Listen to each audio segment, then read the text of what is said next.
Here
Hello. How's everyone doing tonight? It's been almost 20 minutes since I started. I'm a little bit hesitant. This room is freaking hot. That's why if you hear any background noise, then you should blame the fan. Yeah, so hope everyone's having a good night tonight. I am having a pretty good night myself. I got some coffee. Got some good tunes. Actually, I should be continuing the tunes. Yeah, let's keep the tunes going. Let's keep the tunes going a little bit. Chill out a little.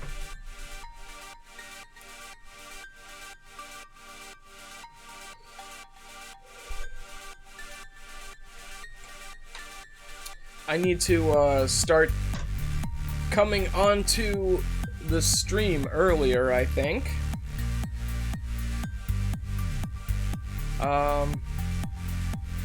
Yeah. I don't think people like searching are gonna. I think they're gonna be more likely to click if they see someone rather than if they just see like a preview thing. I don't know.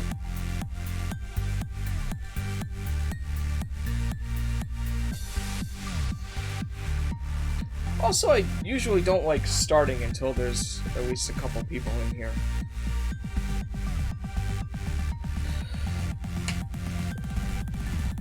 I mean, not all the time, but I don't know if that's a good thing or if that's something that I should stop doing.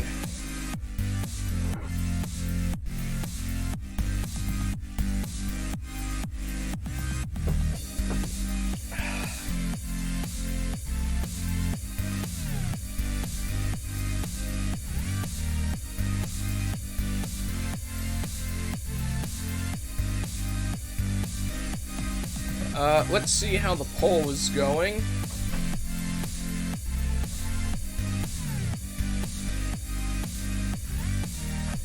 For those of you that don't know, there is a poll going.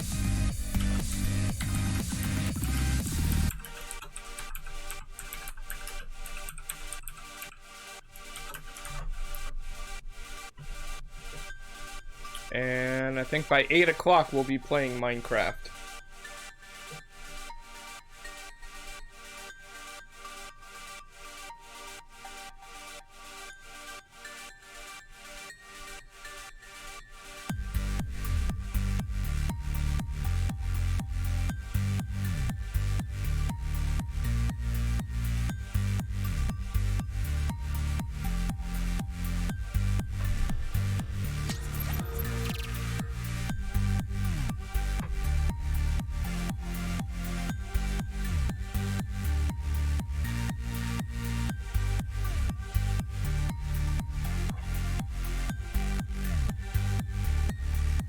Somehow, last time, I kept the playlist going, and there were 2 songs that played that weren't techno acts, and now that stream archive can't be monetized on YouTube, so that's great.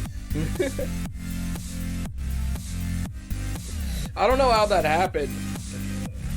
I don't know if it's on the Techno X playlist or what.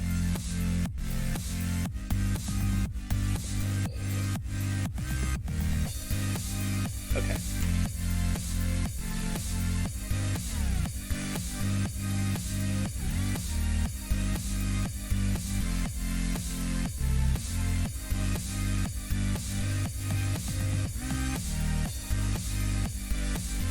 Alright, we got like 40 seconds left on this song, and then we'll dive right into it.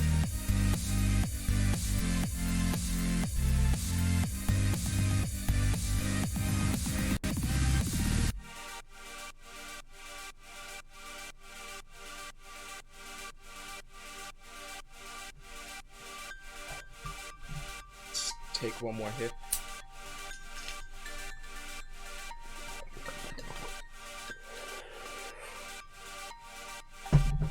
Oh yeah, that was cached.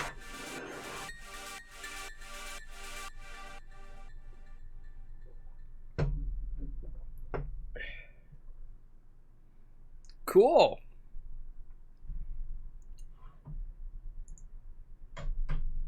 Alright, well, thank you so much for joining me. I really appreciate everyone that's here. Anyone that hasn't said hi yet, hello. Ah, Yorkshire pudding. What are you smoking? I am smoking medicinal grade Jack Herrera. Although actually this this vape pen is Delta 8. I'm trying this out because I want less of a psychoactive effect and more energy and focus. Yes, Jack Herrera is a sativa dominant hybrid. Very, very good strain. Lots of people love that strain. Also, welcome to the stream. How you doing? I love your name, Yorkshire pudding. What kind of pudding is Yorkshire pudding, by the way?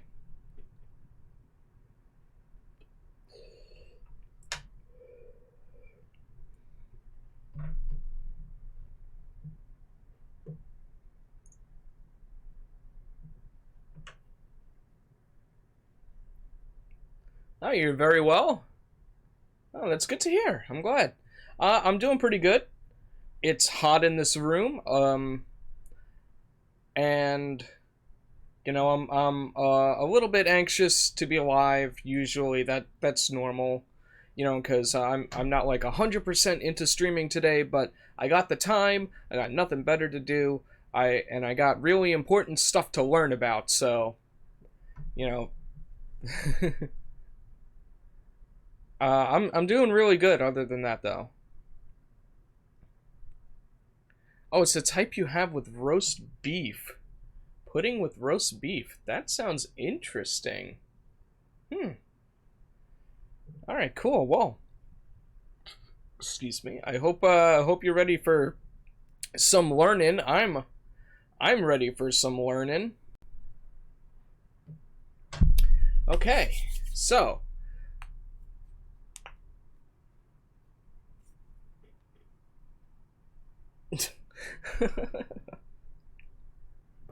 alright, enough stalling. Alright. Hey all you awesome viewers, I am the fun gal fun guy who was actually a fungus, and this is the Stupicide. Welcome, welcome, one and all. I hope you're having a fantastic time. Day, night, afternoon, evening, whatever it is, wherever you are. Thank you for tuning in. Today we are going to learn about Juneteenth. Let me do that again because I didn't like how that sounded. Today we are going to be learning about Juneteenth as well as critical race theory. I got a couple Vosh videos as well as another educational video on what critical race theory is. And I'm going to be doing some research on what that is, what Juneteenth is, what the name means, if it means anything, what the holiday is celebrating, or what it tries to get us to remember. Because keep in mind, not all holidays are celebrations. Some holidays are, you know, memorials. So anyway, we're gonna start with an article from the New York Times. This is related because this has to do with, I believe, particularly Republicans trying to drive out people of color from having any sort of a driving force in the government.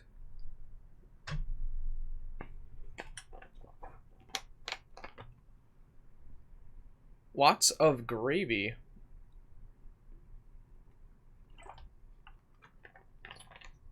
I'm gonna have to look that up. A pudding that you have with gravy. Because when I think of a pudding, I don't usually think of a savory pudding. I think of a sweet pudding. You know? The most savory pudding I can think of is probably rice pudding or tapioca pudding, and those are sweet as hell. Alright, anyway, let's get back on topic. Alright, you know what? Let's just talk about food. Forget this. Who needs to learn about this? Let's just talk about food. Black pudding, it's an English thing. Yeah, no, I figured.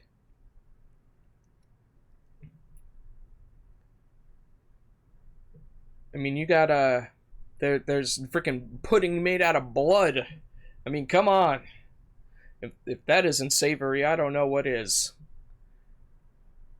I'm pretty sure blood pudding only has a little bit of blood in it, right? Just a little bit? Or is it like just coagulated blood and that's all it is?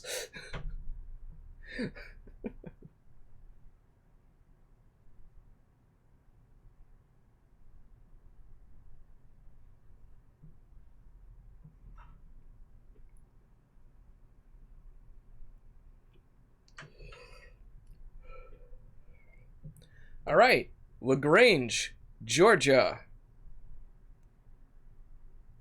LaGrange. When I think LaGrange, I think of the ZZ Top song. Okay, way off topic. LaGrange, Georgia. Lonnie Hollis has been a member of the Troup County Election Board in West Georgia since 2013. Keep in mind, this is a recent article, June 19th, 2021. Today, as of this stream, updated this morning at 10 a.m. It's 6 o'clock now. A Democrat and one of two black women on the board. One of two black women on the board. Only two. She has advocated Sunday voting, helped voters on election days, and pushed for a new precinct location at a black church in a nearby town. But this year, Ms. Hollis will be removed from the board, the result of a local election law signed by the result of a local election law signed by Governor Brian Kemp, a Republican. I forgot to do the sync. I'm sorry. I forgot to do the sync. One more time. Okay.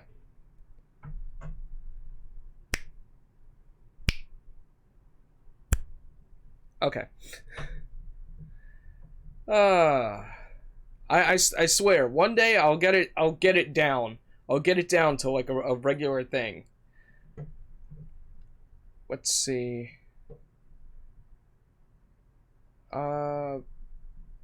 The result of a local election law signed by Governor Brian Kemp, a Republican. Previously, election board members were selected by both political parties, county commissioners, and the three biggest municipalities in Troup County. Now, the GOP-controlled county commission has the sole authority to restructure the board and appoint the all-new members. I speak out and I know the laws, Ms. Hollis said in an interview. The bottom line is that they don't like people that have some type of intelligence and know what they are doing, because they know they can't influence them. That is true. People with power prefer to be surrounded by dumb people who will just agree with what they say and not question it.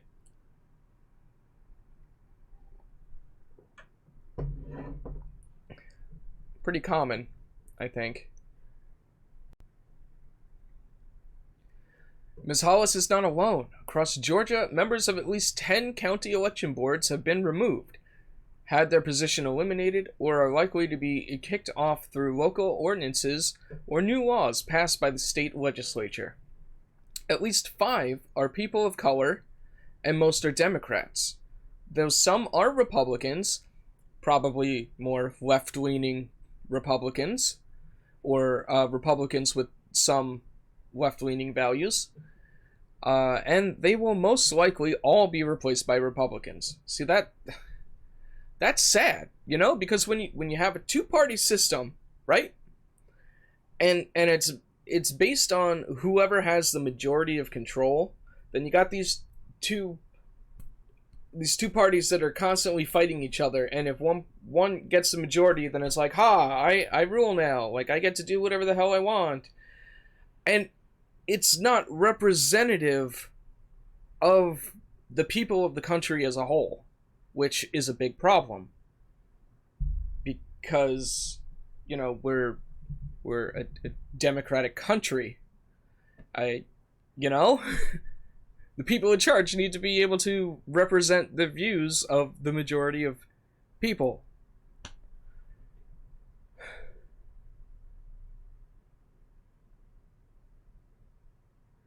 What's your thoughts on Pakistan shutting down people's SIM cards on their phones for not getting vaccinated? I don't know a whole lot about that situation, but just from that statement, I can gather a couple things. Number one, I mean, people need phones to live. That's like your whole world on there. Someone can be homeless, not have anything, live on the street, but they'll have a cell phone, and that will give them access to so many resources and help them so much, helping them find a place, helping them get a job, helping them stay in contact with support. On the other hand, it is a good incentive to get more people to take the vaccine. So it's kind of like you gotta weigh the good against the bad there. I don't know. I guess you would assume that the majority of people that this is affecting are people that are not getting the virus, and I would also assume that if you had some kind of excuse, such as like if you were allergic to it, or if you had a certain autoimmune deficiency that would prevent you from being able to take it, then you would be excluded from that.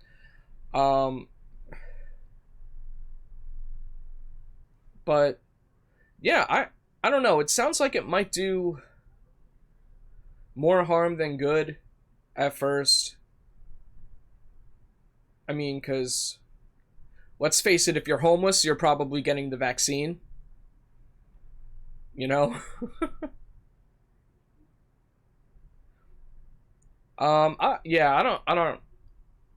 So, yeah, you have to take and consider the people that it would be affecting. I would think that it would mostly be affecting people who have an anti-vaxxer mindset, who think that getting the vaccine is encroaching on their freedom for some reason, which it's not.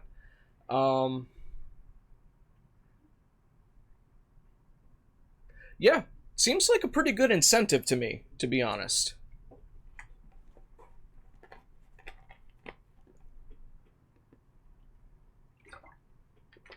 I would say just don't include people. Just don't include people that can't take the vaccine, that literally cannot take the vaccine for whatever reason, and homeless people that need access to resources. That's what I have. That that's what I have to say about that. That's all I have to say about that. I gotta watch Forrest Gump again. You pay your phone bill and the government turns it off. Well, hey, at least if they turned it off, you don't have to pay for it, right? And all you have to do is go and do something that's frickin' free. I mean, come on. Getting the vaccine is frickin' easy. And not only that, it's important that as many people get the vaccine as possible. If you're not sure why, or you're against it, check out my previous video on how safe the vaccine is and whether or not it causes blood clots, which it doesn't. COVID causes blood clots, but only if you have a very rare type of disorder. And let's see, what else was there? Yeah, long COVID. You can get COVID for a long ass. You can get COVID symptoms for a long ass time, even after getting over it, and even after the virus stops showing up in tests. You can have it for. There are some people that had it up to a year without any signs of getting better. So definitely get the vaccine as long as you are able to. Most people are able to. So do it.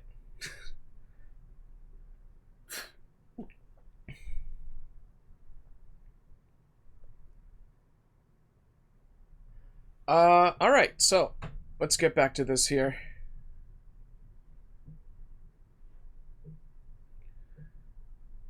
Alright, Ms. Hollis and local officials like her have been some of the earliest casualties as Republican-led legislatures mount an expansive takeover of election administration in a raft of new voting bills this year. GOP lawmakers have also stripped secretaries of state of their power, asserted more control over state election boards, made it easier to overturn election results, and pursued several partisan audits and inspections of 2020 results. Republican state lawmakers have introduced at least 216 bills in 41 states to give legislatures more power over election officials. According to the United States Democracy Center, a new bipartisan organization that aims to protect democratic norms. Of those, 24 have been enacted into law across 14 states. Okay, so they introduced 216 bills in 41 states, and of those, 24 have been enacted across 14 states. So these are, Republican state lawmakers that are basically making it easier for Republicans to keep power. Man, they are desperate, aren't they? Like, it just goes to show you that Republicans just hate democracy. This is insane. Like, you could see it. It's in practice right here. It doesn't say anything else. I suck at reading between lines. This is the lines. You could see it. It says, "We hate democracy. We only want Republicans in power." That's what it says.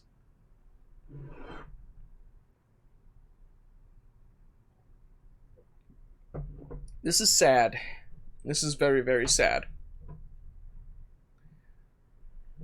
GOP lawmakers in Georgia say the new measures are meant to improve the performance of local boards and reduce the influence of reduce the influence of the political parties. Really? When you're getting rid of most of the Democrats and filling it up with mostly Republicans? But the laws allow Republicans to remove local officials they don't like, and because several of them have been black Democrats, voting rights groups fear that these are further attempts to disenfranchise voters of color, which that very well may be. That's definitely the MO for Republicans. They say stuff like repeal the civil rights law and stuff like that. That's more, I think, libertarians, but like right-leaning libertarians, so still sounds like they're trying to fortify elections. Yeah. Let's see.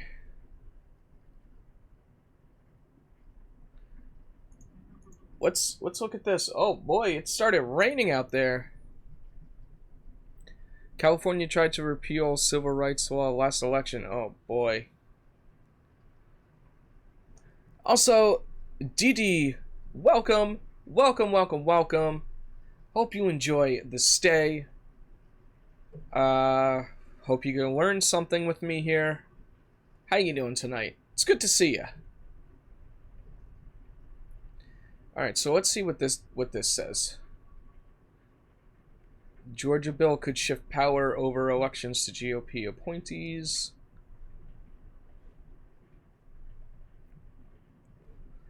Let's see.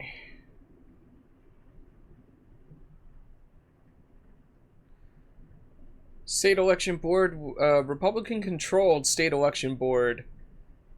Okay, so the state election board itself is already majority Republican. That's fishy. We'll be able to replace struggling county election boards and install new management with broad authority over elections and results.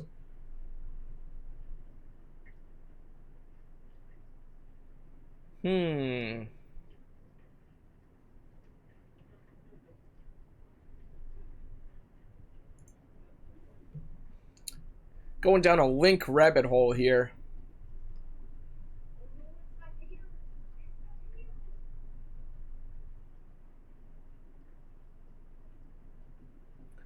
For low-performing election offices, and if they don't improve, to replace local officials with new election superintendents indefinitely. Low-performing, which is interesting because the people getting fired said they don't like people that know what they're doing. So there's definitely a conflict there.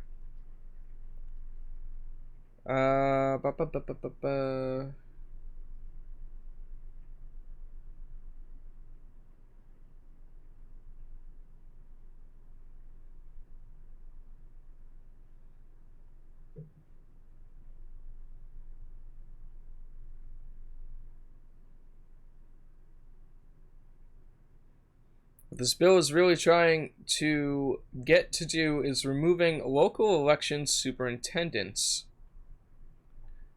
Measure passed by a vote of 35-18.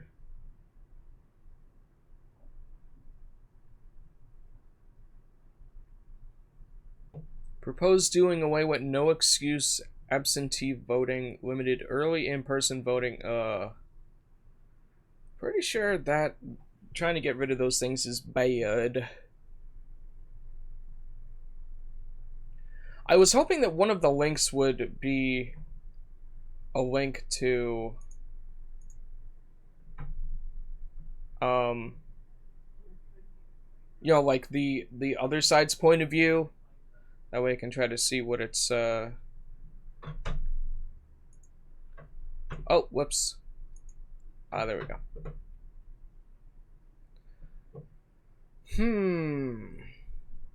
Yeah. Meant to improve.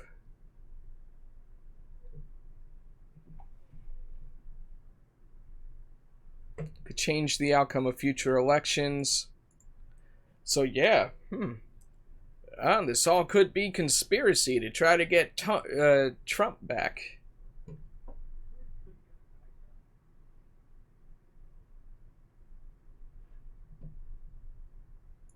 Oh, I'm sorry, I don't know why that got censored there.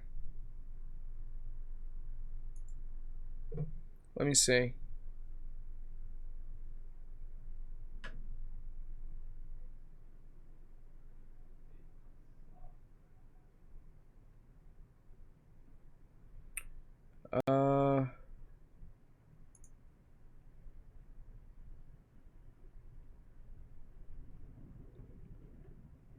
Oh, time dot. Oh, okay, so it's like, okay, gotcha. This is probably driving the other side's point of view. The secret history of the shadow campaign that saved the 2020 election by time.com.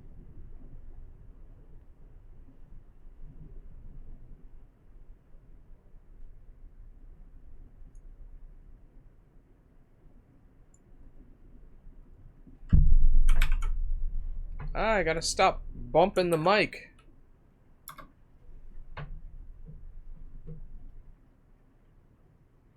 Okay. Okay, looks like that's what this is. Ah, of course. Gotta put him, like, right where you first see it. On this guy. Goddamn.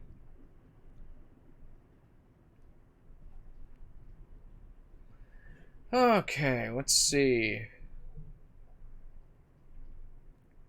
Time.com. Secret history of the shadow campaign that saved the 2020 election.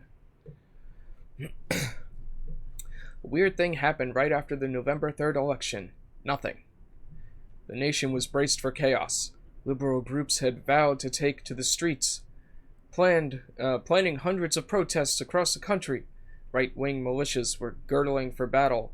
In a poll before Election Day, 75% of Americans voiced concern about violence. Why is there no source here? Wouldn't it be like highlighted and you'd be able to click on it to go to the poll?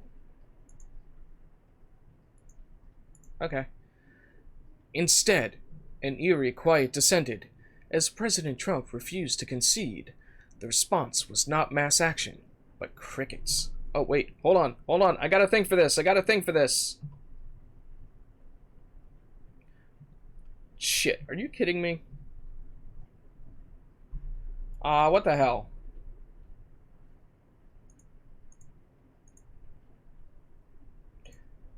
I had crickets. I don't know why it's not working. Dang it.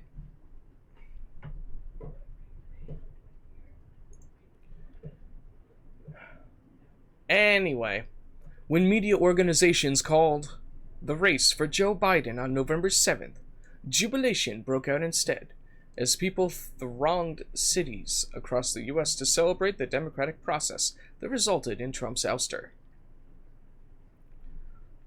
Second odd thing happened amid Trump's attempts to reverse the result. Corporate America turned on him. Hundreds of major business leaders, many of whom had backed Trump's candidacy and supported his policies, called on him to concede to the president. Something felt amiss. It was all very, very strange, Trump said on December 2nd. Within days after the election, we witnessed an orchestrated effort to anoint the winner, even while many key states were still being counted. Okay.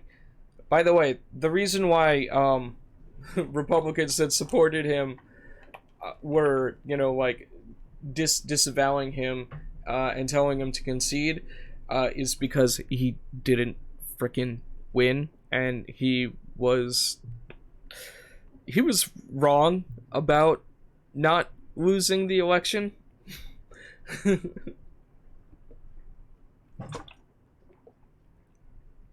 Miggy, hey, what's going on? Welcome. How you doing tonight? Good to see ya. Shit, sorry for what? Just read the description. What's wrong? Hold on. What's wrong with the description?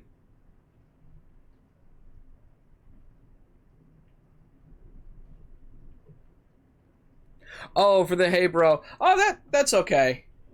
I don't care. Bro is fine. I mean, I prefer bruh, but what are you gonna do?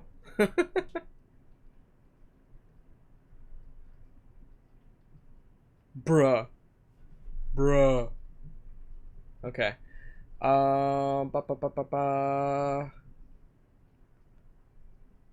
Let's see. Yeah. Hundreds of major business leaders, many whom had backed Trump's candidacy and supported his policies, called on him to concede because he didn't actually win, and he was so desperate to win that he said that he didn't win and that he was cheated and that the election was rigged, even though he tried and possibly succeeded to rig the previous election alongside Russia in an attempt to undermine our democratic process. Okay. You can read the same words I can, right? How am I doing? I'm doing pretty good. Doing some research here on some new policies. Let's see. I'm reading this. I read this before from the New York Times. Now I'm reading this from Time. Talking about how a Republican ruled group is basically making it so that they are pushing as many Democrats, left-leaning Republicans, I assume, and people of color out of control. So let's see here. In a way, Trump was right. Oh, really? There was a conspiracy unfolding behind the scenes, one that both curtailed the protests and coordinated the resistance from CEOs. Both surprises were the result of an informal alliance between left-wing activists and business titans. The pact was formalized in a terse, little-noticed joint statement of the U.S. Chamber of Commerce and AFL-CIO published on Election Day. Both sides would come to see it as a sort of implicit bargain inspired by the summer's massive, sometimes destructive racial justice protests. Sometimes destructive? Well, you know why it's destructive? Because police like to go there and be dicks and harass the protesters and physically assault them. In which the forces of labor come together with the forces of capital to keep the peace and oppose Trump's assault on democracy. Well, yes, it definitely was an assault on democracy. The handshake between business and labor was just one component of a vast cross-partisan campaign to protect the election. An extraordinary shadow effort dedicated not to winning the vote, but to ensuring it would be free and fair, credible and uncorrupted. For more than a year, a loosely organized coalition of operatives scrambled to shore up... Let me try that again. For more than a year, a loosely organized coalition of operatives scrambled to shore up America's institutions as it came under simultaneous attacks from a remorseless pandemic and an autocratically inclined president. True. Though much of this activity took place on the left, it was separate from the Biden campaign and crossed ideological lines with crucial contribution by nonpartisan and conservative actors. The scenario the shadow campaigners were desperate to stop was not a Trump victory. It was an election so calamitous that no result could be discerned at all. A failure of the central act of democratic self-governance that has been the hallmark of America since its founding. That's interesting.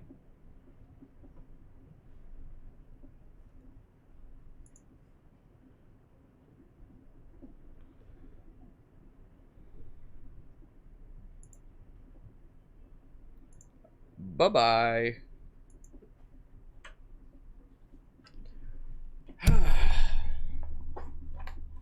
All right.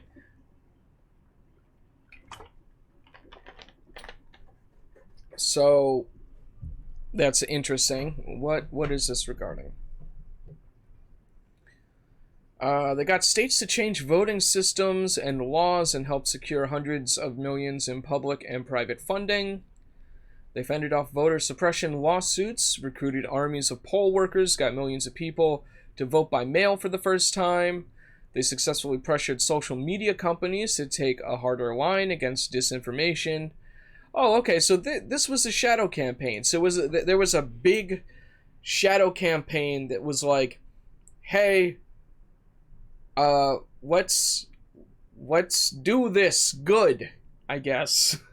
Like, So they weren't okay, I still don't really understand that, you know, they weren't fighting against a Trump victory, they were fighting against an election so calamitous that no result could be discerned at all.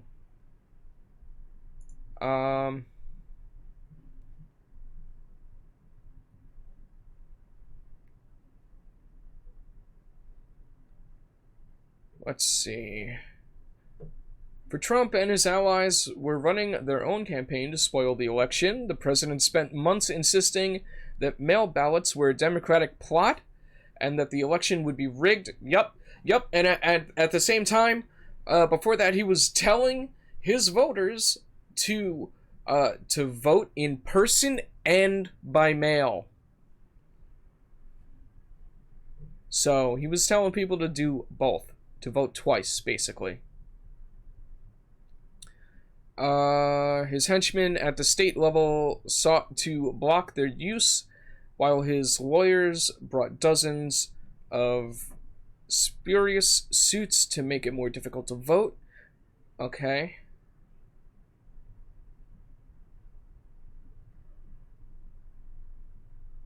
Every week we felt like we were in a struggle to try to pull off this election without the country going through a real dangerous movement of unraveling.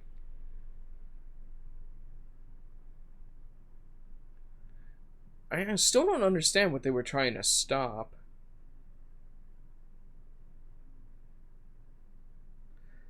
Oh, that is really cool. That's why it is super, super important. Next time, you know, the... Sorry. It's so freaking hot in here. Next time, before next election day, around election time, whatever you call it, I don't know, okay? I just started voting last year. Shut up, get off my back. We need to stress how important it is for people to vote. We got to do everything that we possibly can to get as many people to vote, and to vote based on logic and compassion. So, alright, let's finish reading this article, and then we'll get into the Vosh videos. Let's see. GOP lawmakers have also stripped secretaries of state of their power, asserted more control over state election boards, made it easier to overturn election results, and pursued several partisan audits and inspections of 2020 results. Really? Why? Republican state lawmakers have introduced at least... Oh, okay, yeah, no, I read that before. Sorry, Felipe. Okay.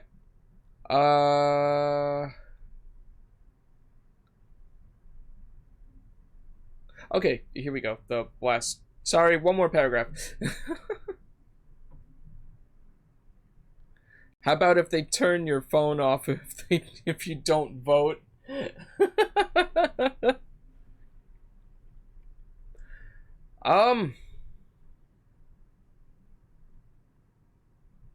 That might be kind of difficult because not everyone can vote.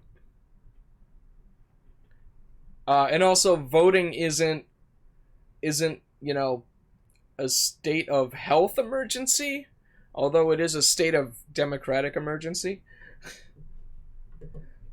The maneuvers risk eroding some of the core checks that stood as a bulwark against former President Donald J. Trump, as he sought to subvert the 2020 election results. Had these bills been in place during the aftermath of the election, Democrats say, they would have significantly added to the turmoil Mr. Trump and his allies wrought by trying to overturn the outcome. They worry that proponents of Mr. Trump's conspiracy theories will soon have much greater control over the levers of the American election system. Let's hope not, because Trump is saying really stupid shit based on absolutely nothing. Trump is a fool. Trump was a mistake. I think most people, including most Republicans, are aware of that fact by this time. The news media lied about WMDs in Iraq. Be careful of shadow campaigns in news media and social media CEOs.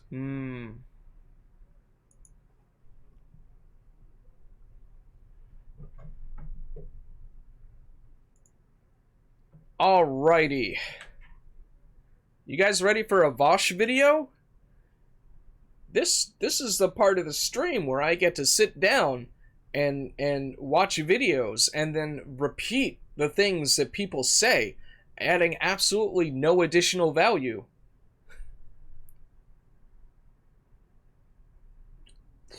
Thanks for the hydrate.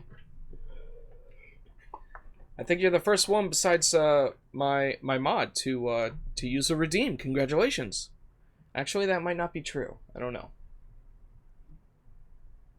You're probably not going to like this, but Election Day should be a national holiday, and voting should be mandatory and done by mail. Automatic $50 fine if you don't vote. Automatic voter registration for those over 18. Honestly, I think I agree with most of that. However, if Election Day is a national holiday, then public transportation might be shut down, and people that don't have their own personal transportation... Oh wait, actually that wouldn't matter because voting by mail would be mandatory. If that's the case, it would be difficult for homeless people. So you would have to have some kind of thing in place to help homeless people or people with inconsistent housing, or people that just temporarily don't have a place to live, to vote. So I would say maybe keep in-person voting. I would say keep in-person voting, but find some way to make voting by mail mandatory. Like if you have a permanent address and have lived there for X amount of years.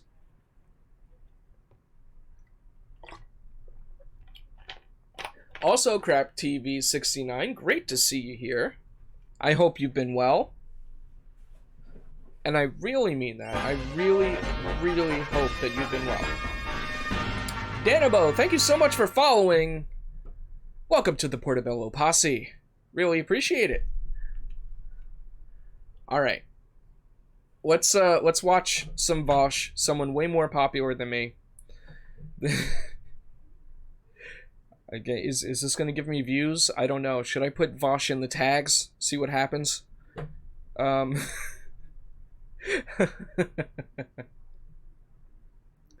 Yes, and if anyone else is lurking, I appreciate your viewership as well. You do not need to be active in chat for me to appreciate you. As long as you're getting something out of my content, entertainment, education, that's all that really matters to me, you know? So, this is from 2020, December 5th. Conservative snowflakes terrified by anti-race PowerPoint. Sorry, anti-racist PowerPoint. Let me try that again. Conservative snowflakes terrified by anti-racist PowerPoint. Okay, cool. I know this is going to be good already, so I'm going to like before I watch it. Sorry if that triggers you. You been hanging in there? You know, that's all I can ask of anyone, you know? Like Demon Mama says, don't die. You know? That's the only thing. That's the only request she ever has. Well, no, that's the only command she ever has for any of her fans is don't die. Life is precious. You hold on to that life. You have people that care about you.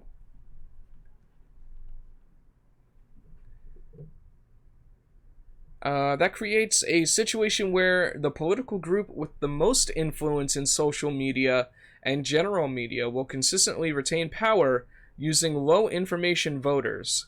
It is a potential issue. That sounds familiar. Isn't that similar to what's going on, like, now? Like, what the Republican Party tries to do every time it tries to take shit over?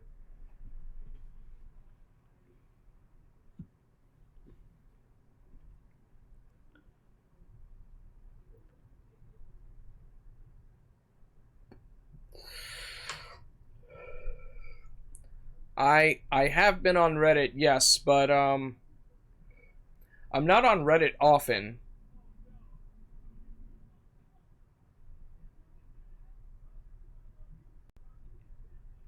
You can look at accounts and see a ton of sock puppet and bots pushing content there. Oh god. Ugh. Alright, so let's take a look at this anti-racist PowerPoint. Excuse me. I might speed it up or skip through it a little bit, depending. Actually, yeah, because it's 40 minutes. Let's see, we got... Okay, so in like 20 minutes... Okay, alright, we'll watch 20 minutes, and then we'll take a break, I'll run an ad, and then we'll come back, we'll watch another 20 minutes, and then we'll continue. I take it they are not the fun, cute type of sock puppets. They are like old gym sock puppets. Oh god, gross. Disgusting. Okay. Alright, here we go. I like you guys. You're fun. I hope you're okay with being called guys. Okay. I consider Critical guys race theory. gender neutral. A lot of people don't know what it is. People get really angry over it. In fact, people got so angry over it that the President of the United States has made it a component of his platform to say that he wants to ban its teaching in federal institutions. So, okay, listen. Which they have done recently in, I think, a couple of states, which really sucks.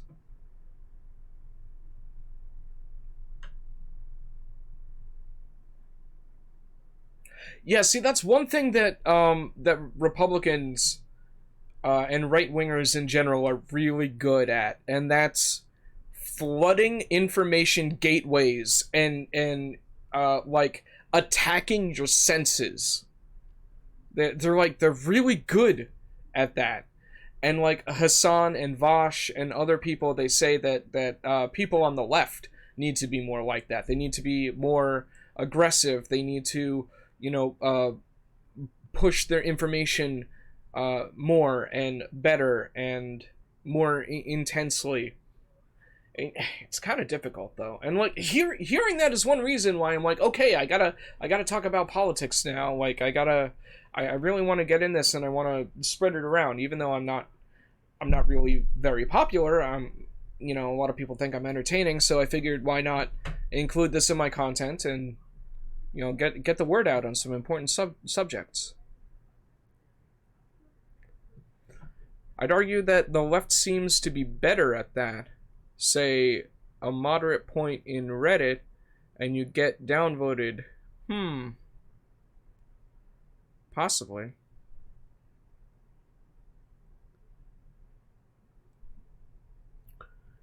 Festin Choi, hey, welcome to the stream. How's it going?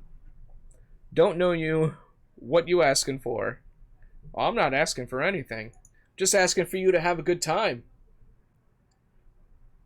Be entertained, learn something. I don't care. As long as you get something out of it. Listen, all right, back to the video. I'm speaking directly to the conservatives who watch me. There are dozens of you, and I want to lend me your ear for a second, because the discourse around critical race theory is deranged. It is absolutely... Oh god, he has dozens of conservatives in his chat? Am I gonna have dozens of conservatives in my chat? Oh god. That's okay. For anyone that knows me, I absolutely love being the antithesis of an argument. I love playing devil's advocate. I love trying to see where people come from, and I like trying to, explain things that I think are very important. Absolutely deranged. And to an extent, I mean that on both sides. The issue is that critical race theory is really just a term to describe a loose collection of academic theories to describe our understanding of racial inequality. There are critical race theorists who would disagree with each other if you put them both in a room. In fact, I had to write papers on conflicting theories that would both be described as components of critical race theory. So the idea that it's like this singular monolithic idea is really, really... In fact, it's so broad that taking issue with critical race theory, it's like taking issue with like trigonometry or something. You're not just taking issue with a set of conclusions, you're taking issue with like an entire doctrine of academic understanding. And while there are some things in that, under that umbrella of critical race theory that I don't think are great, I don't agree with. Okay, so let's suss this out. So the big issue that we often have with critical race theory is that we don't agree on the problem it's trying to solve. See, critical race theory is about, broadly, it's about analyzing power structures that relate to race. And that's really it. That's super, super, super broad. It's about understanding that race is a component of a multilateral social system where certain groups are afforded more power over other groups, and that whole mess needs to be untangled for us to address racism. Does that make sense? Yeah, so that's pretty much my understanding of what it was. Is just basically critical race theory, or I guess as we should call it, critical race theories, is just basically, hey, race somehow influences the amount of power and success that some people have. And yeah, I okay, so I could see there would probably be several components of it. One, explaining why that is, how it happened, and how it functions, how it works today. And then I guess what some people may argue about more, I'm assuming, is something like, how do we fix it, or how do we untangle it? Which, just starting with teaching people about it and that it exists, I think definitely is a good step forward. Vosh is fat as hell. Hey. Vosh has a beautiful body, okay? He is a Buddha of modern times, even though Buddha wasn't actually fat. I kind of look like Vosh? Aw, thank you. Both looking like the comic book guy from The Simpsons.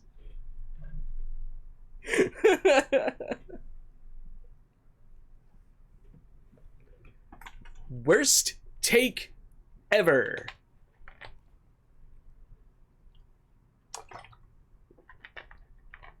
Is CRT applicable only in USA? CRT? What kind of CRT? Like CRT television?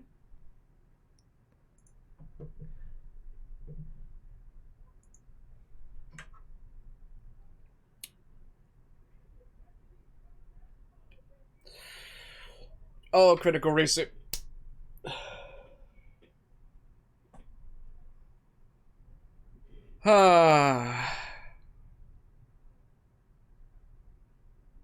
Of course.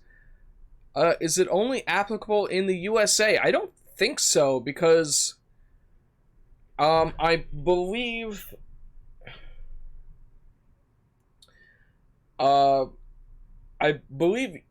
England and Europe had slaves as well, and even when they stopped using slaves, I'm fairly sure. Uh, well, I remember something like when they stopped using slaves, or rather, when they. It was something like the U.S. was providing them with slaves at some point when they're like, oh, we don't sell slaves anymore, but the U.S. is selling them slaves. I don't really remember, but Europe is quite racially homogenous. There's still people of color in Europe. In fact, uh, depending on your stance, and this is why race is a social construct just used to divide people.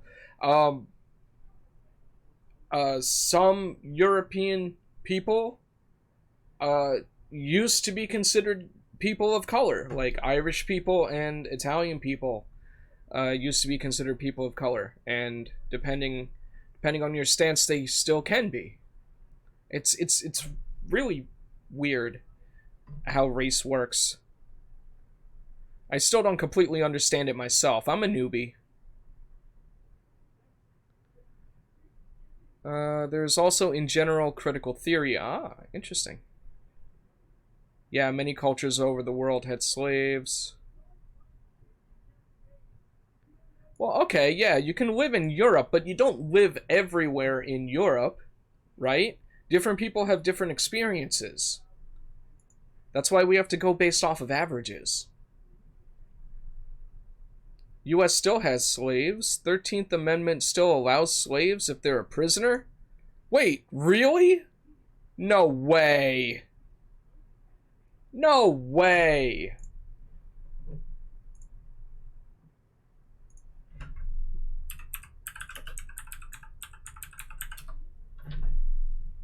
Oh, is that...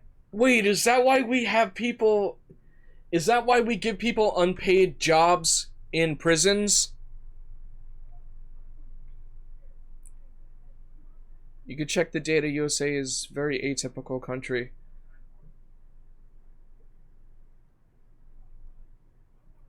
Neither slavery nor involuntary servitude, except as a punishment for crime, whereof the party shall have been duly convicted, shall exist within the United States, or any place subject to their jurisdiction. Oh my god.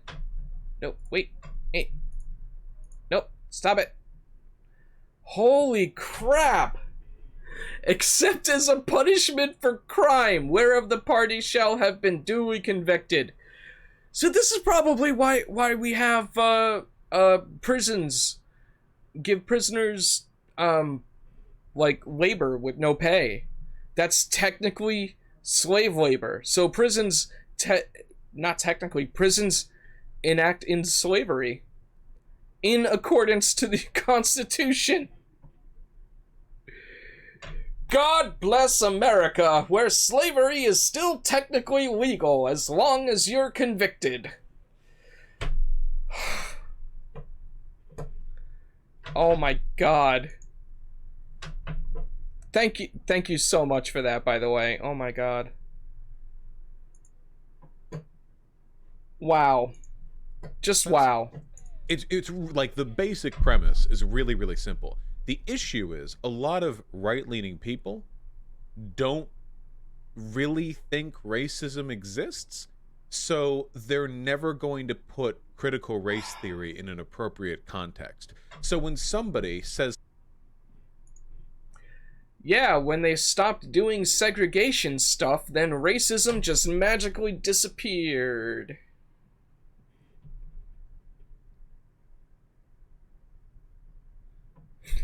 India has the most slaves in the world in 2021, so don't feel too bad about it. Oh, God. India, come on.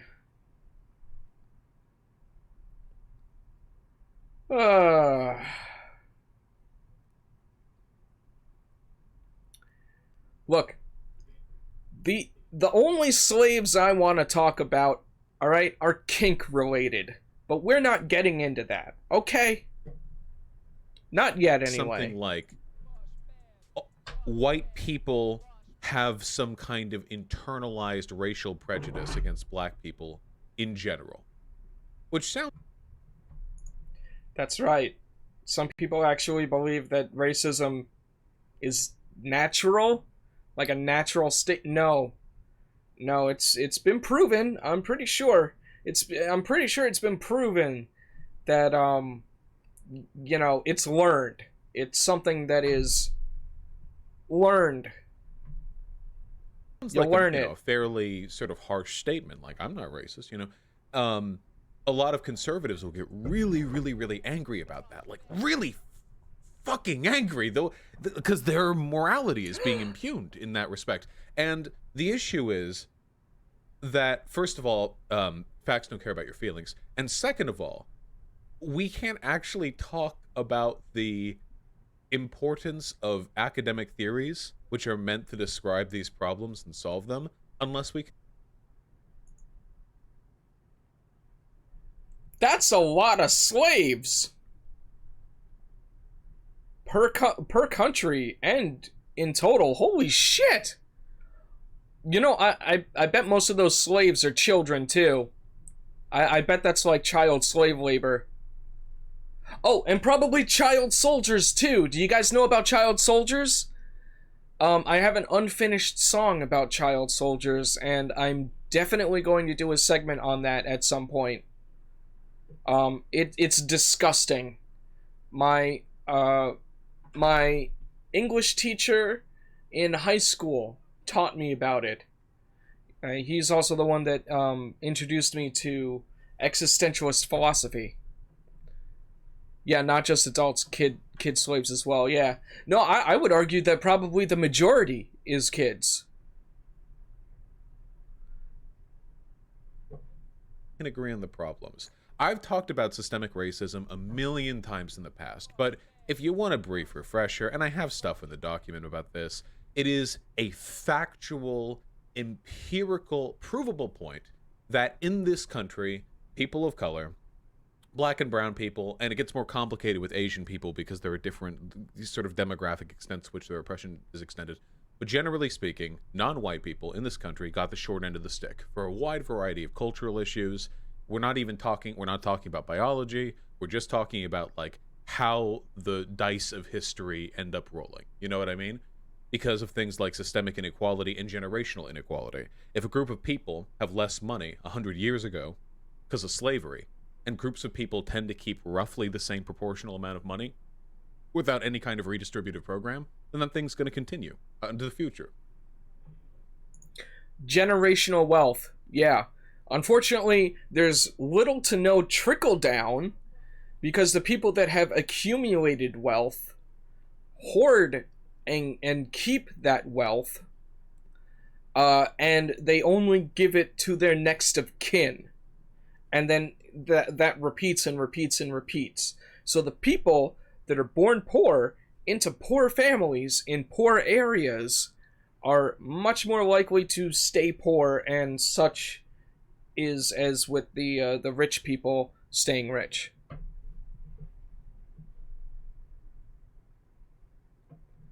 Let's see. Can we all just stand together and say that racism is bad? White versus black, black versus white, it's just wrong. We could make this world a better place, but the best thing we have right now is fight each other. Yeah, I completely agree. Racism is bad. But that's one reason why people have to, they have to acknowledge that systemic racism is a thing. Because we can't just say racism is bad and leave it at that. We have to say racism is bad, so let's do something about the long-term effects it's had on our country. Before you continue politics, you should check my Discord and see the end result. Oh, shit. Were they bots?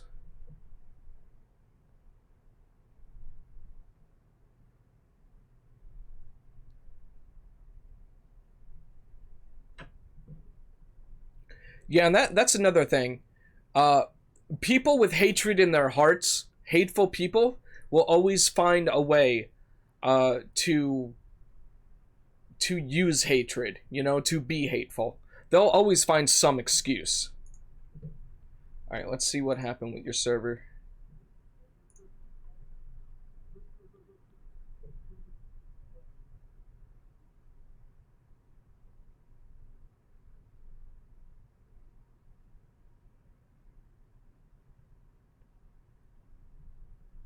Oh! Oh, it's the hair! Oh shit, the hair looks so good! It's like teal!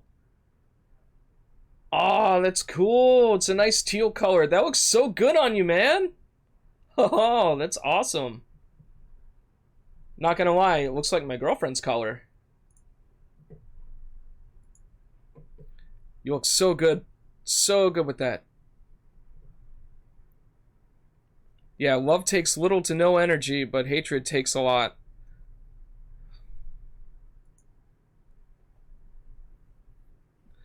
I don't know. Any kind of intense emotion takes energy.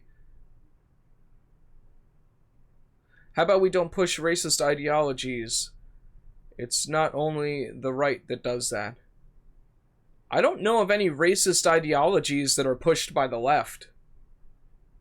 Unless you're talking about critical race theory, in which case, no. You might misunderstand what it is. Hate takes nothing but some idiot to say something, and you blindly agree. Love takes a lot. Vosh has said the N-word far too many times. I don't think I've seen any of his stuff where he did that, and I don't want to get into that. That's Vosh. He could deal with his actions. If I ever say the N-word, it's probably because someone snuck it into a donation or username in some way that was like sneaky, and it got past me, and I'm like, oh shit, I didn't realize that word was gonna say that thing. Great. Actually, someone tried to do that already, and I caught it. I caught that shit.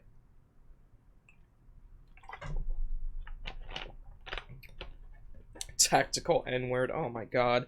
No!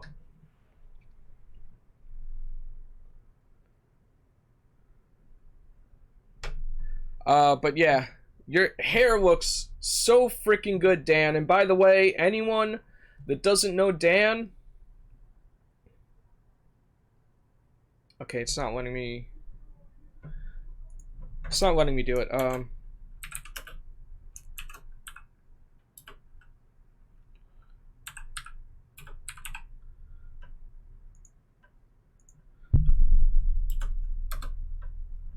There we go. If anyone doesn't know Dan, DLC Games TV, go check him out. He is absolutely batshit insane at Realm Royale. Holy crap. And it's really funny to watch him get salty at Mario Maker. And he's way better at it than I could ever be. And not only that, he's just an all-around great guy. Super fun to be with. Swears a fuck ton, so just be aware of that.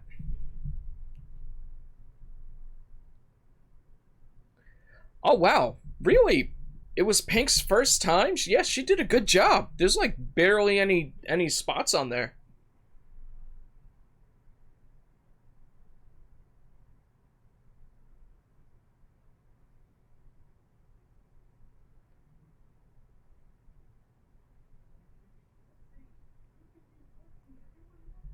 All right, let's get back to the video now. I want to stay on track because we're already at an hour and a half. We're only 4 minutes in. Okay. Basically forever, unless we do something about it. The reason I'm bringing all this up is because there was a viral Twitter thread the other day. I don't know what counts as viral anymore. Scoop! San Diego Unified School District is forcing teachers to attend white privilege training, in which teachers are told you are racist and you are upholding racist ideas, structures, and policies. The leaked documents from this training session will shock you. First of all, I love the fact that when conservatives get outraged about stuff like this, it's always like a PowerPoint being done at like a school district or something like that, you know? Like broad or like when creationists debate evolution, they use like a textbook from 6th grade. Public policy, hundreds of thousands of people dead from COVID, whatever, dude. Or there are stories of police officers and teachers being severely racist, and these are individual cases as well, but they'll shrug them off. It's like, oh, whatever, bad apples. But then, when you have the Marxist critical race theory PowerPoint, this is an indication of systemic corruption on a global scale. This is the downfall of Western civilization right here. Like, the degree of severity assigned is so off. Oh, yeah. I also like the fact that conservatives are always the ones saying that teachers are like the agents of Marxist corruption, but now teachers are actually the victims of Marxist corruption. Do you see that weird like shift? Usually they're saying the teachers are the ones indoctrinating the students, but now that the teachers are being taught something, they're the ones being indoctrinated. It's always either a direct attack on them or a direct attack on the children. It's like, it's either like, oh, you're taking my freedoms away, or, oh, you're trying to hurt the children. Yeah, literally 1985 George Orwell Animal Crossing. Literally. But by who? It's an interesting question. I don't know. Some people got competing theories about who's responsible for this one. You have beautiful really eyes, Vosh. Hit me up. They got lots of ideas. So, okay. Let's take a look at this PowerPoint, huh? We'll see if we can contextualize Whisper the tactical N-word. The one thing I will say off the bat is that academic theories don't translate into common discourse very well. I don't think, generally speaking, a term that is intended for use between academics who understand the concept and who can engage with it in a very nuanced and direct way, who aren't dealing with politics in the same way that we are outside of academia, who aren't dealing with like PR or with optics. That stuff, that academic stuff, it doesn't always translate well into public discourse. And if you look throughout history, there are so many examples of ideas which run really well. Wait, he said that teachers are free agents? Well, I mean, teachers do have a certain amount of freedom when it comes to what they're teaching kids. For instance, like I said previously, my English Regents prep teacher in, I think, early or mid high school was the person that taught me about existential philosophy and stuff like child soldiers. And yeah, he really opened my mind, but that shit wasn't on the curriculum. He chose to teach that to all of us on his own. You know, because those were ideals that were important to him.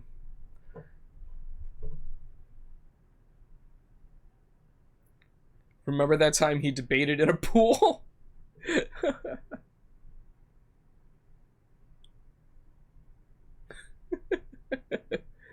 Special ed teacher. What was that really I don't think that was a special ed class, but if it was, I mean, oh well. It was because I didn't do homework at all. I used school as a way to learn about socializing because I had huge trouble socializing.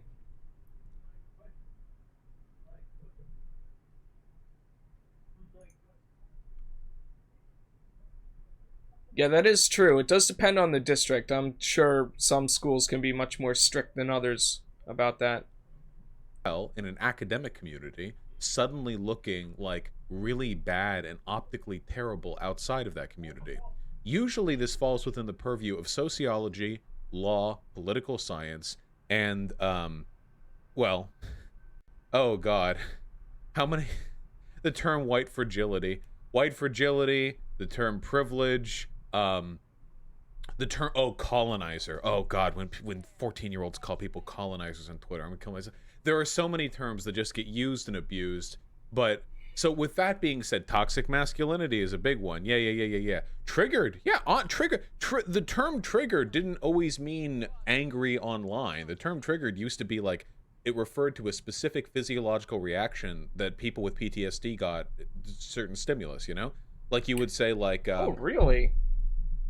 I didn't know that it was actually in relation to specifically PTSD. I thought it was just, like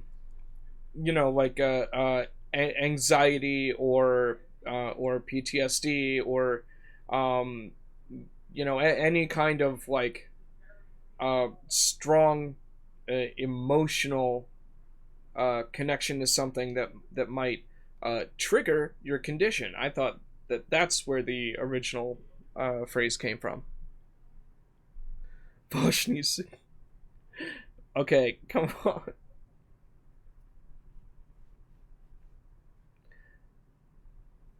Oh, trust me, I've been working out a lot.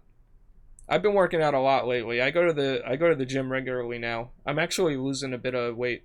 I'm very happy about that.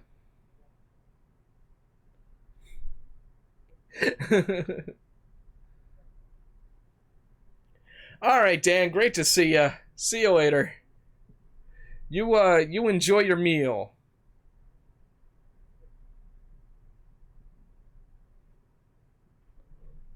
How much do I lift? Um, I don't try to lift a whole lot. I try to make it so that by the end of my 3 sets of 10, I'm like worn out and I can't continue. So with shoulder presses, I'm at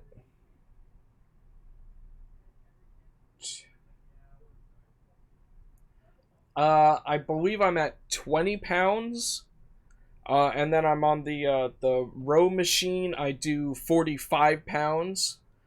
Um, that's all the strength training I do. But I also do squats because I have a bad knee. And I do boxing. Boxing and swimming are my main forms of cardio.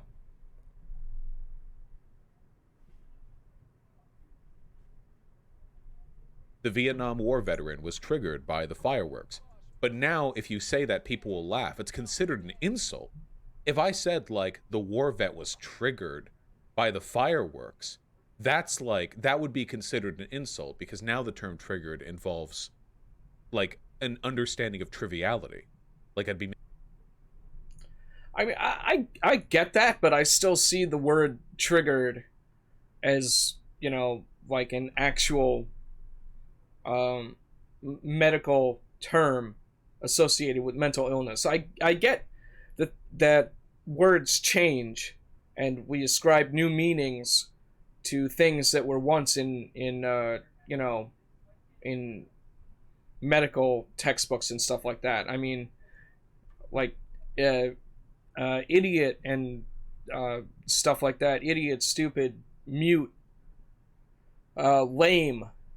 Those all used to be medical terms, and they mean completely different things. Like, not transitionary, where some people think of the original meaning, and some people think of it as slang, a funny slang thing. Um, but like the original meaning of lame is like completely out of the window, you know. Unless you're like using old flowery language.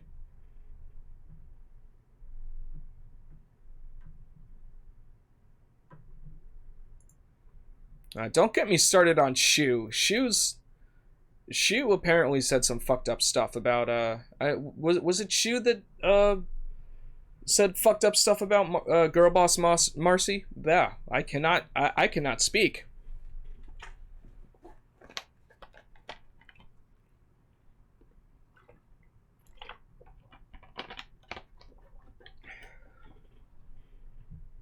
Making fun of them.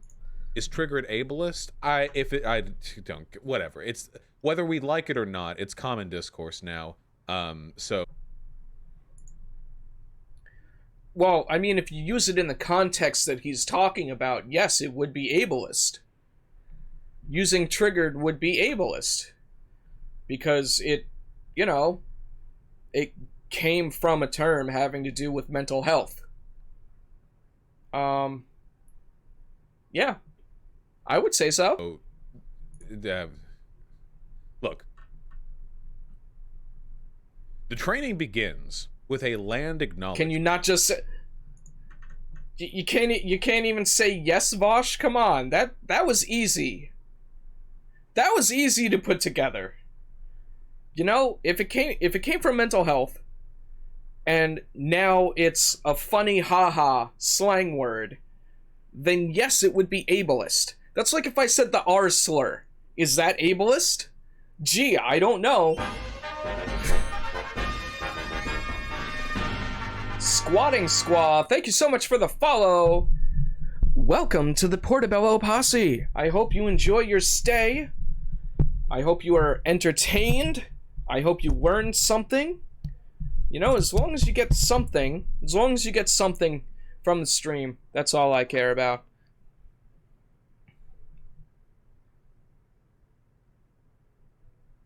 Is it not letting you put a link? I'm sorry, I still gotta figure out what I can let people post and whatnot. In which the teachers are asked to accept they are colonizers living on stolen Native American land. They are told they will experience guilt, anger, apathy, and close-mindedness because of their white fragility. All right, let's hit it up, people. Land acknowledgement. Okay, so let's determine the accuracy of these statements.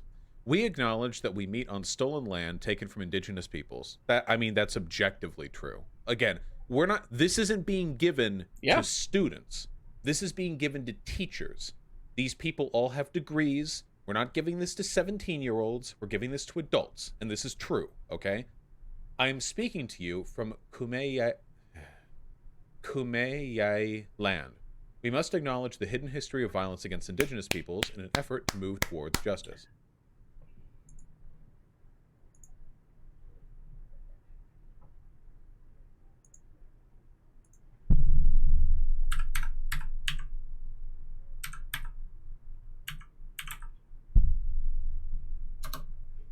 Did I spell it right?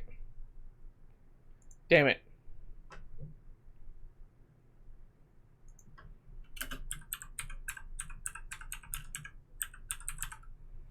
I want to see how close he was. Oh, come on. Aw. There's no... Okay, fine. Kumyai. It's pronounced Kumyai. How did he pronounce it? True. Let's see. Okay. Well, let's see. I am speaking to you from Kumeyaay land. We must... Close. Not really.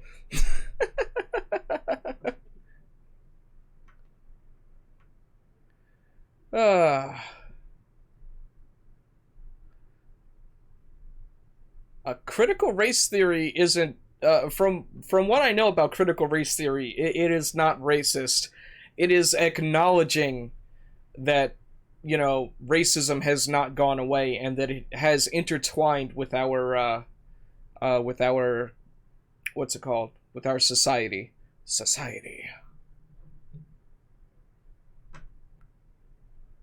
Also, if you're gonna talk about stuff and debate in my chat, remember, be nice. Do not attack each other, okay? And back up your shit, you know? Send each other sources in a whisper or something. I don't know. Acknowledge the hidden history of violence against indigenous peoples in an effort to move towards justice.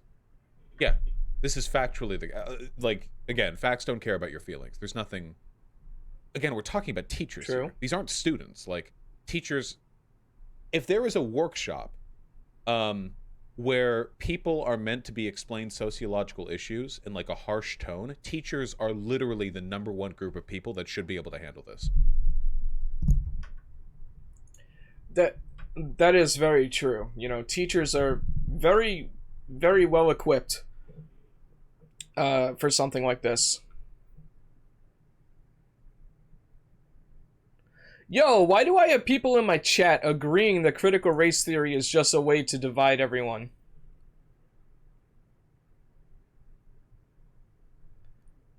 seriously, I don't think that's true. At least not yet. I gotta look more. I gotta look more into it, you know, because as far as I could tell, it's just basically telling people, hey, racism had a long term effect on our society, and we need to do something to fix it. That's the only thing I'm getting out of it so far. Norms and agreements. All right, what is this? Share the air. Take space and leave space. Be brave. Speak your truth and listen to others' truths. Okay, this is just some drum circle shit. Be mindful and fully present. Expect to experience discomfort. Wait. I don't know how much I agree with personal truths, but I don't know. That's more of a philosophical discussion.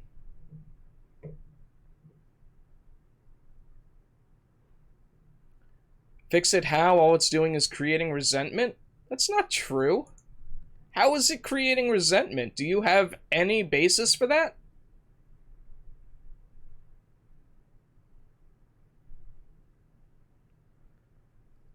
That is true.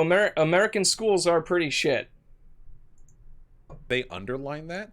Dude, why are conservatives such fucking snowflakes? They underline that? Expect to experience discomfort? This is what's upsetting them? Jesus Christ. Look at that. Look at this critical.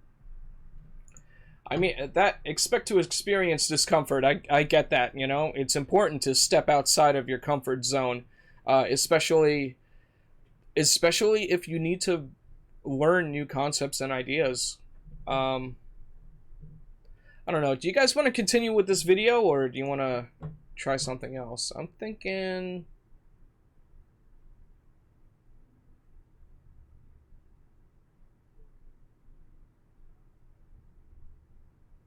Let's see. There was this PragerU video. That's more Vosh. We can learn about... Let me see.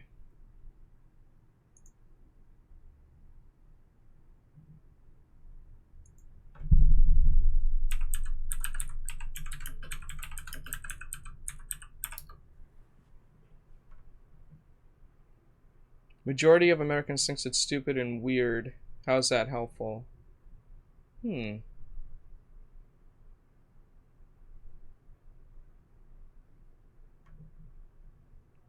Hold on. Let me fix my bot there.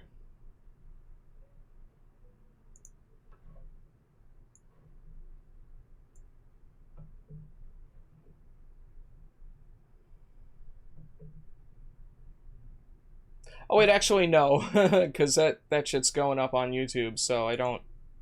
Yeah, I'll keep that like that for now.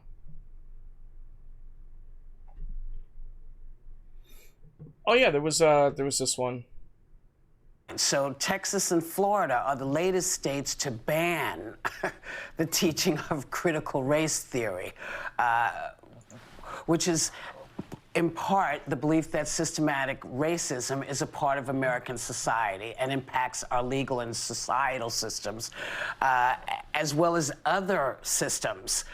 We see it in Texas with the Alamo. I mean, what is this really all about? Why is this under attack? Well, I think it's, as near as I can tell, this is a culture war thing, a way of distracting attention from the real problems we have. I seriously doubt that people in middle school, teachers in middle school and high school, are actually teaching critical legal theory.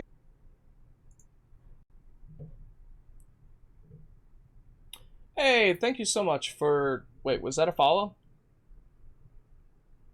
Did that come up a few seconds ago? Festin, thank you so much for the follow. Really appreciate it. Can we get a clip for... Oh, a clap for Bridlington. A clap? Clap? What happened? What happened? What happened? Who said what now? Hey, Nadina! How's it going? Hydrate. Thanks for the hydrate. I gotta get more. I would have thought Latin Americans would have gotten assaulted more. They do get assaulted a lot. I think particularly in southern states, right?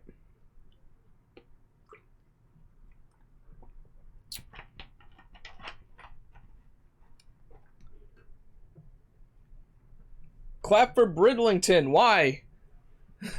I don't understand what's happening. I'm not gonna clap if I don't know what happened.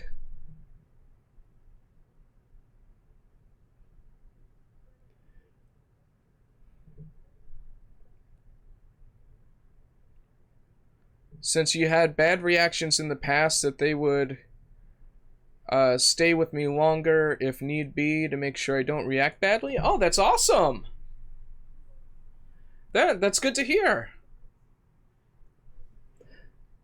There really shouldn't be any worry unless you are specifically allergic to something in the vaccine, or if you have like an autoimmune deficiency. So hopefully you don't get very bad symptoms from it. You should be okay, but definitely keep me updated, okay? I don't know what Bridlington is. What's Bridlington? Alright, fine, I'm gonna look it up.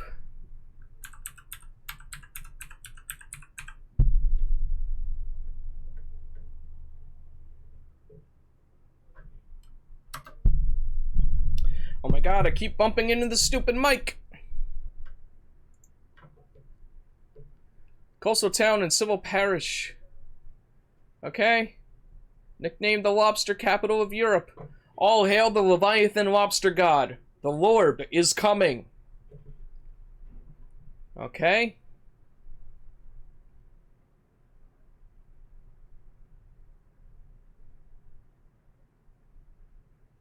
Known for shellfish. Bridlington is a seaside town in Yorkshire. Yeah. The vaccine has nanobots in it. Yes. Yes, the US government is willing to spend trillions of dollars to put microchips into the vaccine for absolutely no reason. Alright, so clap for Bridlington. Okay, I guess Bridlington exists. Yay, Bridlington exists. I don't know why I'm clapping.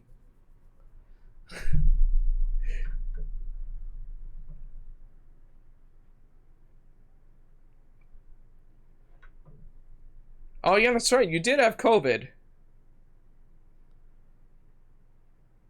There's a possibility of me being allergic to something in it, and I also have a suppressed immune system, so we'll see. Okay. Yeah, here's hoping.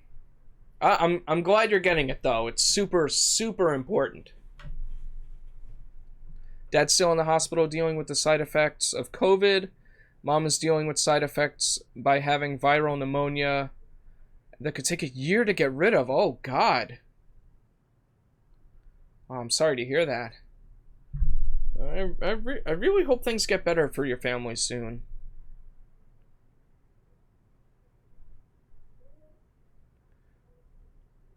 Dark Horse Podcasts on YouTube has some good information on side effects on COVID vaccine side effects.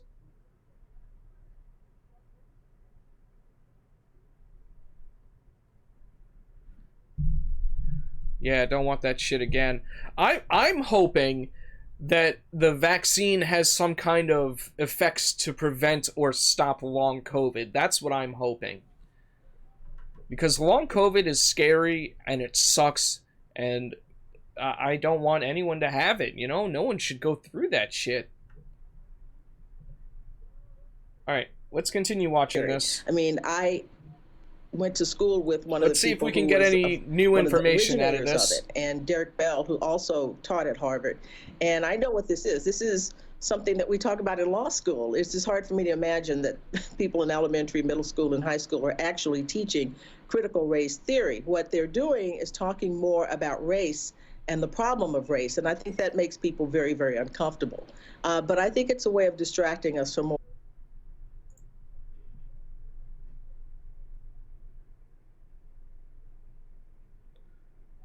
Spike protein gets into your bloodstream and that's one of the possible long-term effects? What's one of the possible long-term effects?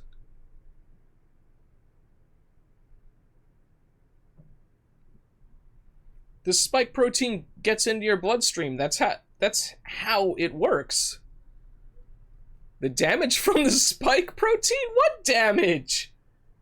The damage of your body breaking it down and being able to identify COVID when it gets in your bloodstream?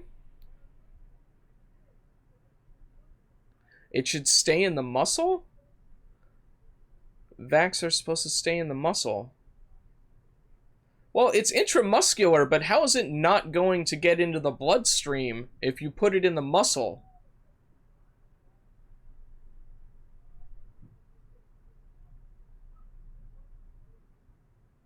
That's what the person who developed the mRNA vaccine explained it.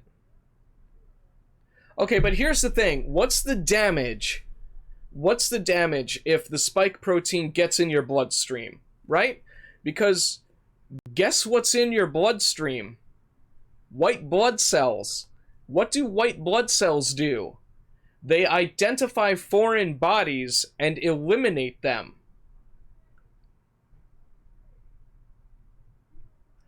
The vaccine is so that your body can identify it and release white blood cells in your bloodstream. You see what I'm getting at here?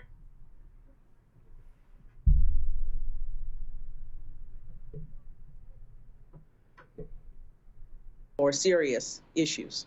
Yes, that's true, Professor. Critical race theory is taught in law school, so I am surprised that this has become somewhat of an issue and people are talking about it in grammar school and middle school. But I have another question for you, because there's been a debate about the New York Times 1619 Project, which re-examines slavery in America. Conservatives say it misrepresents U.S. history and it's a racially divisive and revisionist account. There's been a push to ban that from classrooms and cut funding to schools that use it. What are your thoughts on that? Well, I mean, 1619 Project talks about the introduction of slavery to the United States and sees that as an origin. I think 1619 tells you about the culture of 1776, the society that created the Declaration of Independence and broke away from Great Britain. So I think they're both integral parts of the story of the United States.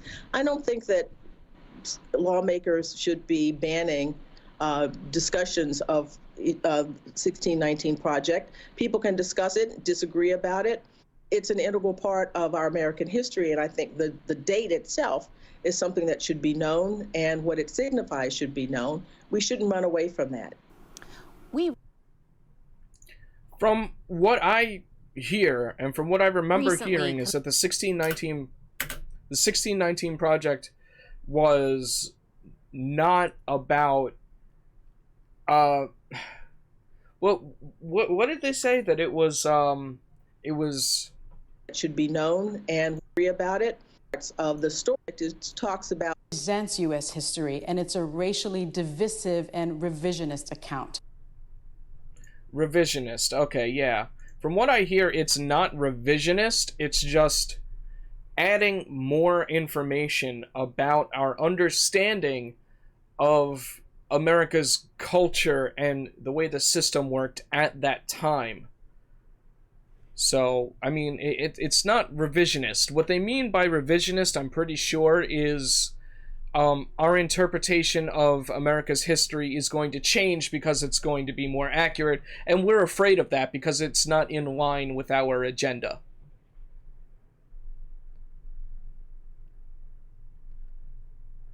Of the story of the United States. I don't think 1619 Project, people can discuss it, disagree about it. It's an integral part of our American history, and I think the date itself is something that should be known, and what it signifies should be known. We shouldn't run away from that. We recently commemorated the 100th anniversary of the Tulsa History's Massacre, important. one of the worst acts of racial violence in American history. It's estimated that 300 people were killed and 8,000 people were left homeless. Why did it take 100 years for most Americans to learn about this tragedy? Because I think people, it took a long time because people were ashamed of what they did and what happened. And for the longest time, there was a move in American history to sort of deny things that had happened or hide things that happened. And people were ashamed of it. And this was something that I'm so glad that we finally got to the point that we could talk about this, because these kinds of things happened in other parts of the United States as well, not so dramatic as Tulsa, but the issue of attacks upon successful Black people, upon Black communities, even not successful, so-called successful communities, is something that has happened throughout history, and it's good that we've been focusing on it. We have to do that kind of thing to bring these things to light. Professor, when you hear people talking about really trying to dismantle the history, I know I mentioned the Alamo, and we talk about Native American folks and how they were treated. Yeah, apparently they're proud of the Alamo, but the whole thing about the Alamo was a war of, like, stealing land from the Mexicans.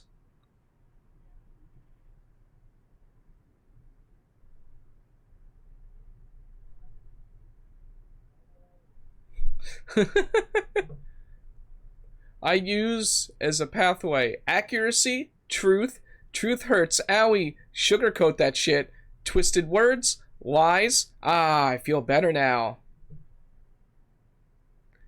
Only one I have heard of till I started hearing about this was the 16th Street Church bombing. Well, I'm sure it happens all the time, we just don't hear about it.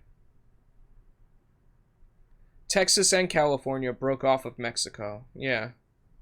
Mexico had been a country for 20 years. Only 20 years, huh? Yeah, it was Spain before. And before that, I believe it was the Aztecs? Was the Aztecs Mexico? Is it possible that people actually believe that by not talking about it, that it erases it? Because, you know, we've been talking about Tulsa can't do that for as many years as I can remember. But why do you think people are just hell-bent on erasing everybody? Well, you know, I think you're right. It's almost as if they do think that by not talking about it, if I just don't look at it, it goes away. But of course, as you said, we know we've been talking about it in the Black community, and these problems fester if you don't deal with them. I think it's just a way of avoidance, thinking that they will be able to use the power of shutting people up to hide what happened in the past. But that doesn't work, as you well know. Eventually, these things come out. They sure do. Well, I thought that sounded familiar. I thought that quote sounded familiar. I love Always Sunny. Oh my god, that's so good. But yeah, talking about this stuff is important. Like, it's not divisive. What's it called? It's not dividing anyone. It's just talking about our history and how it affects things today. People need to know about this stuff. People need to be educated on it.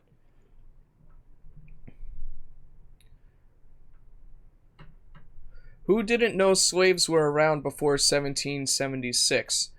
Honestly, I don't remember what they taught me about the slaves in the United States. I don't really remember. I never really paid that much attention to what's it called, to American history. I always preferred social studies and world history.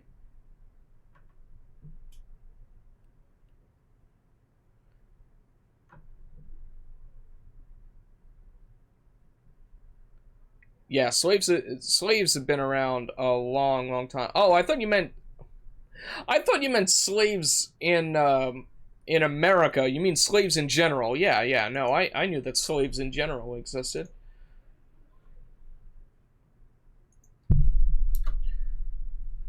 Let's see. Education lab. We got 2 minutes here. Let's see what this has to say. Many lawmakers and officials are using the term critical race theory as they push for schools to change how they approach topics of race and racism. 22 states are considering or have already passed new policies in the past year. But what is critical race theory exactly? Critical race theory is a concept developed by Black legal scholars in the 1970s. It states that racism is common for most people of color in the United States, is woven into American policies and laws, and goes beyond any one person's individual actions or prejudice. Other scholars and activists broaden the original concept to talk about one person's policies and laws of color in the United States, is woven into American policies and laws, and goes beyond any one person's individual actions or prejudice. Other scholars and activists broaden the original concept to talk about how racism is prevalent in housing, education, healthcare, and more. For example, in K-12, theorists might use critical race theory to explain why more Black children in Alabama are suspended from school than white children. The disparity is bigger than any individual child or school administrator's actions, they say, and points to bigger flaws in school discipline processes. Critical race theory doesn't ask anyone to treat someone differently because of the color of their skin. It's just one way to explain why some people in the U.S. are treated differently because of their race. And it says that disparate treatment. Yeah, that's what I had heard and what I had assumed, is that it's just education. It's explaining the reasoning for why these things are the way that they are. Did not end in the 1960s. We aren't aware of any schools in Alabama teaching the theory to children, but other concepts like culturally relevant teaching and social their race and its treatment did not end in the 1960s. We aren't aware of any schools. Right. Yeah. And it says that disparate treatment did not end in the 1960s. We aren't aware of any schools in Alabama teaching the theory to children, but other concepts. Okay, so they're not aware of any schools in Alabama that are teaching the theory, which makes sense because, like they said before, it's something that's taught in law school.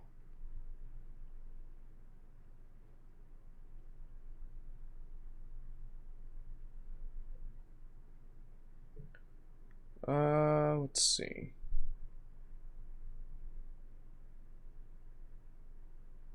I just want a throne made of my enemy's bones and to be the supreme overlord empress of the universe. Is that really so much to ask for? I know, right? I want the exact same thing.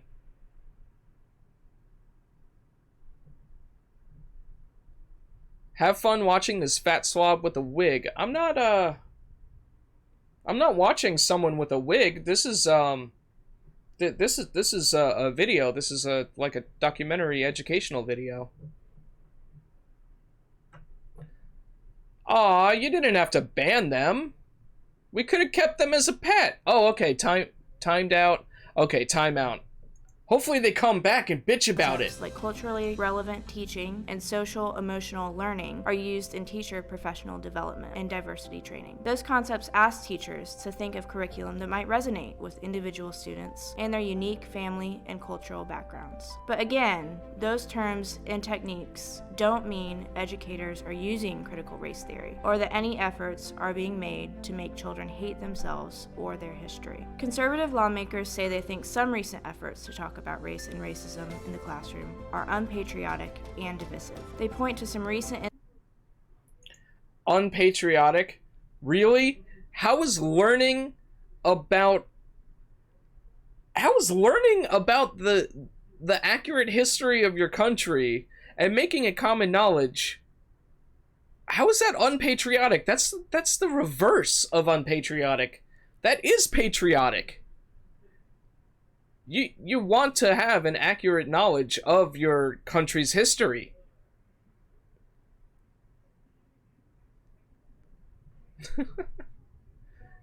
All right, thanks for helping, Chris. I really appreciate it. You gave him a chance. That's good. In schools where white parents, teachers, or students report being uncomfortable about anti-racism or diversity efforts. On the other hand, others say history textbooks, reading lists, and lessons have long been whitewashed, and that new, honest ways of teaching about race and racism are overdue. The Civil War was fought because people wouldn't drink their tea with their pinky out. Do you believe in MLK's dream of judging people by the content of their character and not by the color of their skin? Of course I believe in that. Why wouldn't I? Why wouldn't I believe in that? Of course I believe in that. I think if you're an asshole, you're an asshole. If you're a good person, you're a good person. Like, your race, which in and of itself, race is a social construct meant to divide people, it doesn't matter, right? Because we're all humans. We're all part of the same species. That's our race.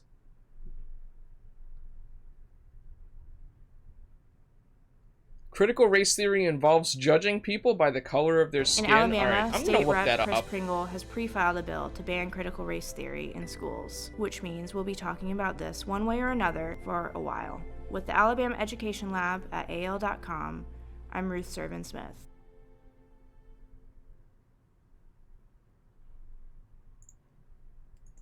No, I seriously doubt that Republicans would not like critical race theory because it involves judging people by the color of their skin. I seriously doubt that, okay? Republicans love judging people by the color of their skin. Like, did you not see the article that I read when I first started here? When I first started the stream? Republicans are literally trying to kick Democrats and people of color out of positions of power.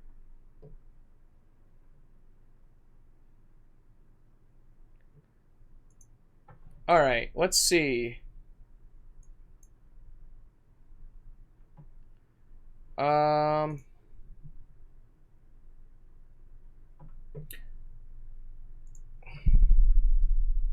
Let's see.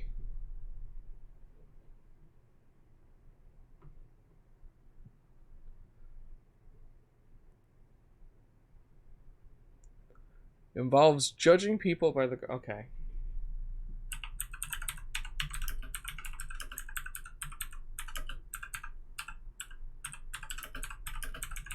Let's see. Oh, hey, yeah, let's read the Wikipedia.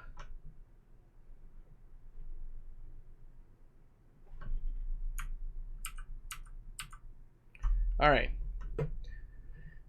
Critical race theory examines social, cultural, and legal issues as they relate to race and racism.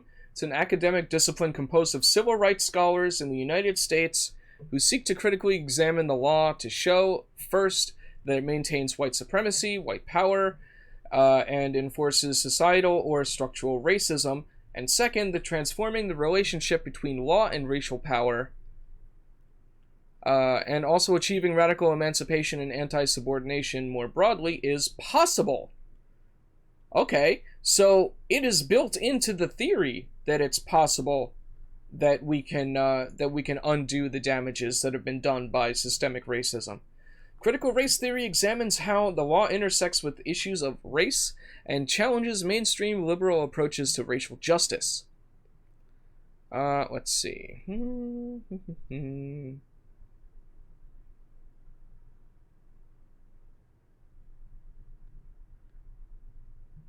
Controversies? Critical race theory has stirred controversy in the United States since the 1980s for deviating from the ideal of color blindness, promoting the use of narrative in legal studies, advocating for the use of legal instrumentalism, as opposed to ideal-driven uses of the law, analyzing U.S. Constitution and existing law as constructed according to and perpetuating racial power, and encouraging legal scholars to promote racial equality. In the run-up to and aftermath of the 2020 U.S. presidential election, opposition to critical race theory was adopted as a campaign theme by Donald Trump, ew, cringe, and various conservative commentators on Fox News, ew, and right-wing talk radio shows. Okay, so that in and of itself, funny that the controversies regarding critical race theory are just about how Republicans Donald Trump and conservatives just didn't like it. Let's see. Promoting the use of narrative in legal... Okay. For deviating from the ideal of color blindness. Okay, so that's the main thing, right? Deviating from color blindness. But guess what color blindness is? Color blindness is a way to say, basically, out of sight, out of mind. You know? Like, I get it. I used to say, I don't see color. But then I realized how much harm that actually does. You know? Because you have to see someone, when you look at someone and you're trying to get an idea of their situation, their life, how the system affects them, you have to take everything into account. But this isn't on an individual basis. This is like on a nationwide basis. So, promoting the use of narrative in legal studies. The use of narrative. Okay, advocating for the use of legal instrumentalism. Oh wait, I don't have to click.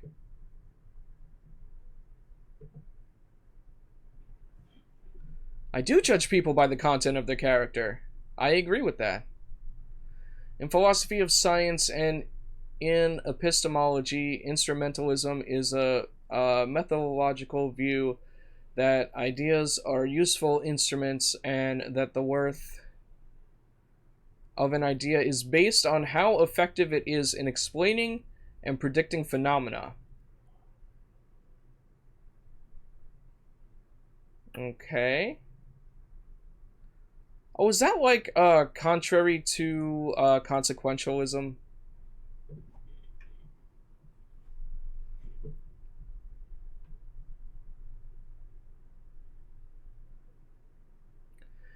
Get mad at the war on drugs. Don't get mad at the small business that got burned down. I get mad at the small businesses, especially if they get burned down for being racist pieces of shit.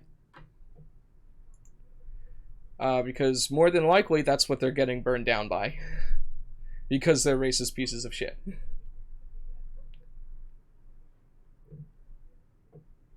And by the way, talking about Antifa and violence, you do know that the majority of riots caused by Antifa and BLM are a direct result of the police fucking with them and trying to start a riot.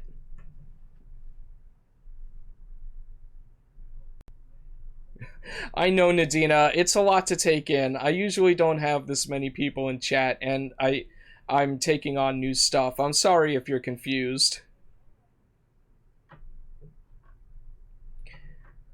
Let's see, what else is there? Lick the boots of the elites. Oh, the elites! Is that code word for Jews? Do you believe in the JQ?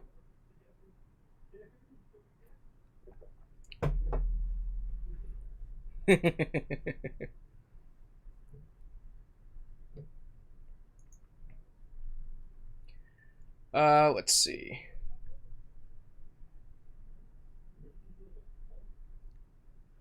What do you know about BLM 2? Just last week, you had a NASCAR hat and were screaming the N-word. Now you have a wig on. Trailer trash is always trying. Who the hell are you talking about? Who had a NASCAR hat on? We're screaming the N-word. What are you... What? Who?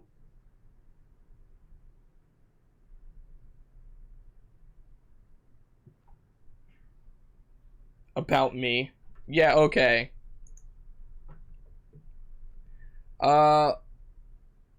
Take a step back with what you just said there. Apply critical race theory to whatever you're trying to get at. How so? Whoop! You got banned. Yeah, sorry about that. Personal attacks won't fly, dude. Oh, I said something about Jews? Yeah, that's because people that say the elites usually use it as a code word to talk about Jews.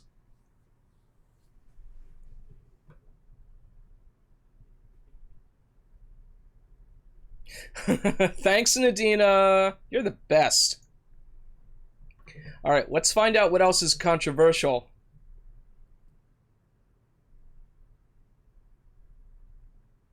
Strange that I'm hearing that dog whistle. That's because I learned it from political streamers.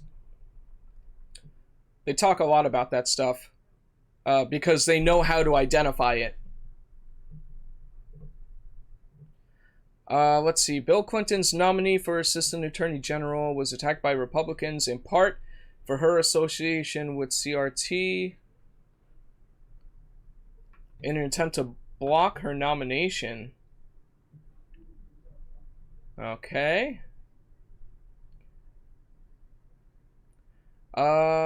Let's see. The director of the Institute for Justice tied her to CRT, which he defined as a profoundly left-wing school of thought that has redefined the outer boundaries of radicalism in legal academia.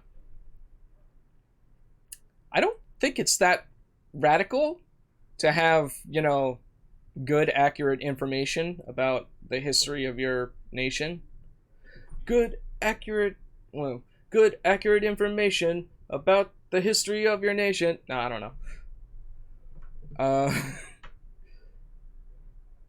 know. These attacks ultimately proved successful. Oh, wow. Let's see.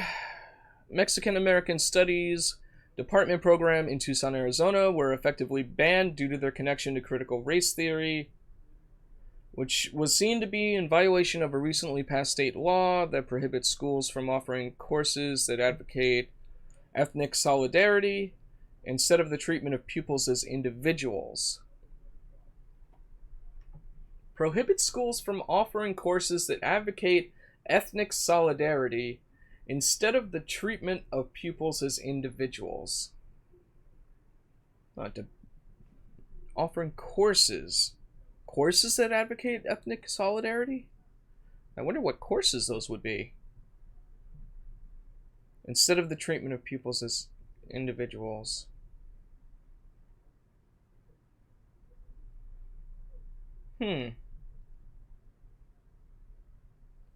The ban included the confiscation of books in some cases in front of students by the school district.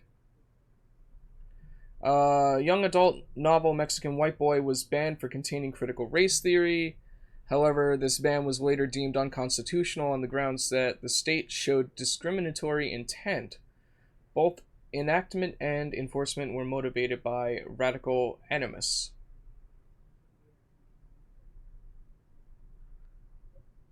Alright. Yeah, Tucson, Arizona. The Mexican American Studies Department programs were banned due to their connection with critical race theory. We do not want to see teachers teaching their pupils about white privilege and inherited racial guilt. Inherited racial guilt, I don't think really... I'm not too big on that.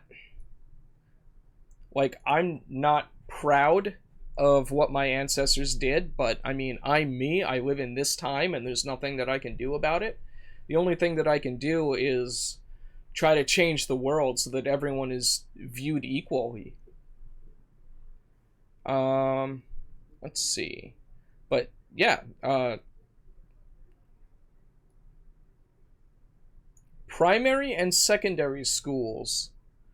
That would be interesting if kids learned and understood about white privilege. That's important, I think. You know, that's an important thing to know about.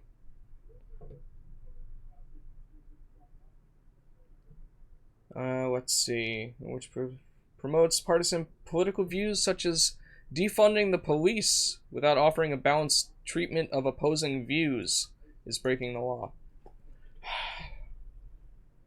So far, all I'm seeing as far as controversies are right-wingers being like, oh, this is bad, this goes against our ideals, this is far too left-leaning.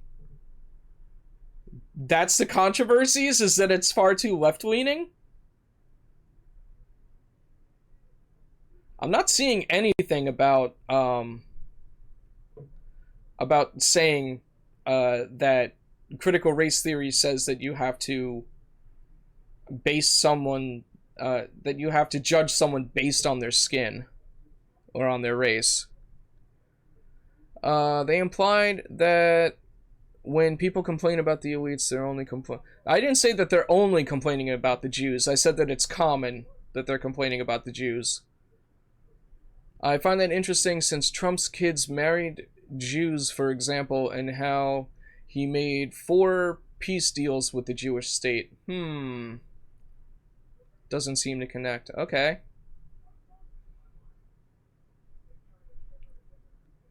Let's see. From what was reported, and from the people I know, the classes were not just teaching about the heritage and stuff that had happened, but some of the teachers were taking it to the extreme, and some of those kids that were in said classes were starting fights with white kids.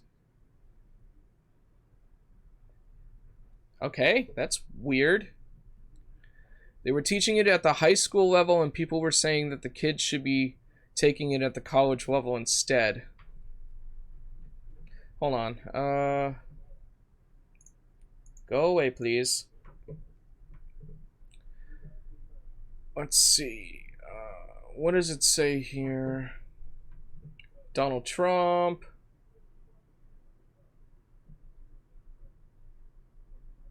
Okay. Several of these bills specifically from critical race theory or so blah blah blah. Hey, Yorkshire Pudding, thank you so much for the follow. Welcome to the Portobello Posse. I'm glad you enjoy your stay. It was a Mexican Studies ethnicity class. That sounds like a college class to me. Getting a bit late? Alright, no problem. Thanks for hanging out. I really appreciate it. Have a good night. Let's see.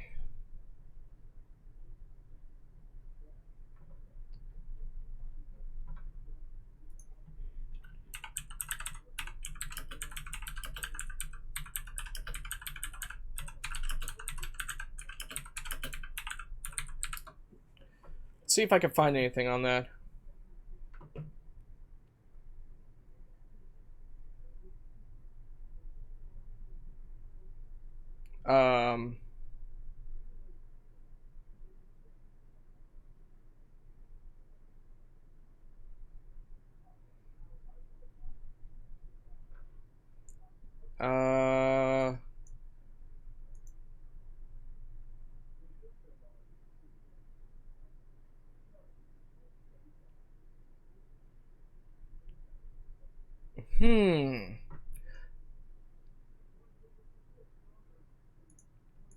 That's interesting.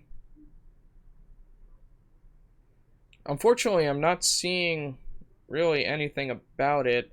It could just be that the teacher was handling it poorly or had really bad views on it.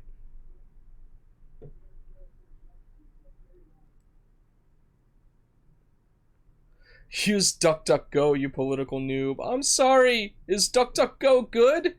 I don't know. Should I use Lycos?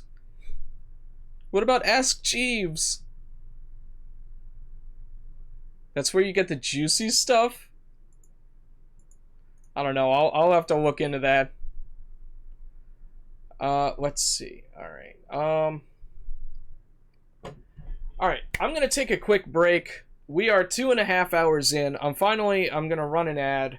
I'm gonna take a bathroom break, get more water, put some music on. You guys sit tight, relax, listen to some music. Yeah, we'll get back to this.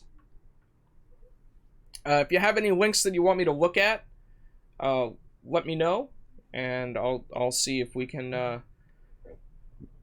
Excuse me. I'll see if if I can look at it. Okay, be right back.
Okay.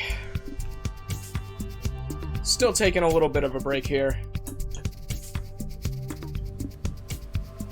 Gonna smoke a little bit.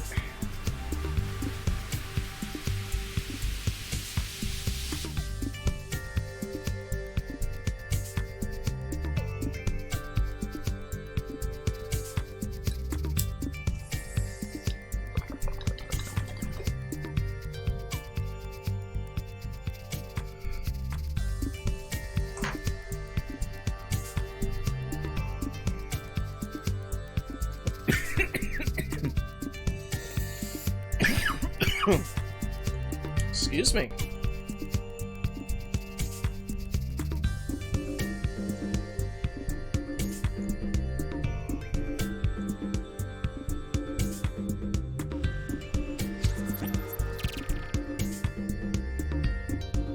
Eh.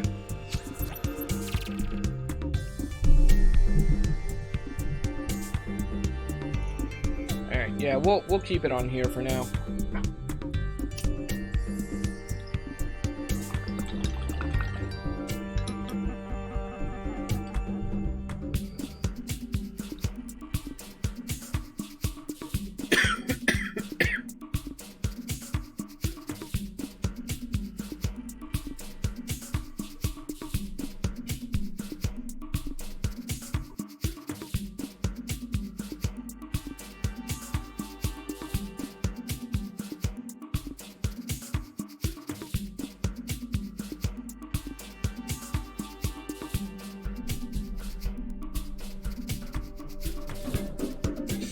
Alright.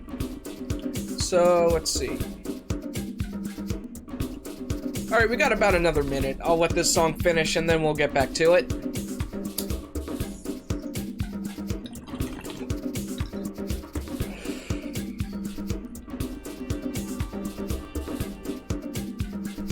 Oh yeah, no, I'm gonna look at that article.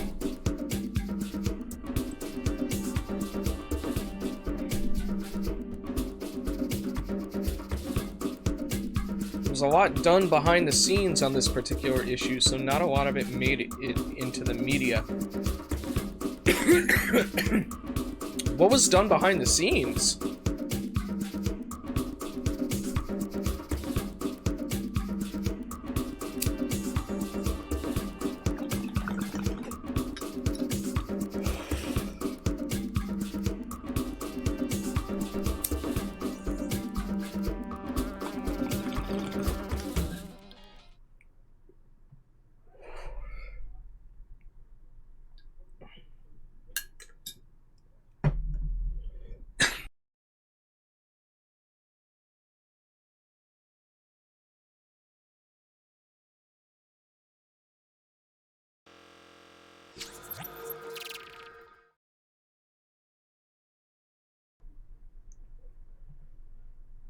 There we go.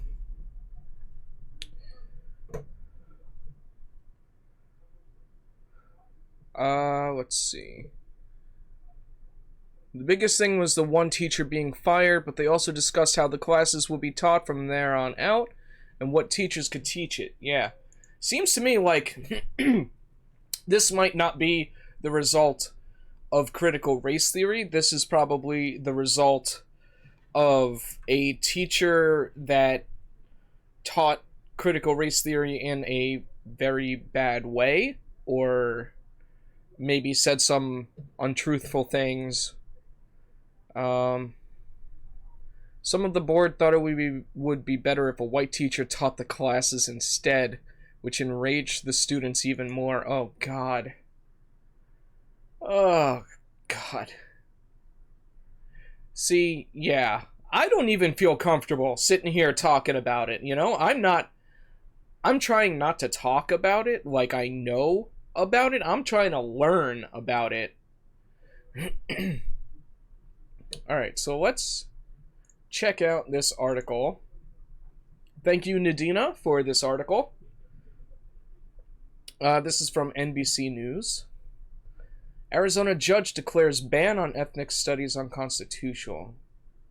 Okay. Federal judge has issued a final judgment blocking the Arizona state law that prompted the dismantling of a Mexican American history program in Tucson's largest school district. Okay.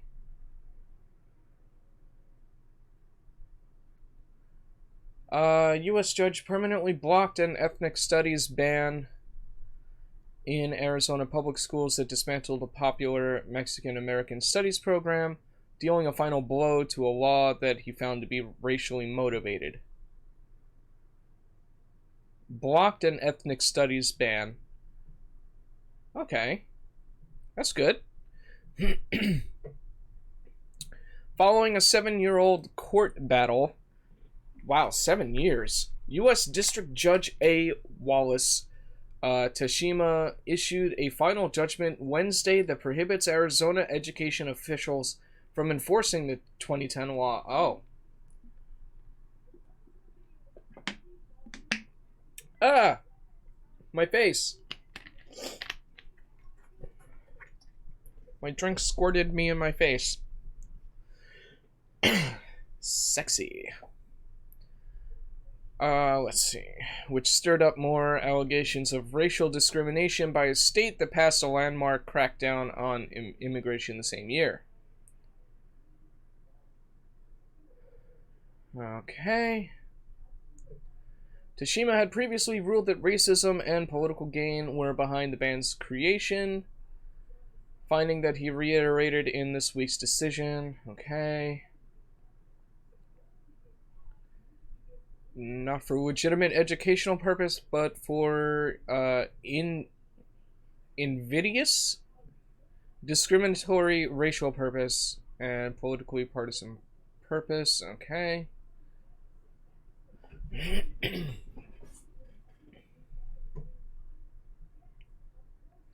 We will consult with the superintendent and see how she would like to proceed.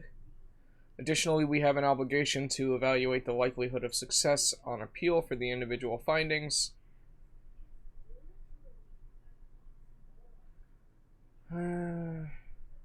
Law banned courses appearing to promote resentment toward a race or class of people or advocate ethnic solidarity instead of treating people as individuals. Okay, that's what we saw in the previous one.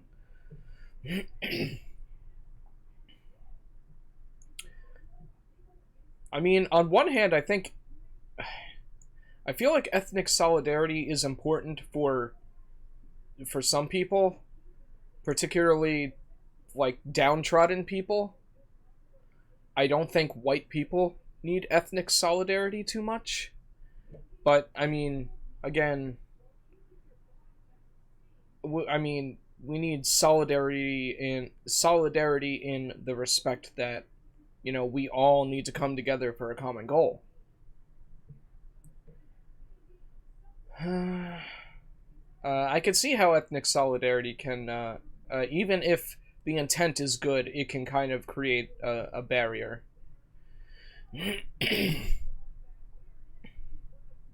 But promoting resentment towards a race or class of people, absolutely, that has no place anywhere.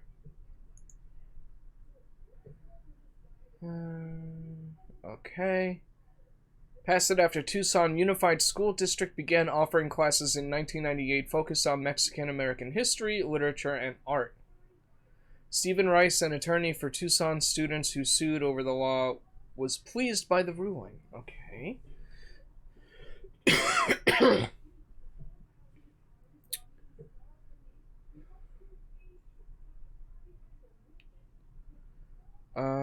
Makes it clear that the Tucson Unified School District is absolutely free to re-adopt the Mexican American Studies program. Alright.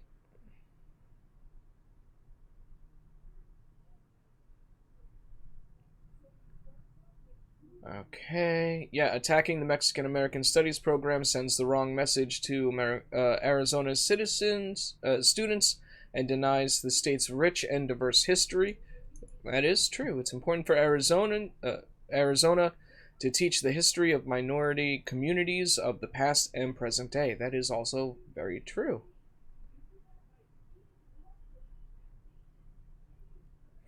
Alright, what else did you say to Google?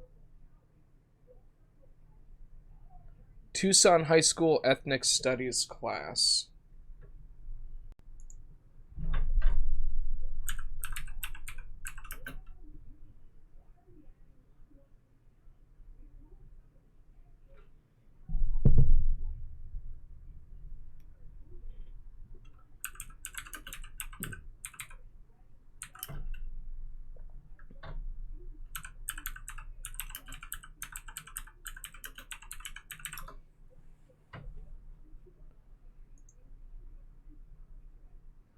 Mexican American Studies Department programs. Okay.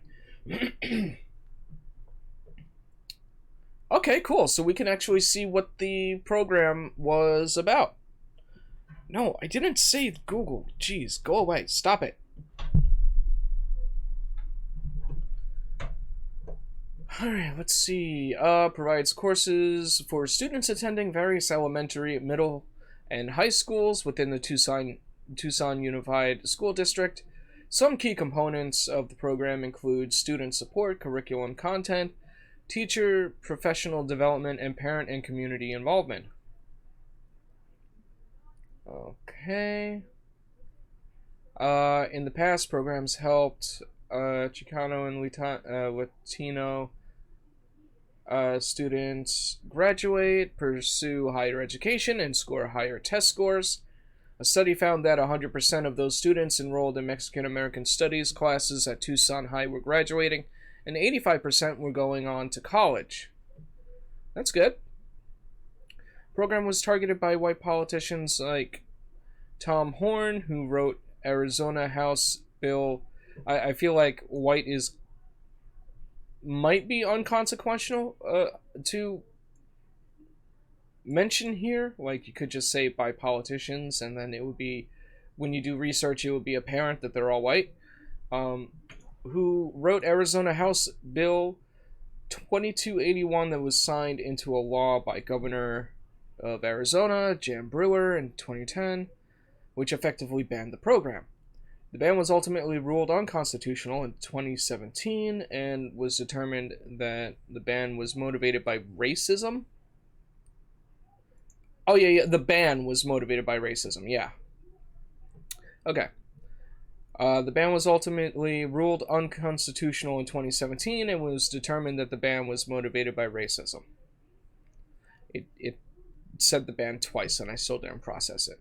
I'm sorry, I failed. The ban of programs also inspired educators in California and Texas to introduce ethnic studies into school.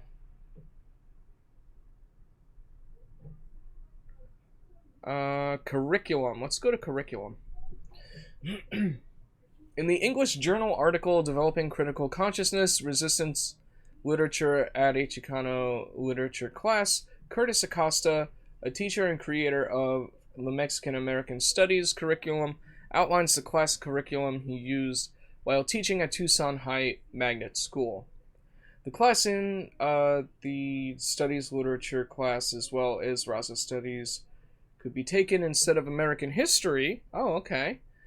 And Junior High School English. The department uses Chicano to refer to Mexican American experience within the United States, and Raza, a more inclusive term that represents the entire human race. The curriculum used in the junior class of the program is based on indigenous philosophy using the Chicano paradigm. Oh, that's a reference. Oh, it says right here, this paradigm has 4 key concepts. Tezcatlipoca, Quetzalcoatl, okay, I'm not gonna read these. This one is a concept about self-reflection and finding one's inner self. Quetzalcoatl is learning one's history and how that shapes who someone is. This one is based on the will to act and be positive, progressive, and creative. And this one is the concept of being able to reshape oneself and be renewed. Okay. And Costa states that the senior year high school classes follow the same paradigm and expand on it to incorporate more of a social justice aspect that relate specifically to challenging mainstream assumptions and stereotypes. That's good. That's really good. By teaching students the counter-narrative. Acosta states that the most important part of the curriculum is the ability to loop within the same students in successive years. The use of this curriculum, Acosta expresses, is crucial for students to discover their humanity and academic identity.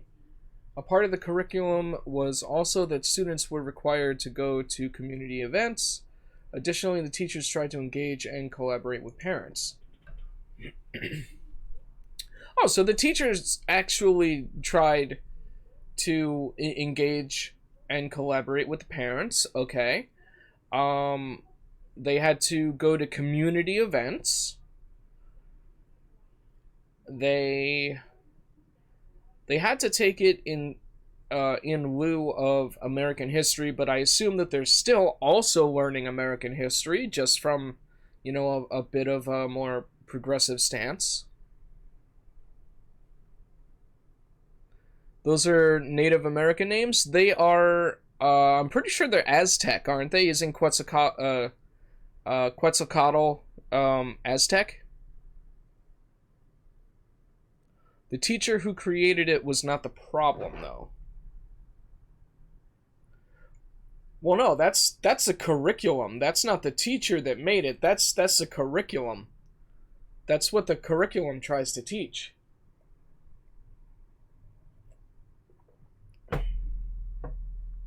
Aztec, Mayan, and the ones from that area. Okay.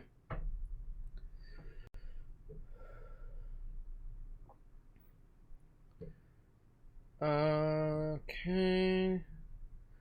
These classes involved analyzing government, researching problems that students face in school, and coming up with solutions that were then presented to policymakers.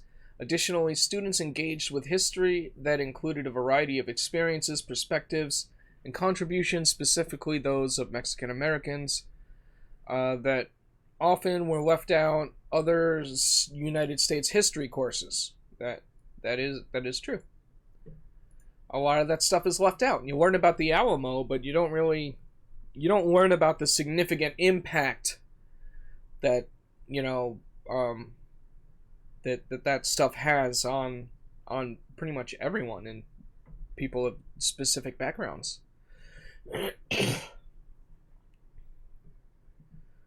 Art skills were developed while using content for artwork based around social justice issues. Students were encouraged to be active learners by engaging with literature through discussions, projects, writings, and readings. That's good. Since 2006, this program was under attack by Tom Horn, who also attempted to ban the program in 2008 and 2009, gaining widespread student and community protests. Widespread student and community protests, as well as media attention despite of his unsuccessful efforts. Oh my god, I can't stop clearing my throat.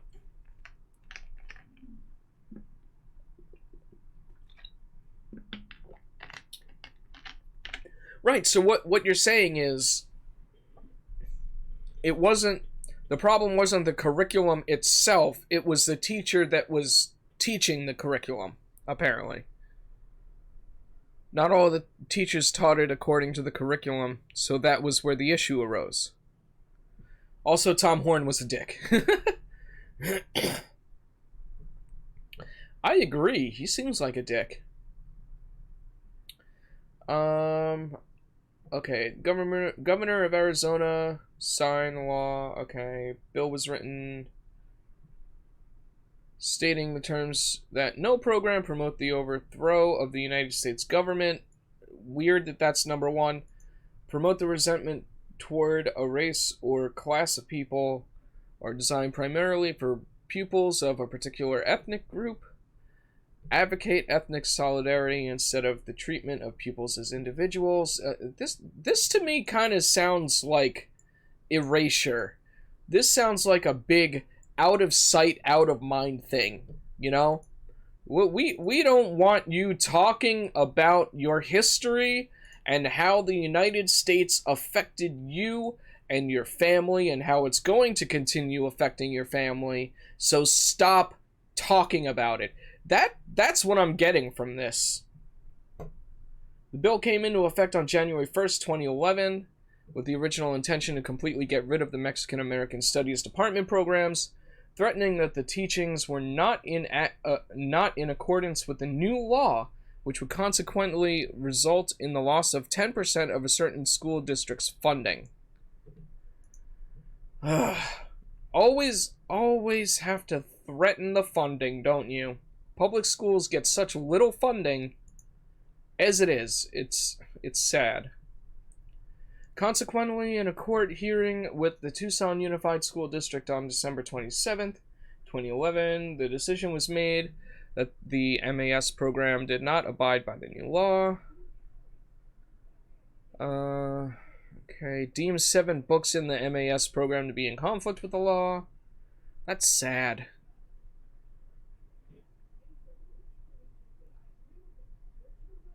It was possible from the way he acted that he was a racist as well. Oh no.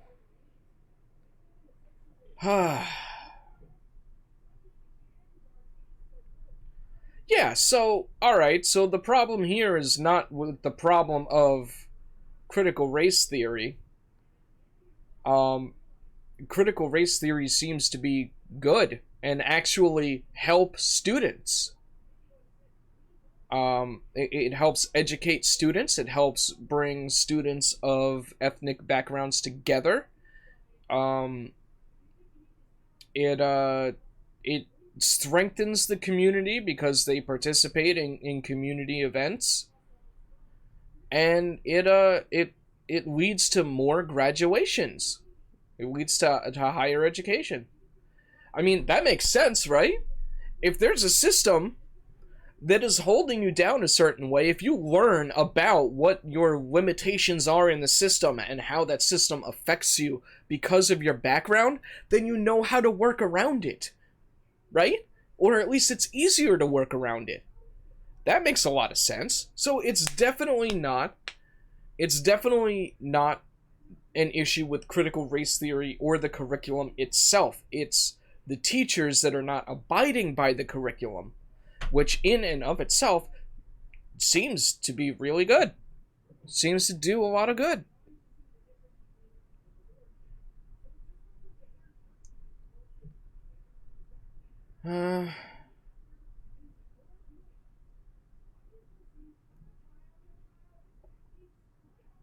They brought about the Mexican-American Student Services. Did not involve classes, but rather help address the achievement gap for Latino students. That's good.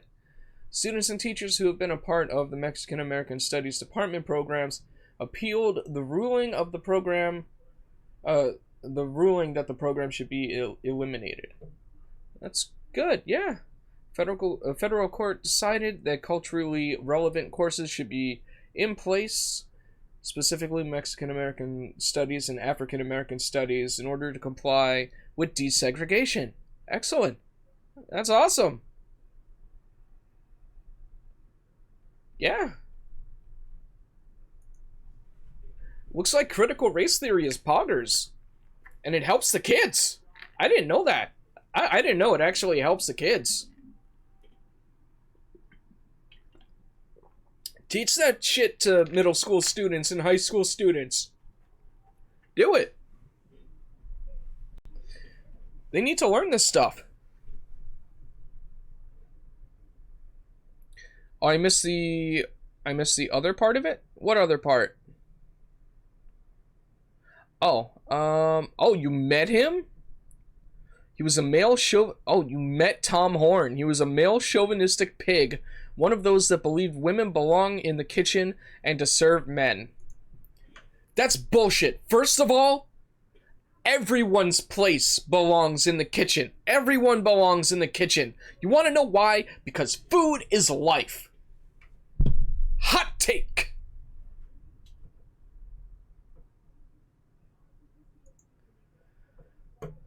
All right. Well, I learned a lot today.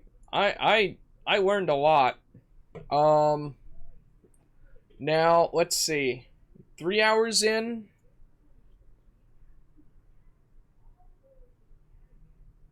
They may have changed since then, but I don't know. The guy was an ass. No, I believe it. I believe it. All right. So now we are going to I'm going to smoke a bowl, actually. Well, not a bowl. I'm going to take a couple hits. Hold on.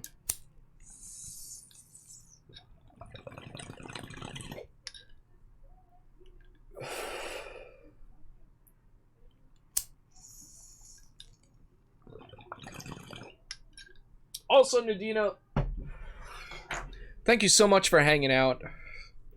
As long as you did. I really appreciate it. As long as you did. You're still here. Let me gift you a sub. Can I do that? I think I can.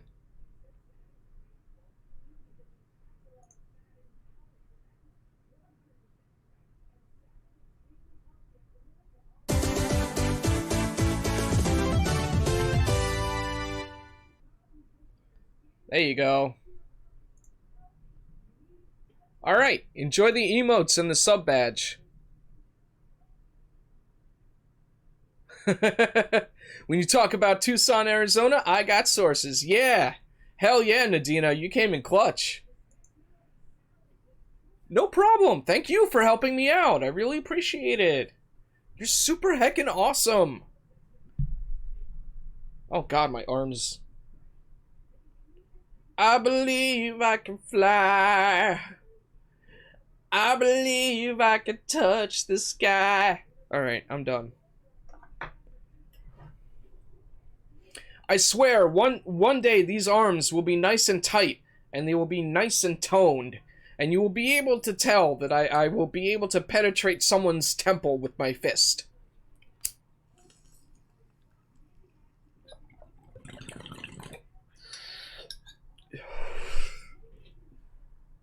CEO of Transphobia, come and find me. I dare you.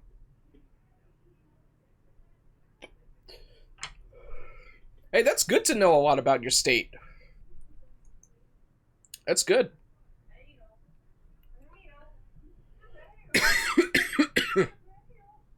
Excuse me.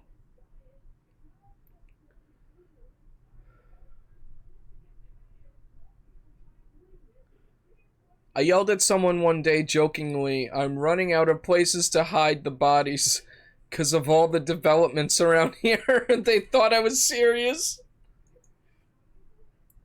That says a lot about the place you live, huh? Alright, everyone. We are now going to learn about Juneteenth and its significance, okay? Today is Juneteenth. Happy Juneteenth. I don't know exactly what that means, but by the end of this video, we're going to find out. Oh, and just in case this is a new video. Hey, all you awesome viewers. This is the Stupicide. I did that wrong.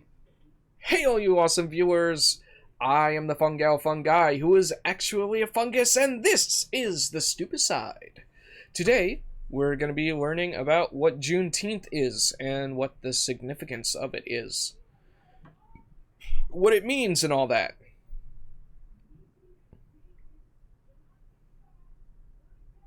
If we want to honor the end of slavery, then we should celebrate Juneteenth. Wait, that's what Juneteenth is? That's loud. Juneteenth has only been recently recognized as an official holiday. I mean, if we want to honor the end of slavery, then we should celebrate Juneteenth. Wait, that's what Juneteenth is? Juneteenth has only been recently recognized as an official holiday, but it's actually the longest-running African-American holiday celebrating the Emancipation Proclamation. Here's how this once local... Oh, wait, really? It's already been a widely celebrated holiday? Oh shit, look at that! It's already been a holiday! Just not a federal holiday. Okay. This... surprising. I did not know that. Holiday has become one that is now recognized from coast to coast. June 19th, commonly known as Juneteenth and formerly known as Emancipation Day or Jubilee Day, marks the day that federal troops arrived in... Oh, I've heard of Jubilee Day. I've heard of that. I didn't know what it was, but I've heard of it. Yeah, no, I know they made it official. They made it official, I think, a couple days ago. I just didn't know that it was already a celebrated holiday. In 1865, taking control of the state and freeing all enslaved people. The Emancipation Proclamation was issued on January 1st, 1863, which was said to be the day all enslaved Africans and Confederate states were to be set free. In reality, it didn't end completely. And by virtue of the...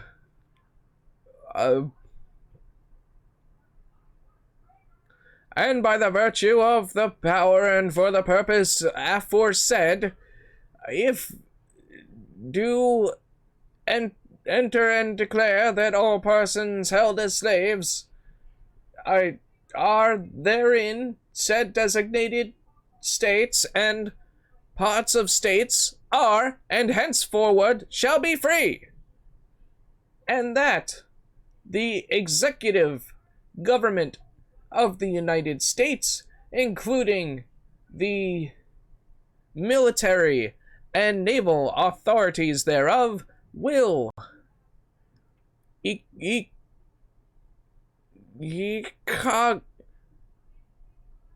cognize and maintain the freedom of said persons. In fact, there were still enslaved people in states like Kentucky and Delaware, as well as in Texas, where there wasn't much military presence, so slavery continued. Yeah, after the Emancipation Proclamation, unfortunately, not all of the slaves were freed.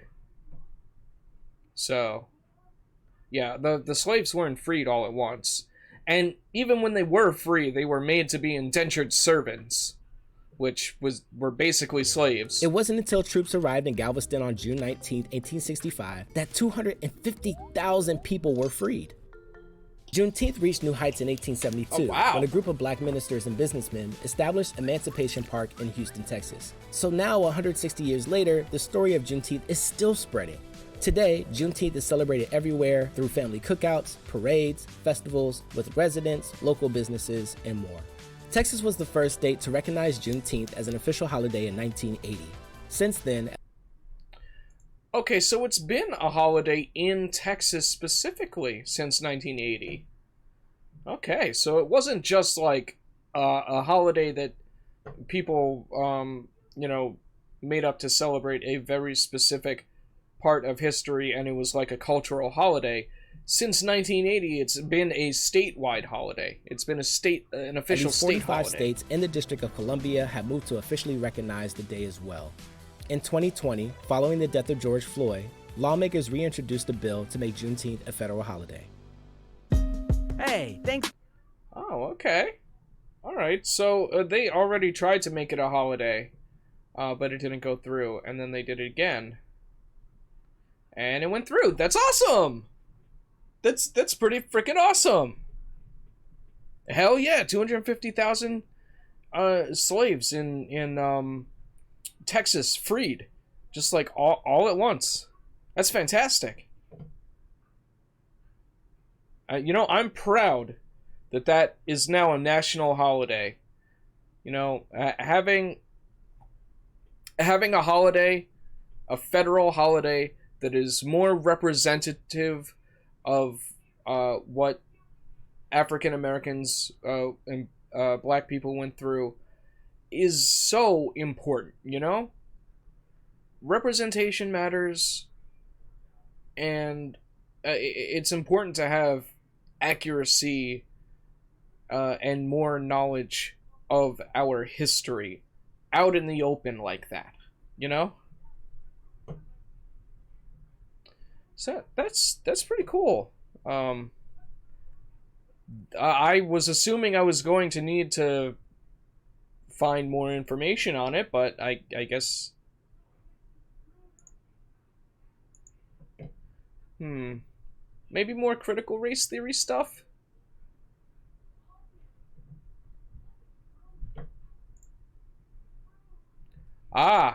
Let's do this one. PragerU lying about critical race theory. Oh, actually, let's just...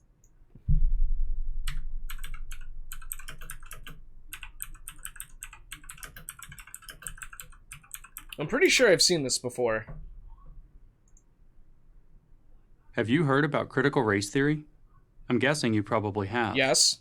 It has already insinuated itself into many institutions and is making rapid progress into others.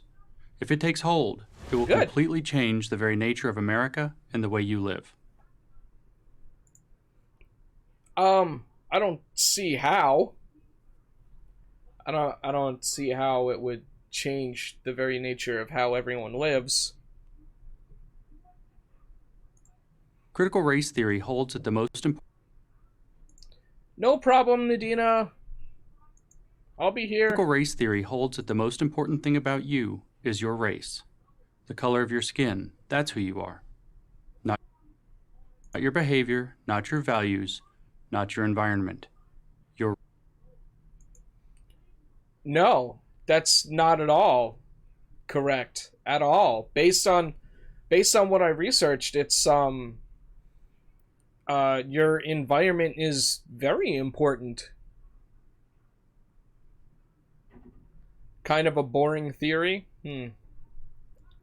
But yeah, no, it doesn't say anything like that. Race. In critical race theory, if you are a member of a minoritized racial group, their term, not mine, you are a victim of a system that is rigged against you, a system that doesn't want you to succeed. Technically, the system is rigged against pretty much anyone that doesn't already have a massive accumulation of wealth. But guess what? Some people get it worse. On the other hand, if your race is privileged, you're an exploiter, whether you intend to be or not. I don't think that's correct, and it's definitely not in line with critical race theory.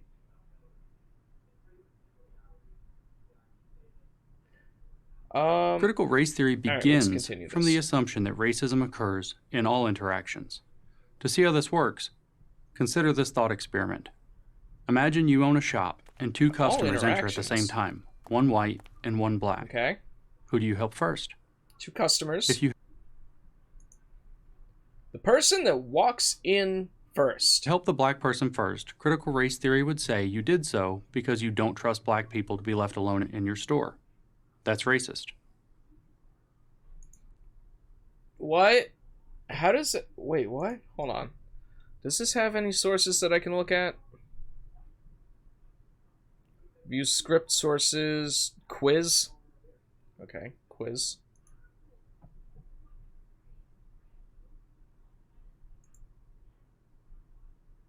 Stop. No. Quiz. No, I don't want quiz. I want sources.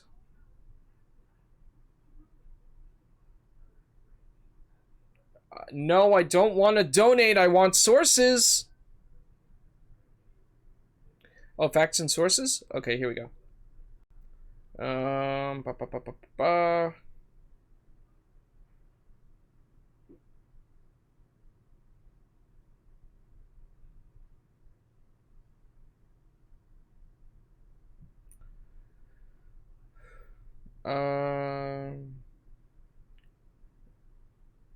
Social inequalities between whites and not. What? Critical race theory begins from the assumption that racism is built into all America's institutions, right? I'm pretty sure it is.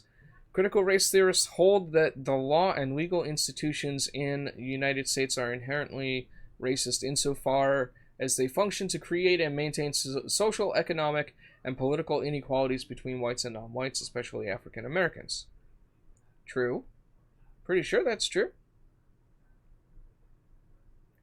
Alright, where's the thing about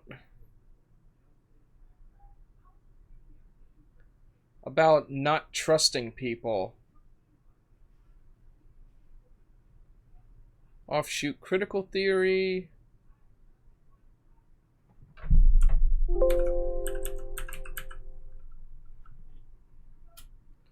Okay, there's no source for the thing that says that critical race theory says that if you help the black person first, it's because you don't trust him in the store alone. That doesn't make any sense. PragerU is only debating radical left in Twitter. That's why everything they say seems like a straw man. Makes sense. Makes sense. If you help the white person first instead, critical race theory would say you did so because you think blacks are second-class citizens. That's racist too. I wish I knew where they were getting this shit from. Like, their sources... I don't know. We'll check it out after. It can find racism in anything, even if it has to read your mind to do it. Critical race... What do you mean, even if it has to read your mind to do it? Like...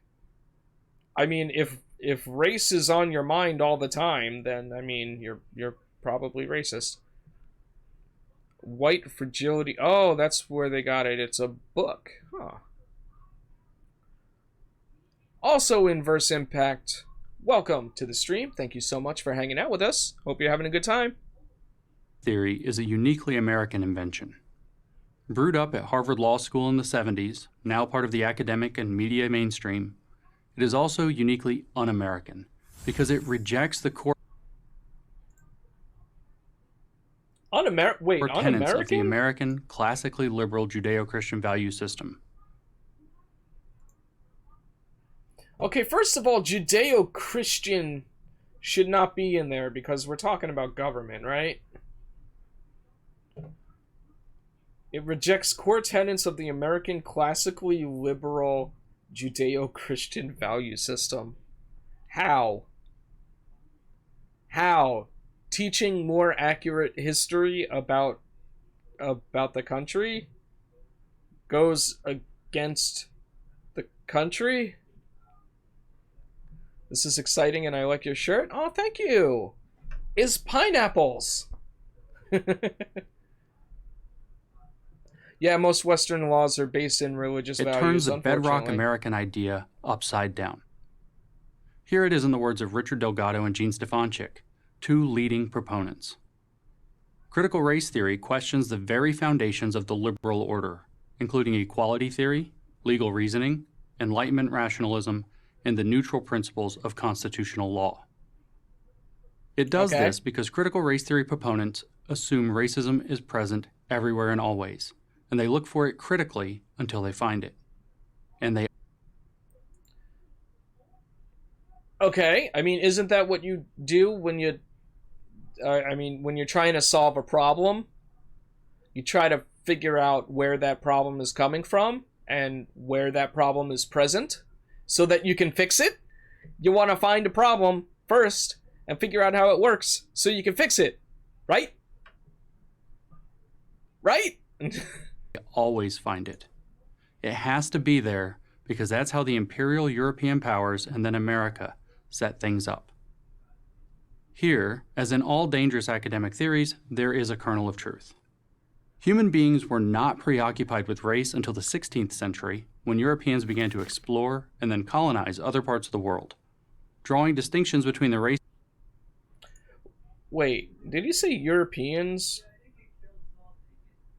Began to explore and then colonize. In all dangerous academic theories, there is a kernel of truth. Human beings were not preoccupied with race until the 16th century. Wrong! Oh my god, that is wrong. Are you kidding me? I am fairly sure the concept of race has been around for an extremely long time. Like, I'm pretty sure race was a concept when there were still Neanderthals around. Like, seriously. Come on. You're gonna say that human beings weren't preoccupied with race until the 16th century? Race has been a part of human history, like, since the beginning.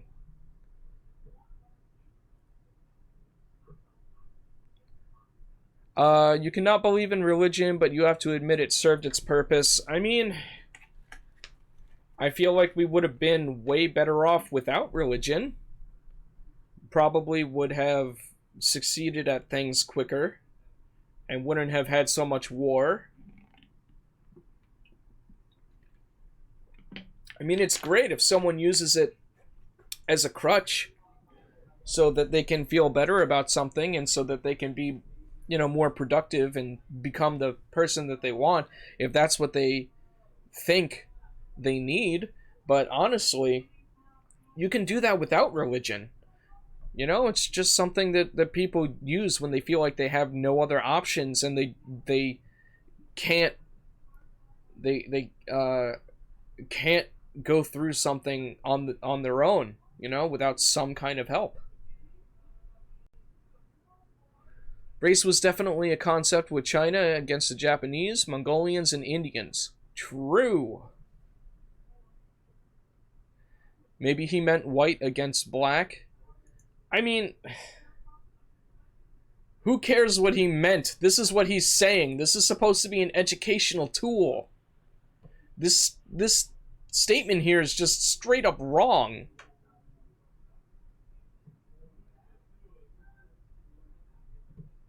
Race never really resulted in violence before the 16th century, or if it had, it was never well documented in the West. I mean, I agree that it probably wasn't very well documented. I'm pretty sure, like, I'm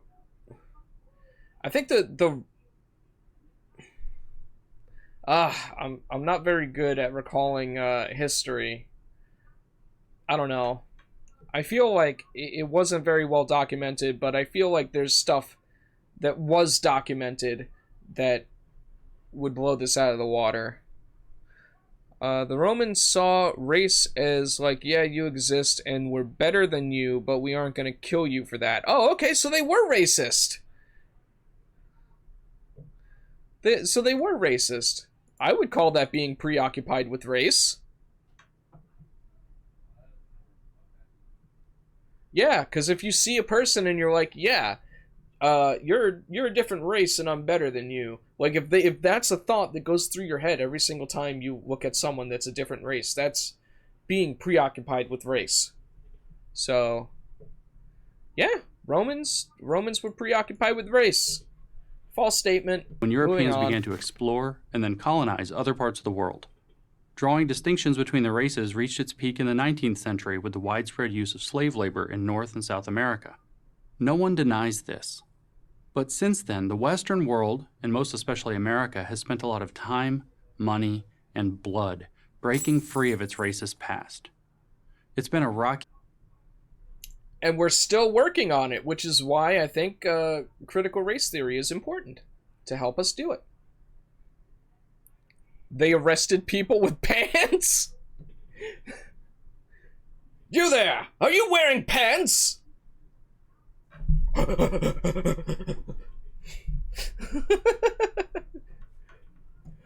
Cheese it! I can't let him get my pants! Romans didn't enslave people based on race, they just enslaved people. Okay, yeah, but I mean, they're still preoccupied by race if they're racist, and they think that they're better than other races. And when they see another race, they're like, I'm better than you. If that's in the forefront of their mind, then yeah, they're preoccupied with race. Rumor has it that both Heracles and Ajax were black, but they declared they were of their state, Greek and Roman respectively, and no one batted an eyelash at them then. Interesting.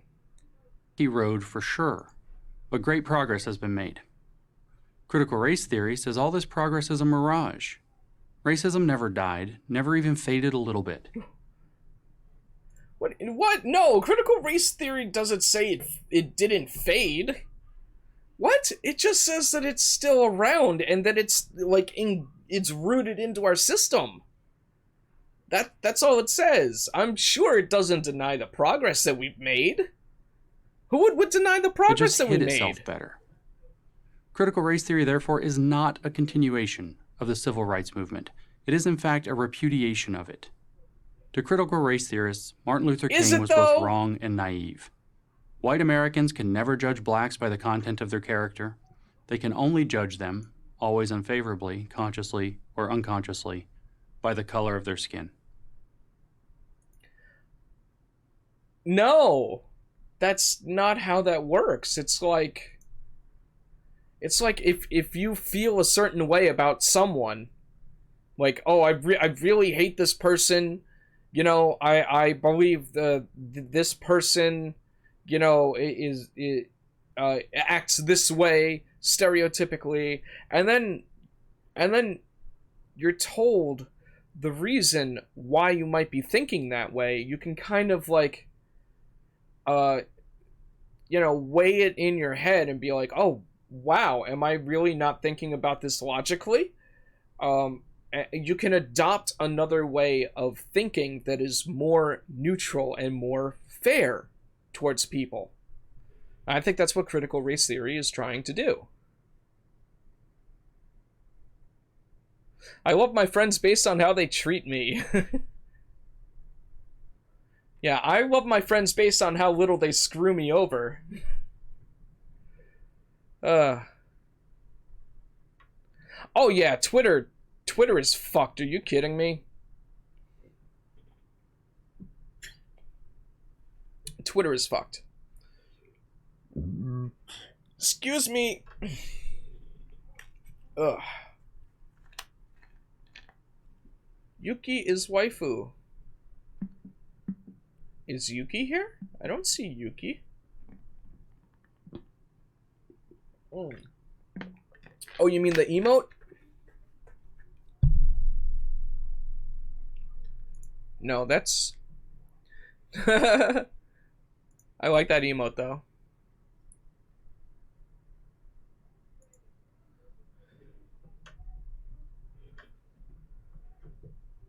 Okay.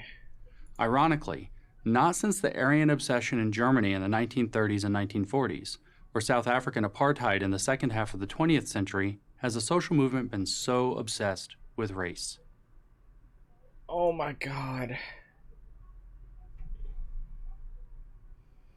Is he really comparing critical race theory to those things? Just saying Yuki is waifu and I love her because of her personality, not because she is black. Oh, yeah, absolutely.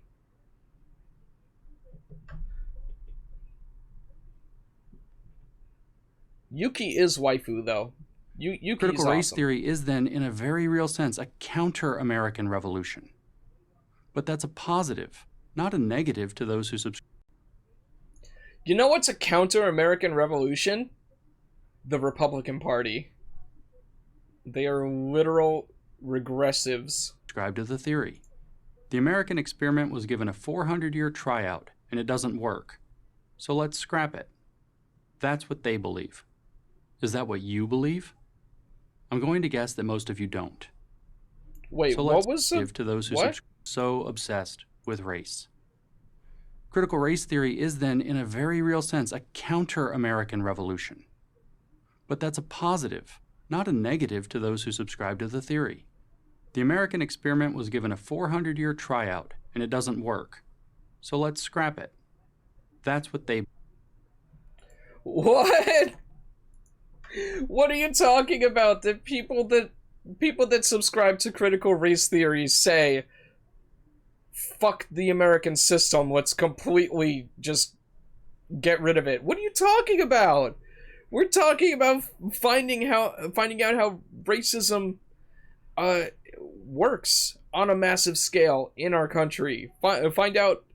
Oh my god, they just don't like this because they know that the Republican Party really won't be a thing anymore if we get rid of systemic racism, you know? Because there goes voter suppression. A lot of people of color are not able to vote because of voter suppression. That's what this is screaming to me, is please don't do critical race theory because I want to continue living in a racist society where we have the upper hand as Republicans. This is disgusting. Believe. Is that what you believe? I'm going to guess that most of you don't. So how do we stop critical race? I believe that this guy looks like he's about to cry. Are you gonna cry? Are you gonna cry? Before it infects the brains of too many decent Americans, especially young people, and turns us into something we have never been and shouldn't ever want to be. The answer is simple. Refuse to accept it. Don't be intimidated by the heads I win, tails you lose logic of this self-destructive, America-hating, anti-reality idea. Don't be bullied into thinking that you're racist when you know you're not. Anti-reality. Or that you're a victim when you know you're not. Defend yourself while you still can. I'm James Lindsay. Shut up, I don't care. Oh my god, that was terrible. Oh. In fact, that was so terrible, I have to take another break. I gotta go to the bathroom.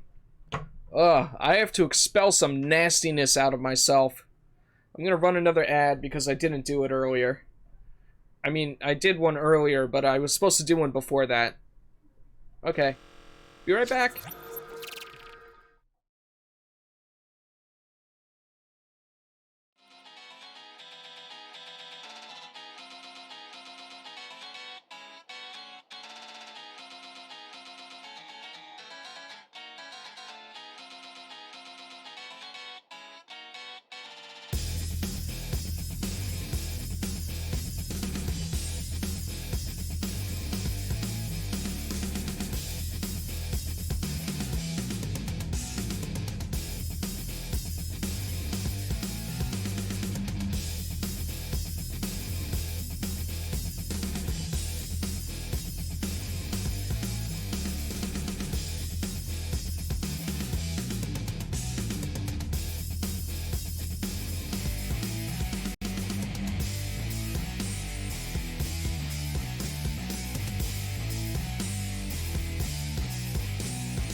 There we go.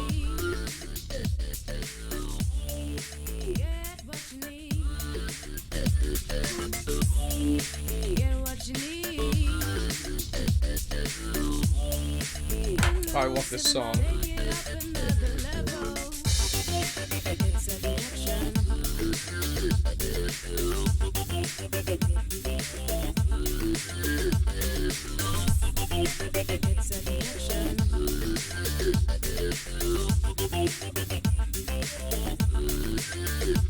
Alright, probably gonna do like an hour, hour and a half of video games, maybe 2 hours. We'll see.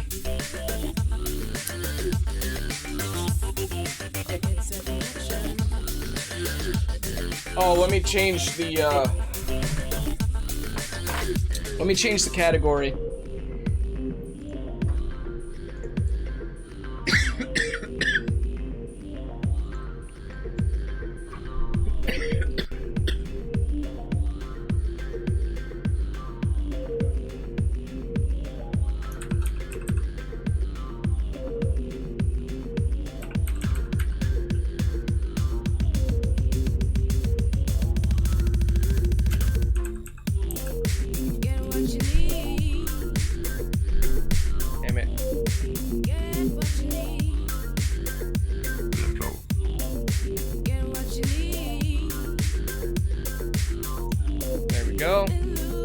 been updated.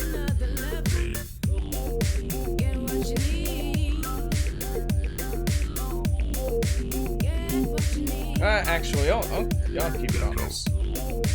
I do, however... Oh wait, hold on. Let's take a look at the result of the poll. Are you kidding me? 4 votes and it's a frickin' tie?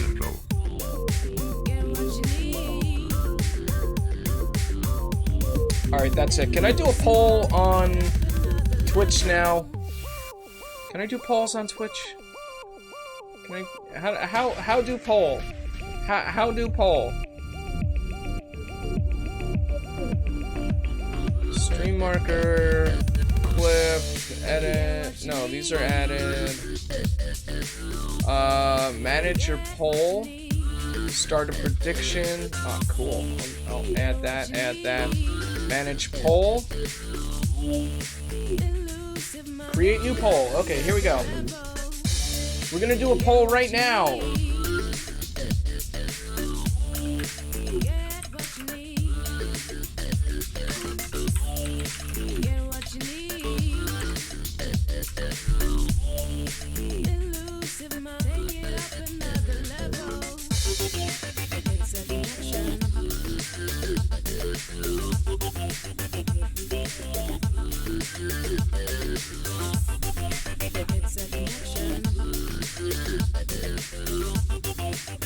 Oh, really?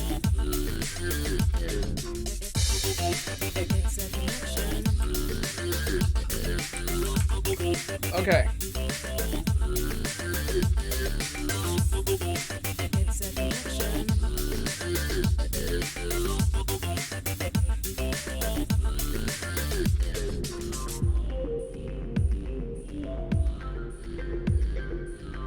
Alright, we'll let this go on for 2 minutes.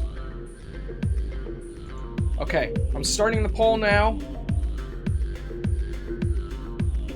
Alright, so here's the thing. I'm gonna play Minecraft.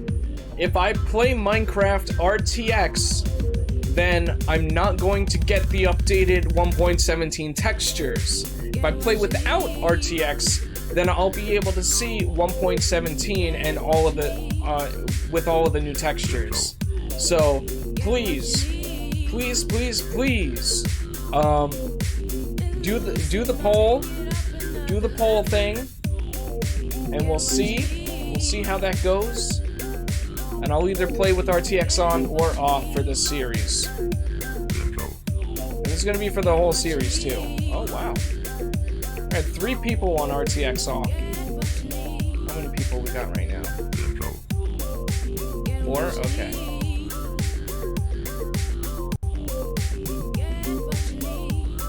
God, I love this song! Oh my god!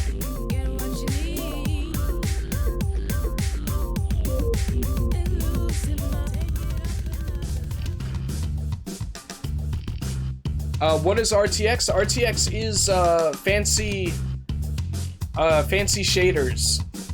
It's ray tracing lighting. Stretch. Okay, hold on.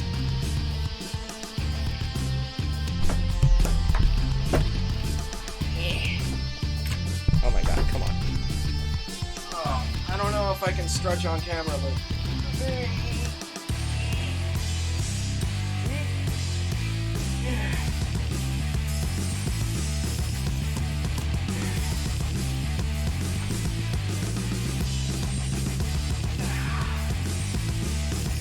There we go.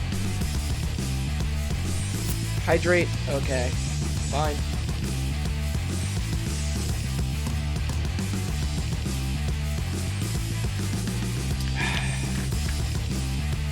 Okay.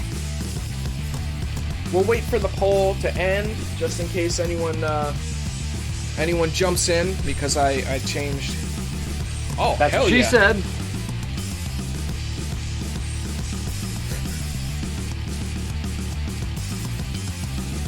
Yeah, this song is freaking awesome.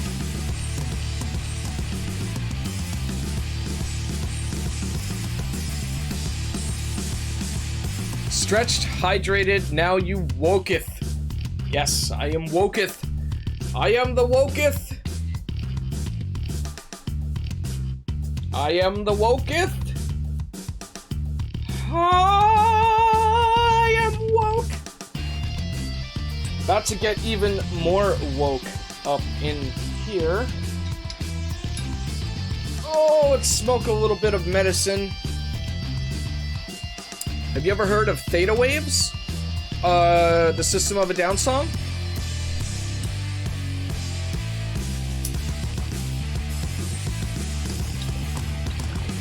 I hope that's what you're talking about.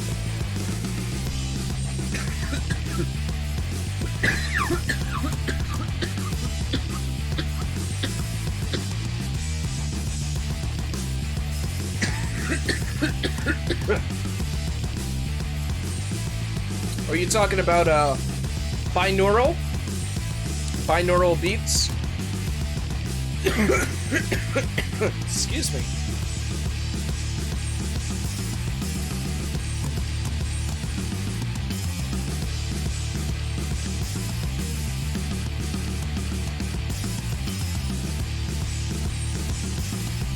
Oh yeah.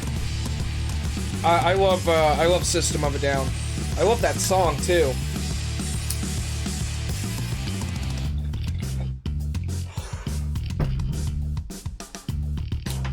Ugh, let's clean this bowl. It tastes so dirty.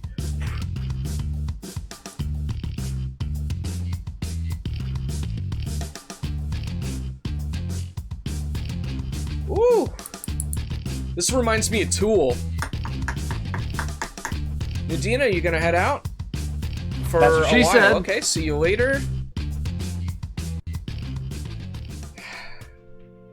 What are we watching? LSD? This is called Electric Sheep.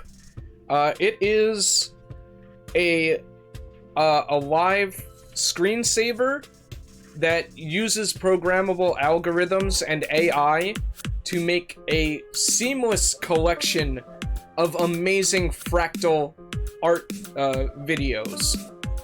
This is just the YouTube video, but you can actually download the wallpaper and it'll like upload and download different wallpapers. It's so freaking cool. It's called Electric Sheep.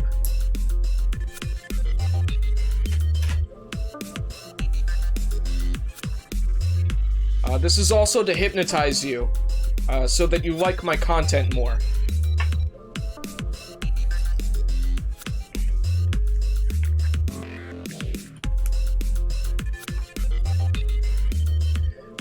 Also, Chris, you really like using the "that's what she said," don't you? I don't even remember what I said that warranted that.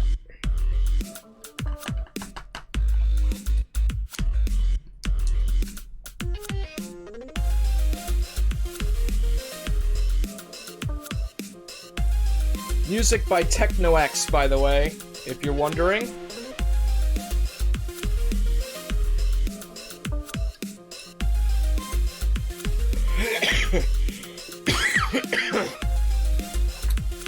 How much did they pay you to watch a PragerU video? Yeah, see, that's the thing.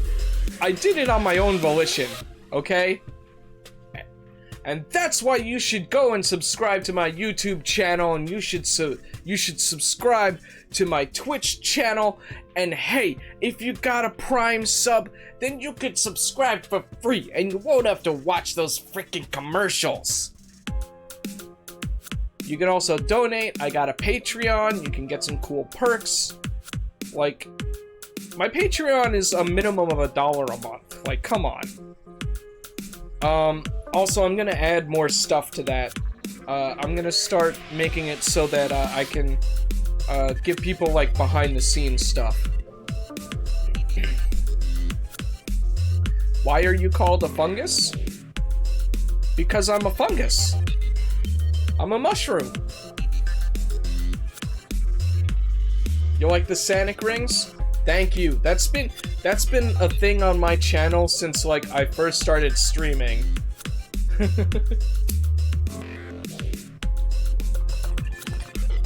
That and chill, awesome music.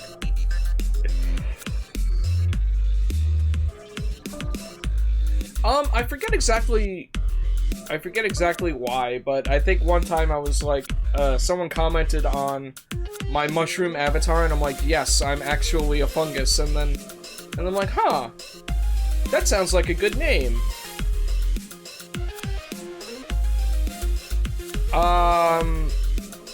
You dropped your keyboard.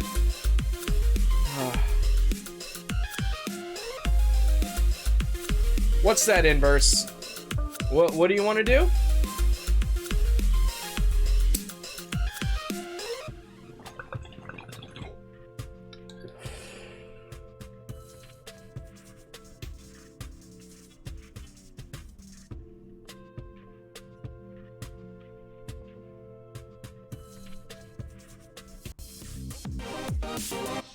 Can I add an item that costs a lot of rings? I don't know if I have any slots yet, but if you have an idea for what you want to do, let me know.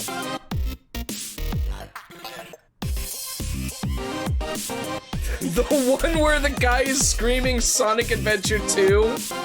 Wait, what?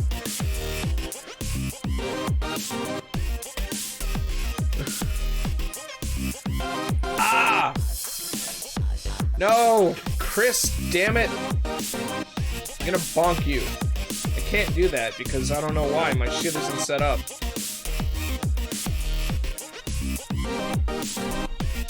Alright. No nudes! My nudes are on my OnlyFans, okay? And don't tell anyone I have an OnlyFans. It's a meme called Sonic Adventure 2. Hold up.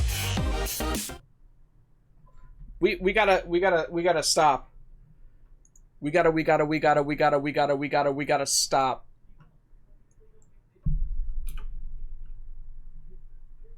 Sonic Adventure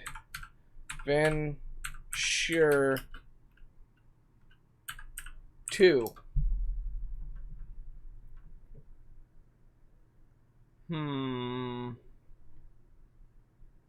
No, I want to search for this. Sonic Adventure 2. It's 37 minutes long? Oh, the third one? Wait, what? This one? This one? This one? This one? This one? This one? This one? This one? This one? Which one? I had it the first time? This one? the page before? This one. Right?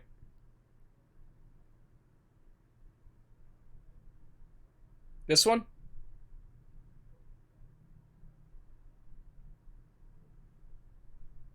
The page before this. Oh. This one. Oh, God.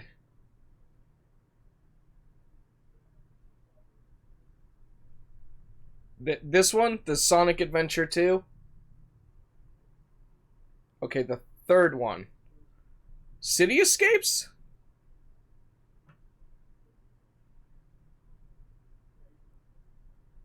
Okay, so this one. Sonic Adventure 2 Battle City Escape. This one. Okay.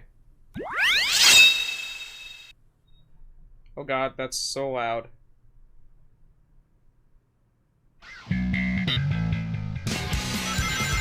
Oh, this is a song! Suspect seen heading south. Oh, this is just a song! Yeah, I love Escape from the City. Speed of sound. Rainbow. Yeah.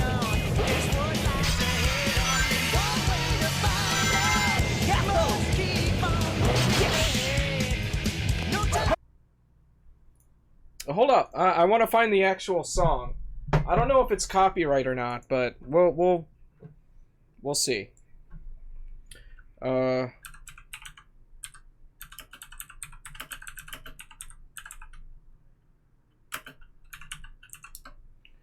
yeah, this song is a bop. You kidding me? That bass line.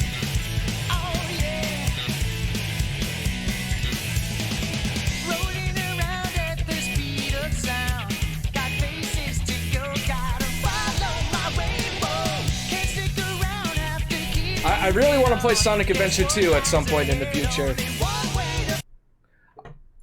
Oh, okay, it was the second one? Alright. Ah! So it was this one. Oh my god! Oh my god! Oh, it's Sonic Adventure 2! Holy shit! Oh my god! Oh my god! Oh my god! Yes! Yes! Wow! Oh my god! We are playing this, baby! Yeah! Yeah! Wow! We are getting Sonic! Sonic! Wow! Sonic Adventure 2, bitch! Sonic Adventure 2!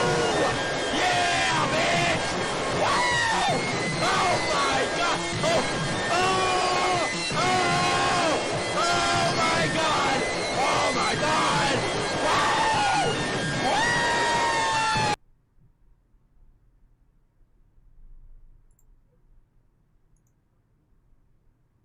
Well, that was an experience. You want to see something that I made that probably shouldn't exist?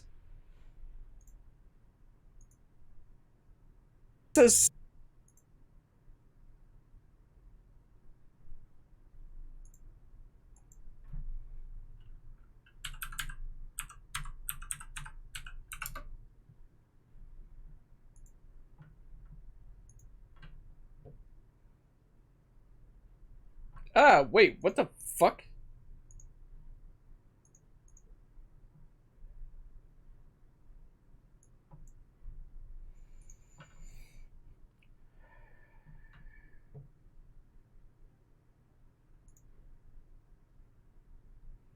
Okay, so there's no easy way to prepare you for what you're about to see. It was late, it was 2006, and YTMND was popular. Don't know what that is? Then Google it. Google is a thing now. In 2006, almost half of the internet was using Google as their main search engine. So in 2006, almost half of the internet was using Google as their main search engine.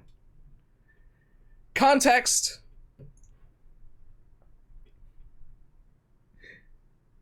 That was a fun fact for you. Anyway, here it is. My magnum opus.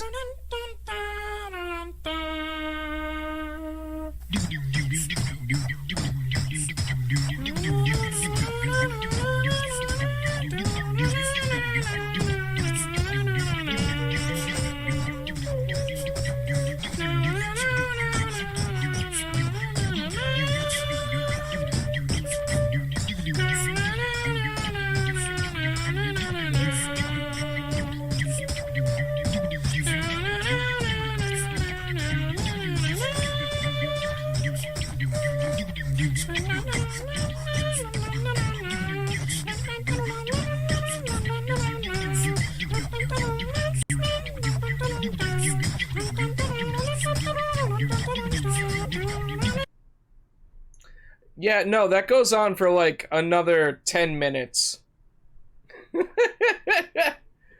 12 hours? No, I don't think you can even sit through this for 10 minutes. Not the 11 minutes that it is. And then there's stuff at the end.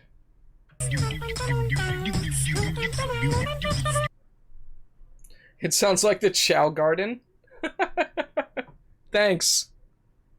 Is this the Chow Garden music? No. This is the Sonic 2 special stage music.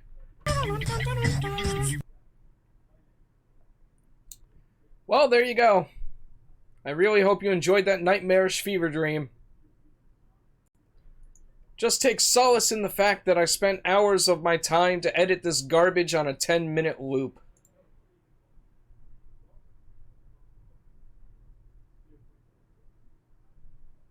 What is my life?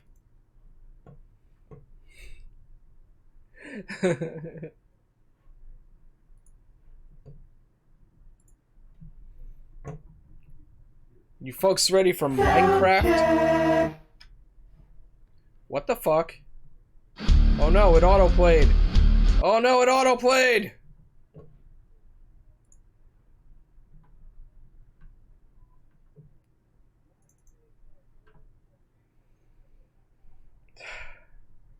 Oh god, Shark Boy and Lava Girl. I don't think I watched Shark Girl and Lava Boy all the way through. It never really caught my interest.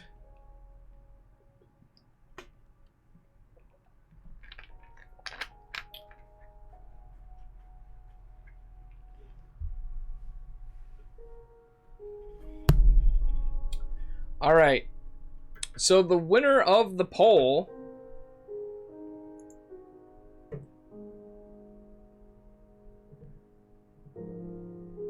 Oh, holy crap.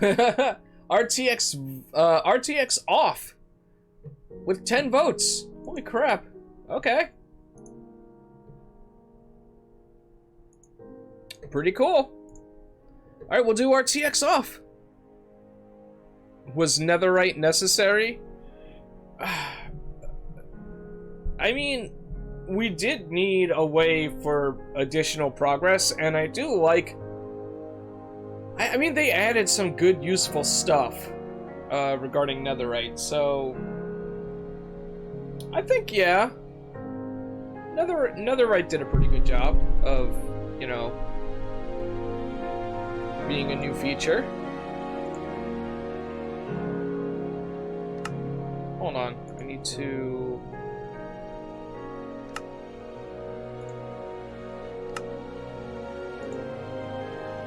There we go.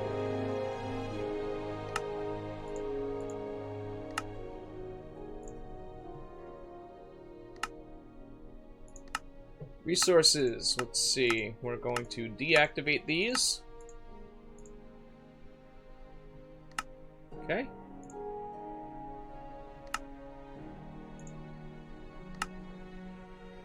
Gonna create a new world. By the way, feel free to give me ideas for what to name my world. We're gonna be doing on hard.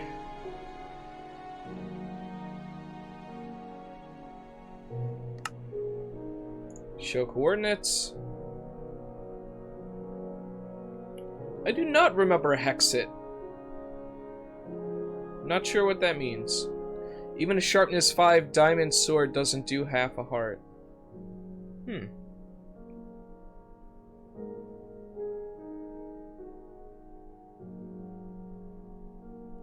Okay.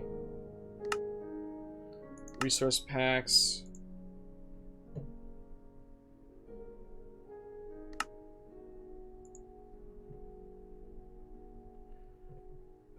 Oh, it was a mod? No, I don't remember that. What do you guys want to name it? Or rather, seed. Everyone type a random number in the chat. Type a random number, or a random couple of numbers. A Ravager does half a heart to netherite. Yeah, also, the knockback resistance. Don't forget about the knockback resistance.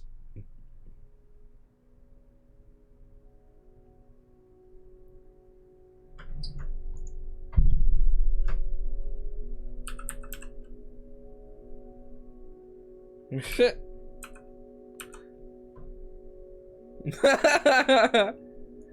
192740183 anime girls 5. Beautiful. I love it.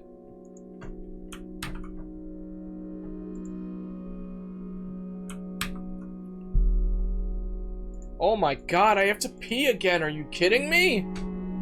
Alright guys, think of a name. I'll be right back. Hold on.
Okay, I'm back.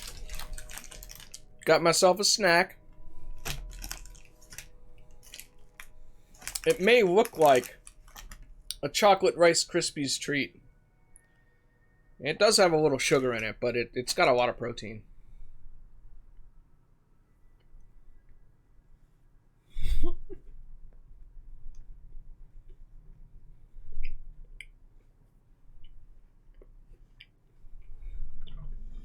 Are you kidding me?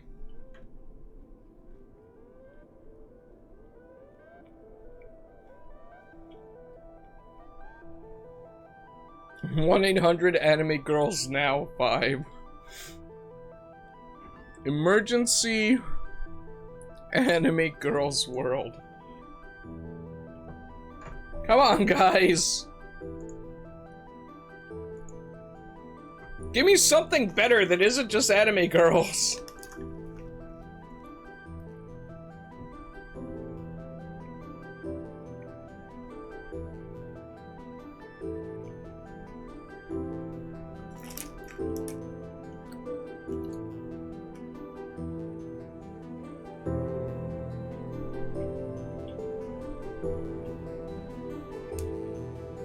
Oh my god.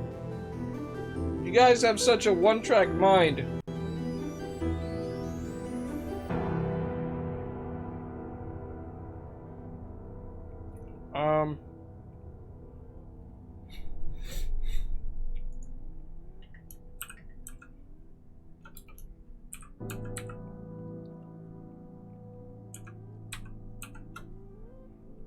Rafaland.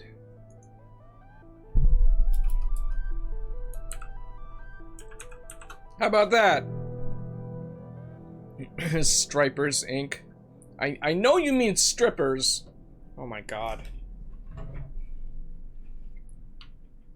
This is going on YouTube, you know that. Alright, here we go.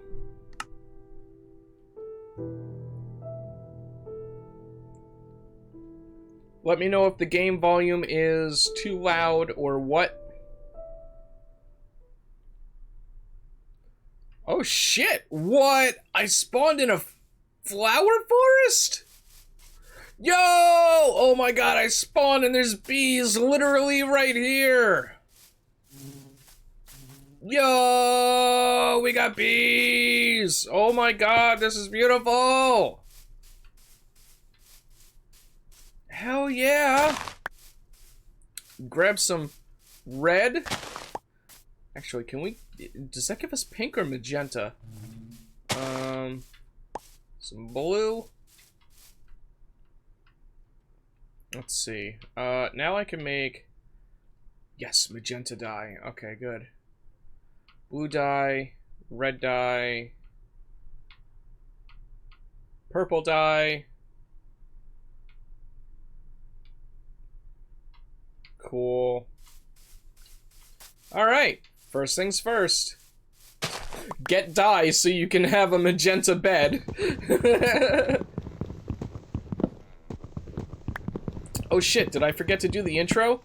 I think I forgot to do the intro. Looks like... Hold on. Should have named the planet Beak Saber. Alright, so this is a little bit loud, I think.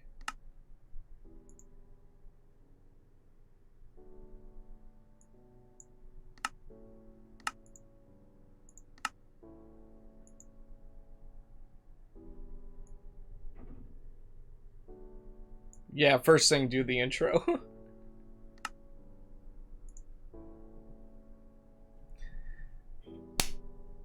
Hold on. Hey all you awesome viewers! I am actually a fungus. You know me? I'm a fun guy, I'm a fun gal, huh? Welcome back to welcome back to my one and only Minecraft survival series. Felipe, delete all, set all of my previous Minecraft series to private, okay? No evidence, leave no evidence, okay? Alright, good. Yeah! Welcome to my very first Minecraft survival series! Haha! Hey, this is great! We're playing Minecraft 1.17. So, let's get back to knocking down some wood here.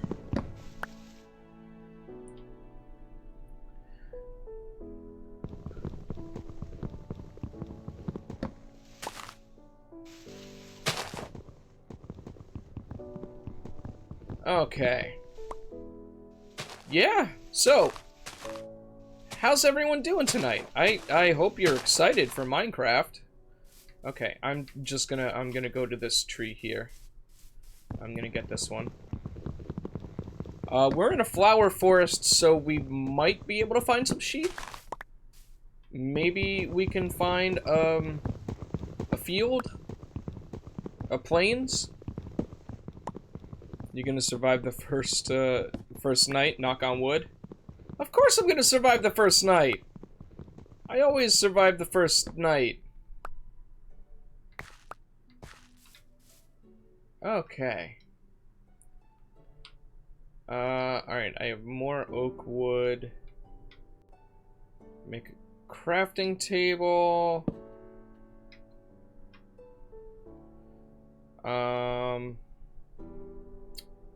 Let's see. Don't need a crafting table just yet. Oh. Oh. Oh. Actually, hold on. Yeah, let's make some sticks. And also a wooden pickaxe. Okay.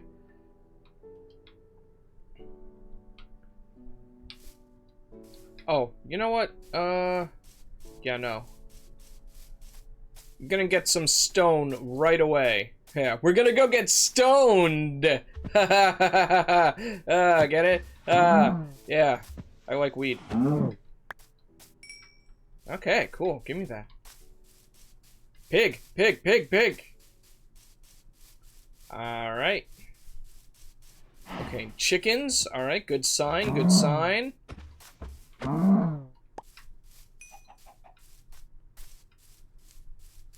Actually, I might keep you alive. Psych! Haha, you're an idiot.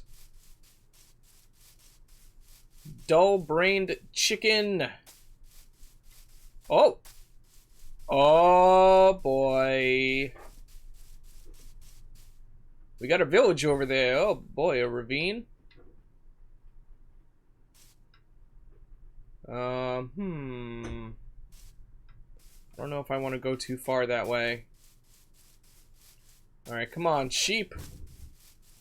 There's gotta be sheep somewhere, right? Alright, if not, then I'm gonna get some stone.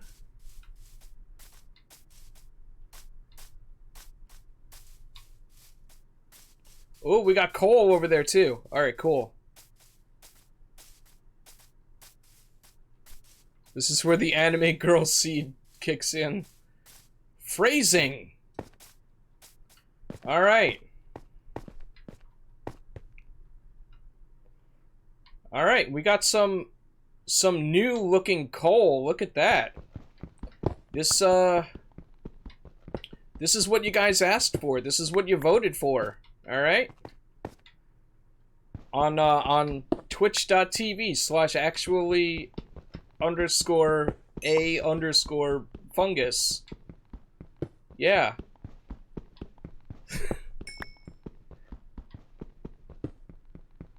Okay.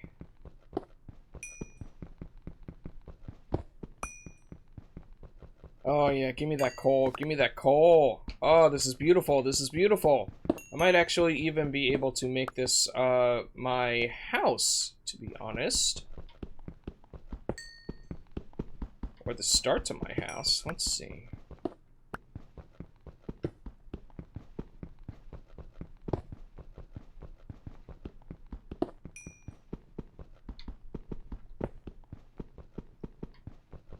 Yeah, when Minecraft was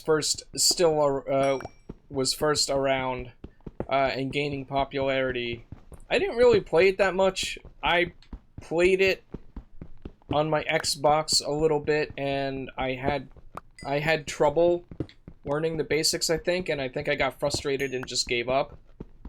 But yeah, I played it later on, and after that, I freaking loved it.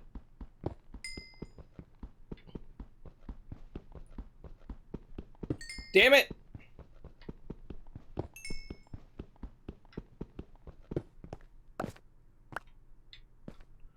Alright, cool. So now... torches!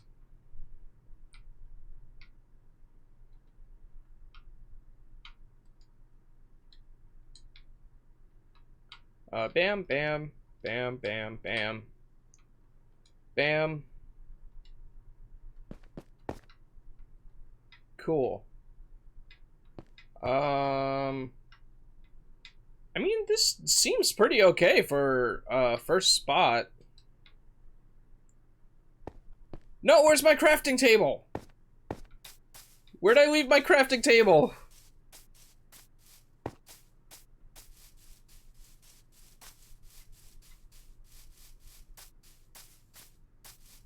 Okay, I can get the saplings too while I'm down here. Oh, and sticks. Thank you. Nice.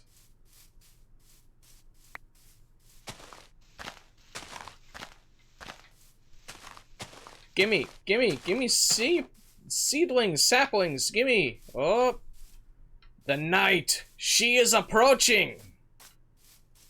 Oh shit, wait, oh, there's a natural cave right here, actually.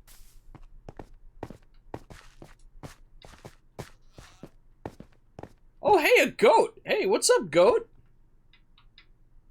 How you doing, buddy? Are you the goat? Get it? Greatest of all time? No? Okay. Oh! Yeah, this place is good! Look at this! Awesome! Okay, okay.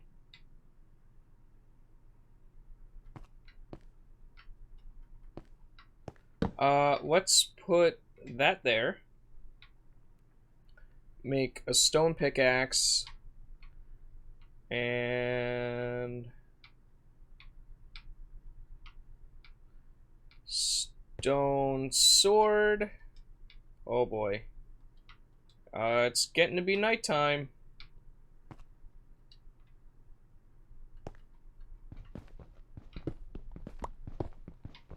Alright,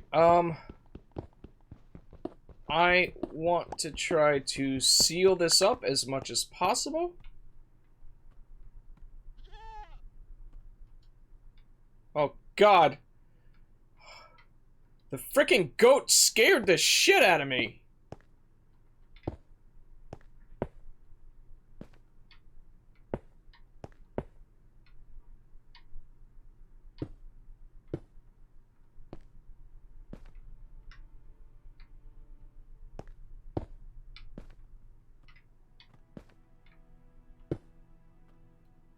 Okay.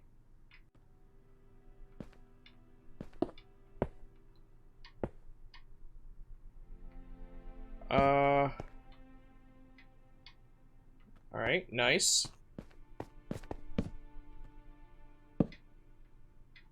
Okay, nice and bright. Do I have any dirt? I do not have dirt.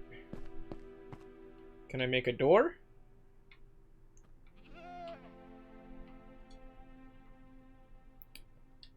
No, I cannot make a door because I am required to make 3 doors.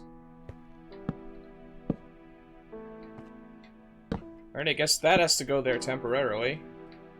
Oh boy. This place sure does look good, doesn't it?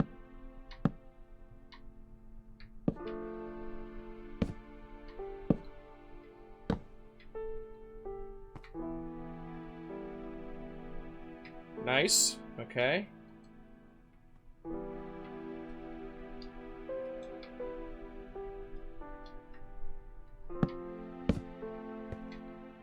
Aha! Nice, cozy little house. Look at that. We got a nice, cozy little house. Yeah, we are safe from all of the dangers. We got lava across there. We got flowers for dyes. We've got stone. We've got bees. Hell yeah. Shafting table.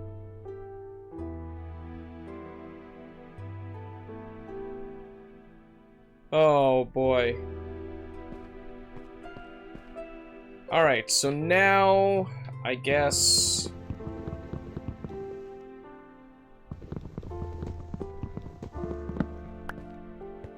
sweet.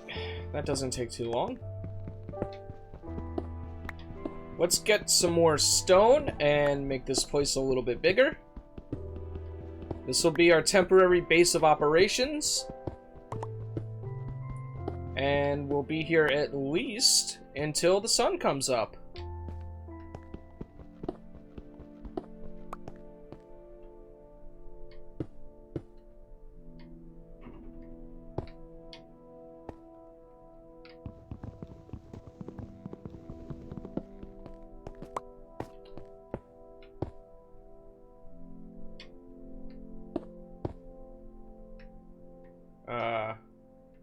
Yeah, I don't know. Actually, yeah, let's open this place up a little.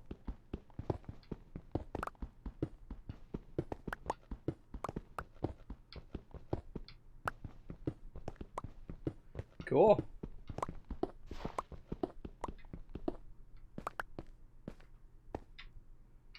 Alright, I'm happy about this. I don't see any mobs yet. I don't hear any mobs yet.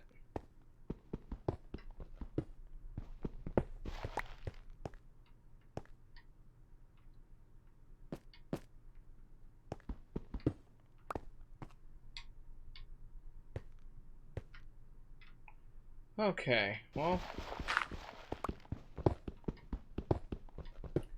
keep expanding this out.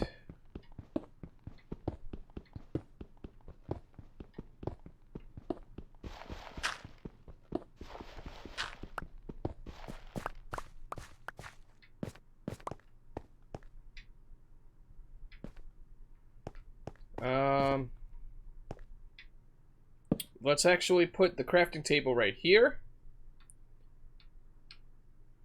Oh my god, those waffles smell so good. Oh my god, oh, that smells so good. I hope they're delicious.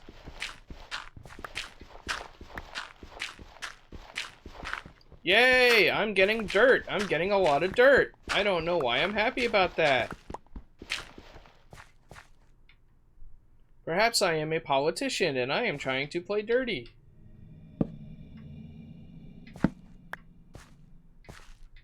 Shut up, cave sounds.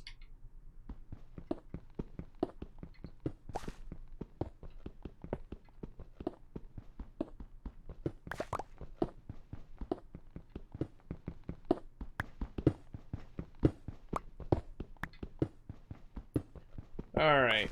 I was hoping to find more coal.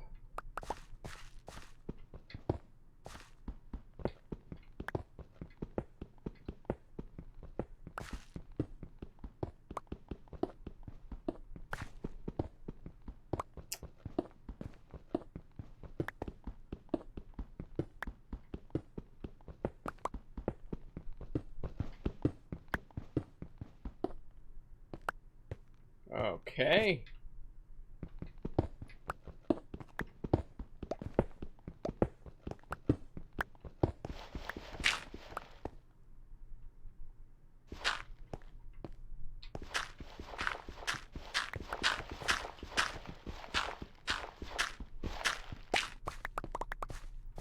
All right.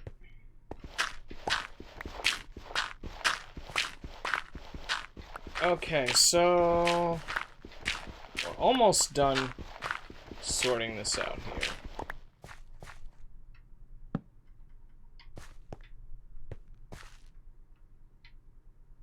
And you know what? I will leave this corner like this, I guess. Nah. I'll make it nice and wide. Ah! Okay.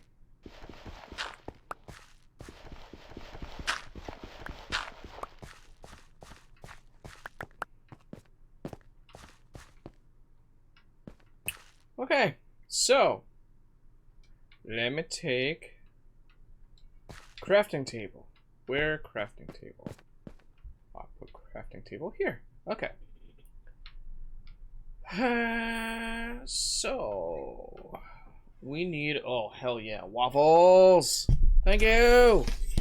Oh, they got a little bit of sugar-free syrup on them. Yes.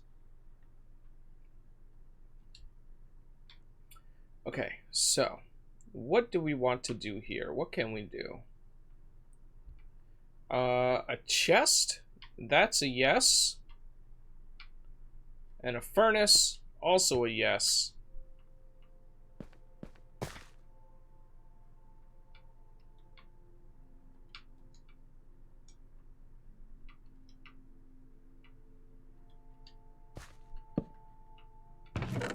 Okay, put that there.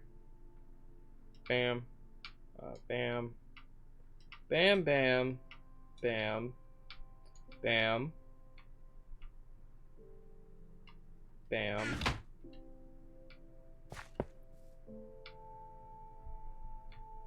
Okay. We have more beef, so let's cook the beef. Oh, wait. Ah, I could have made a smoker.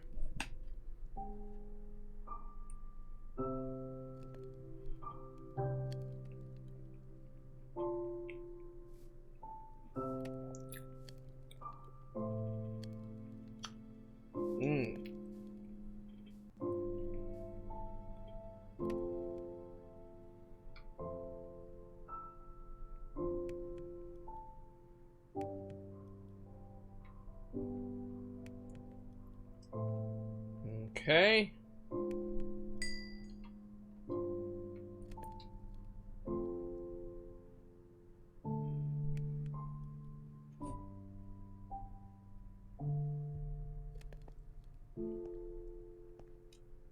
Smoke her?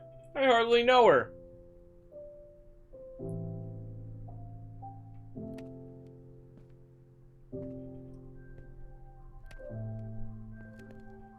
Whoop.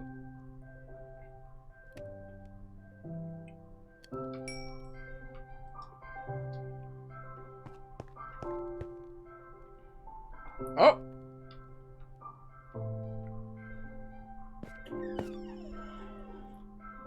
Oh, another one. Thank you.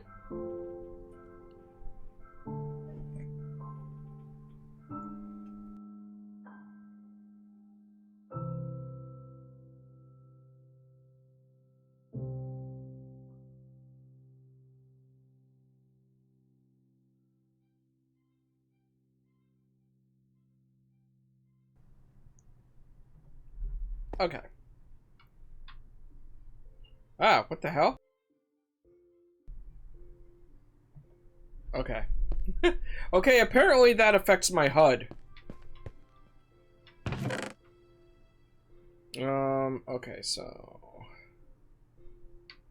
Also, don't need that, don't need that. What else?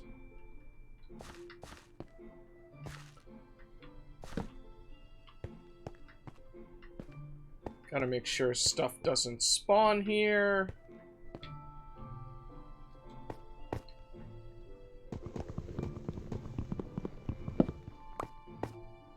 Take the crafting table just in case. Oh, and at night? At night, I could take this beehive. Oh, wait, can I not do it without Silk Touch?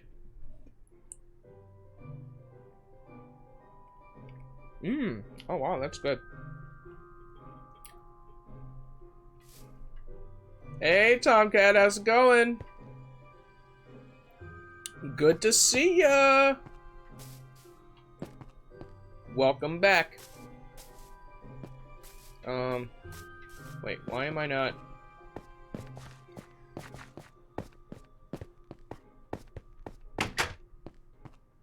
Okay. I need...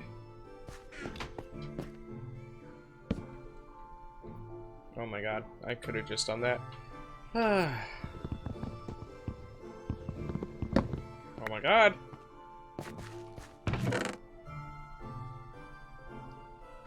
Okay. I need more wood. Come on.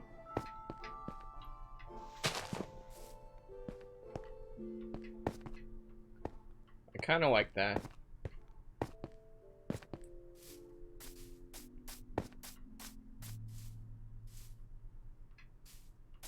Kind of want to make this a pool. This is a perfect size for a pool.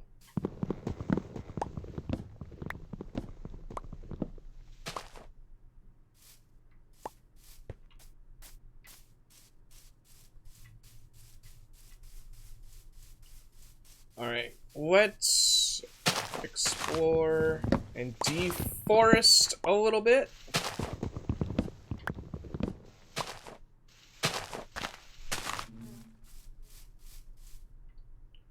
Oh, look at the bunny. Hey, bunny. Oh, wow. Huh.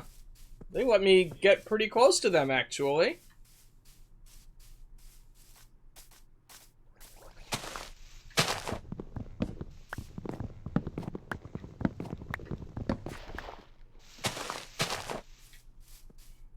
Alright, before I was worried about that village...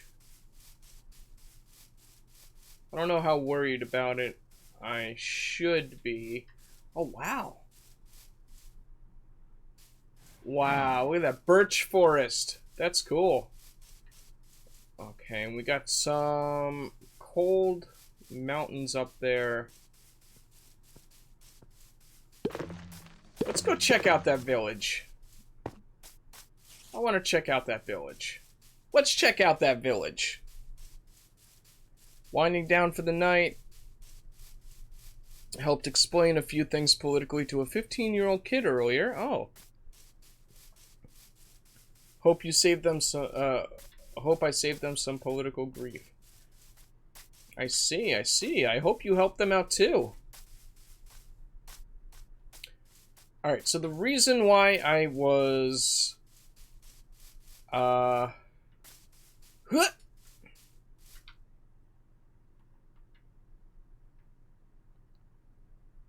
Oh boy.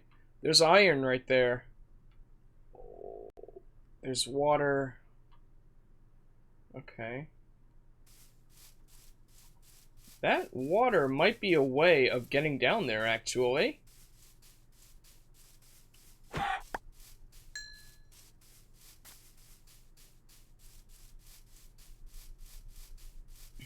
Let's see.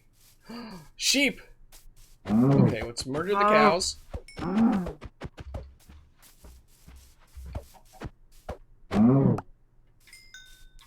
Thank you. Sheep, sheep, sheep, sheep, sheep, sheep, sheep, sheep. Yes! How much wool? 1!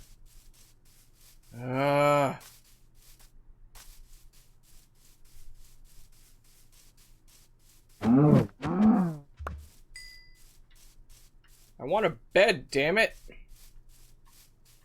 Oh, that's just like a lava fall right there. Okay. And a waterfall. Alright, that doesn't go... That doesn't go into the ravine. What time is it? Okay. Yeah, I think it's still morning.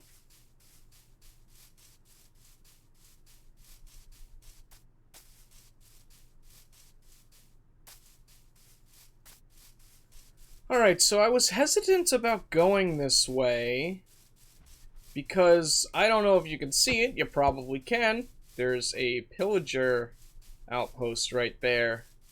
More sheep! More sheep! Oh, it isn't a village, it's just a pillager outpost.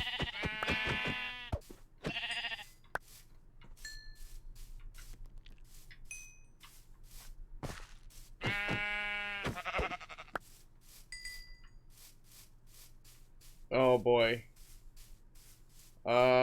There's another crafting table. I'll take it.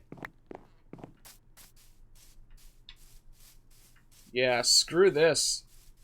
Yeah, that is very bad for my health. I'm only playing hard mode, but I'm gonna treat it like it's hardcore.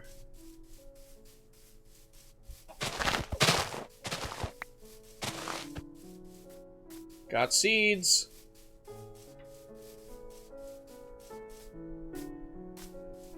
Oh my god, that was so close.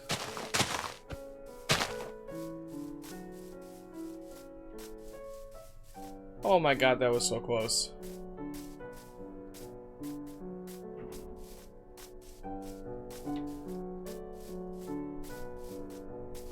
Now there's a cave up there. Oh, hey, bunny.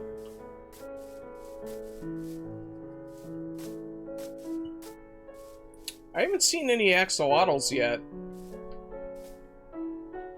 Whee!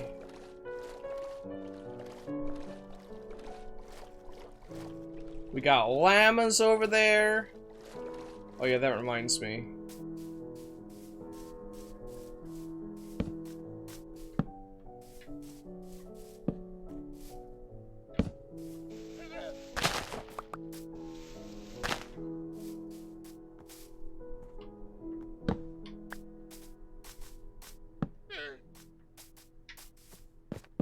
There we go. That way I know how to get home.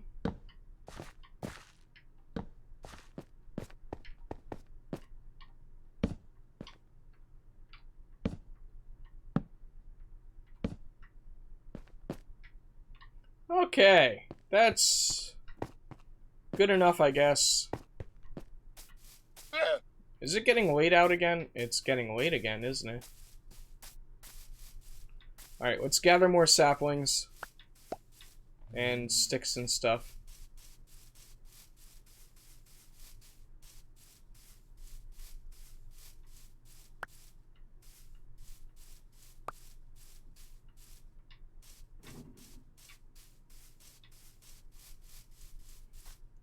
Oh, wait a minute. Hold on. I gotta...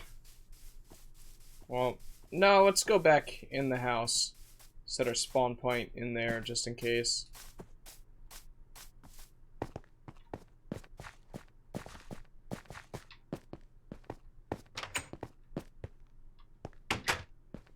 Okay, because now we have an extra crafting table.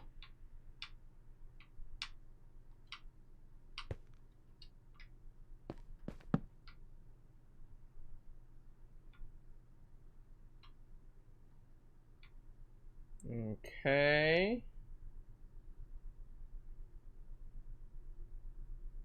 Oh no, I only have 2 white wool? No, no, I can't mix the wool!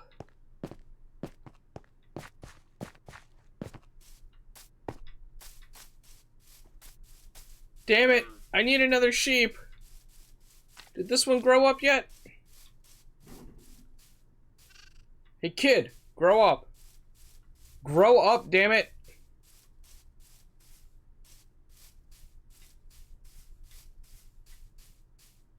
Grow up. Grow up. Grow.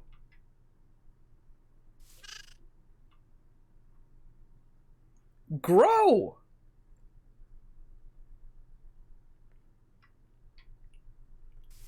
Grow. Grow up.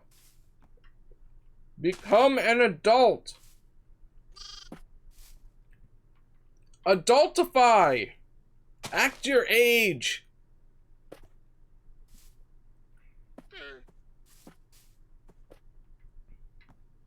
Come on, I want to skip the night.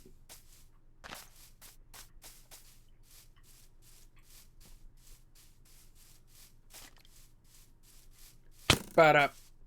Da-da-da-da-da. Woo! Da-da-da-da-da-da-da. Yeah, screw you.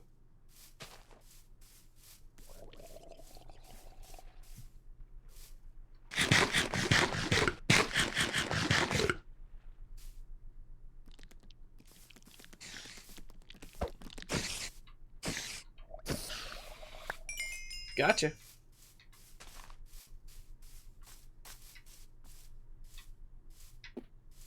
Seriously? Come on. Grow up. Become my bed. Come on!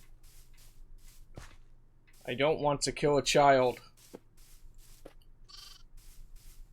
You can't give me wool anyway. Oh my god. Come on, grow up. How long does it take?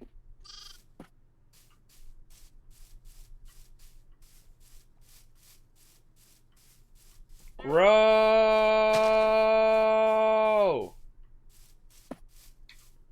Alright.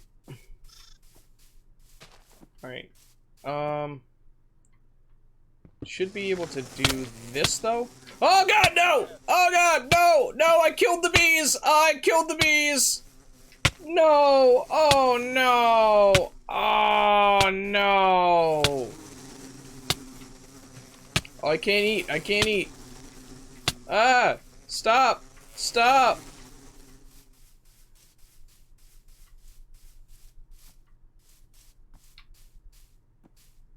Okay. Oh, they're not aggro anymore. Oh, thank God. Oh, well, they're just still gonna die. They're still gonna die, unfortunately. Any second now. Oh, wait. Hold on. Did they not sting me? Did only one of them sting me? Maybe only one of them stung me. What do they do now? They're orphaned homeless bees. They're just orphaned homeless bees. That's so sad. No, they're gonna be forever wandering. Stop it. I'm mourning the orphaned bees. Leave me alone. Oh God, oh God.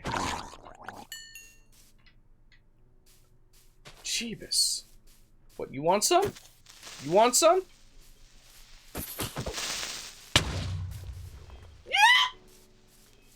Alright, I was hoping he was gonna stay in the water. Oh, God.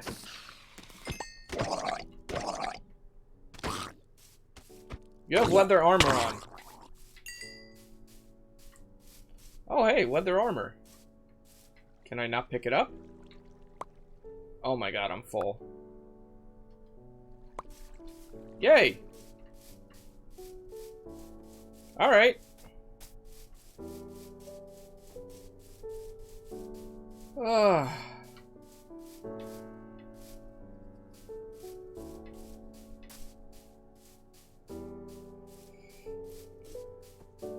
Well, this is sad.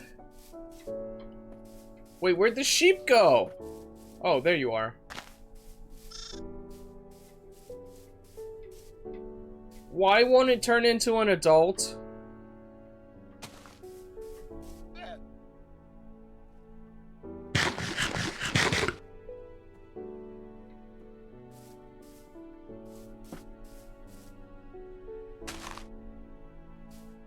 I don't understand.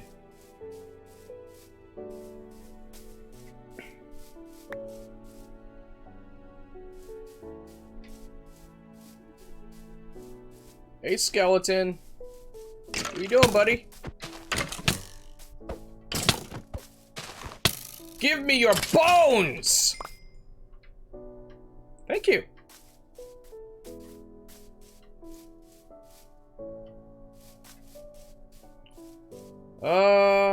I might have enough spider silk for a rod. Okay, this baby is not gonna grow up at all. Whatever, I'm going back inside.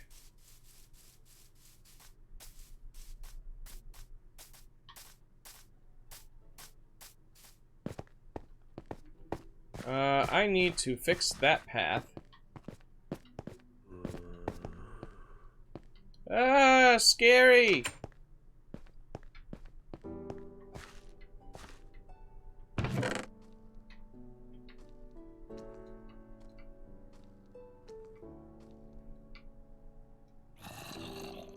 Oh, God, this is bullcrap. No, I don't have enough spider silk. This sucks!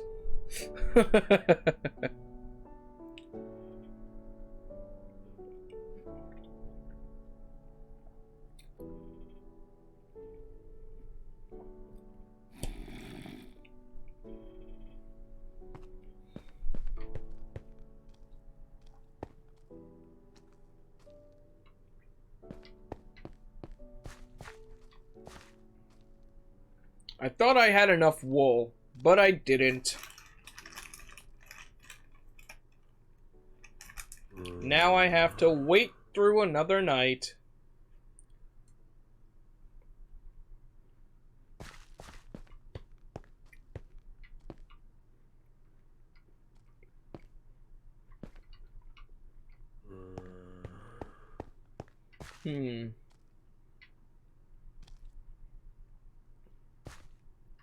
I think I can make one of these.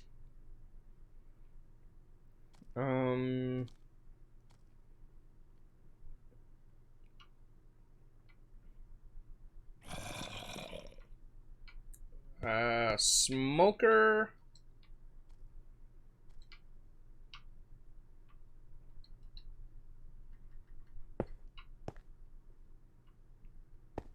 Okay.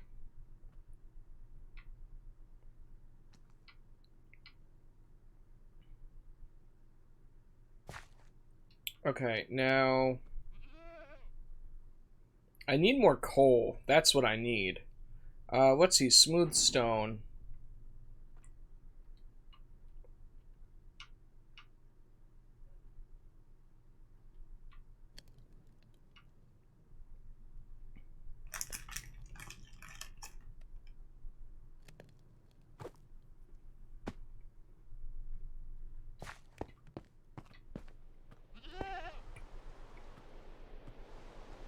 Oh, great.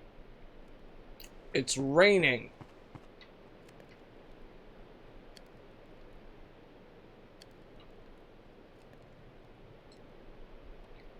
frick?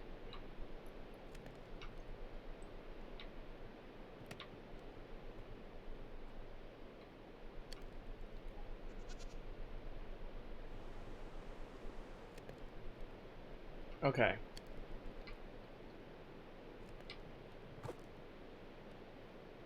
So some smooth stone, and then we'll have a blast furnace.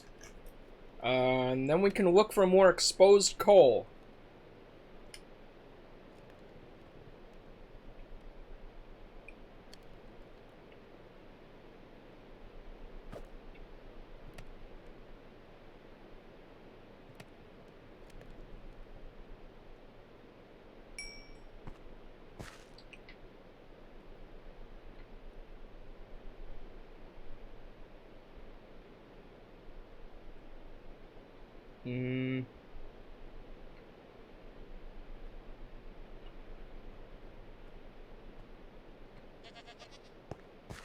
Oh, we need iron for a blast furnace. Why do I keep forgetting that?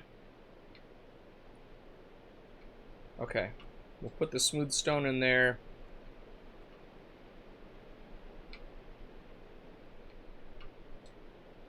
Let's always have a crafting table on us.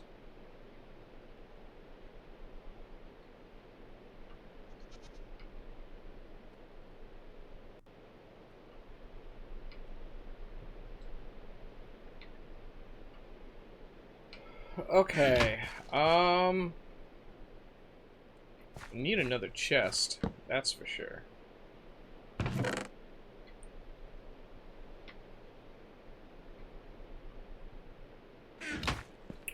Okay,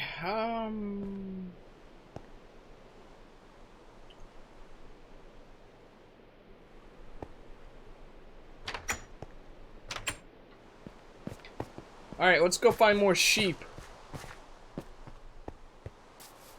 And then, once we have a spawn point, we could start doing more dangerous things. Aha!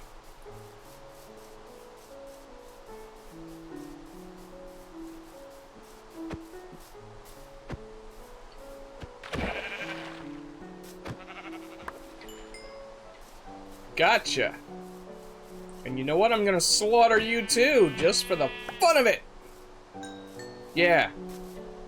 Out of spite. How do you like that? And you know what? Yeah, I'm gonna go over here and I'm gonna kill you guys too.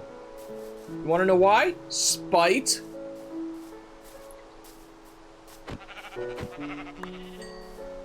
Ha! That one was so hungry it just didn't stop grazing.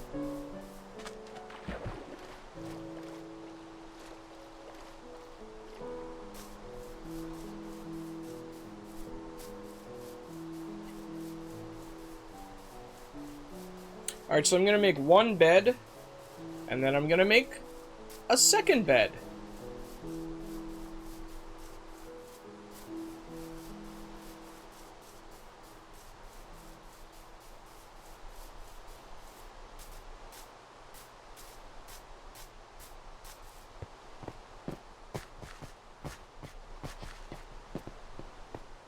Cool.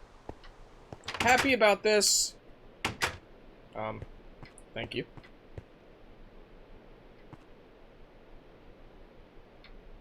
Okay.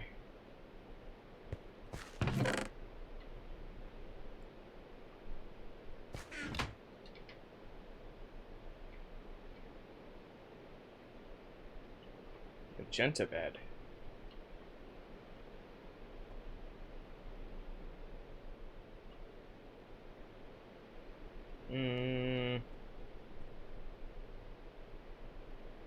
There we go.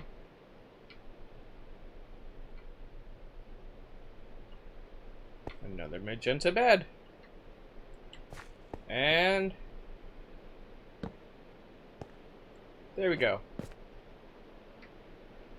Can only sleep at night. Okay. Alright, awesome. We got a bed.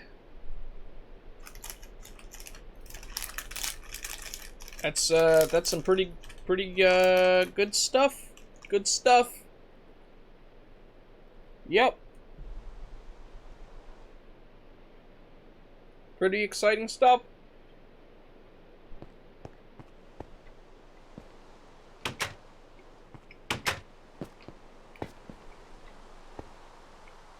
Wish I knew what time it was.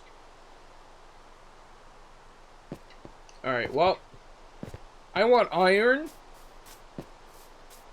Like now. So I don't really care. Ooh, there's a cave over there.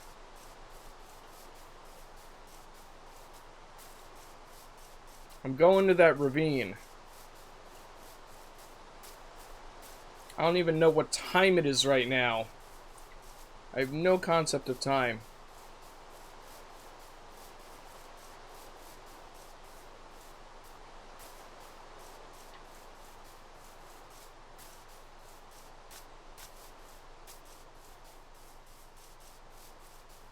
Alright, where's a good place?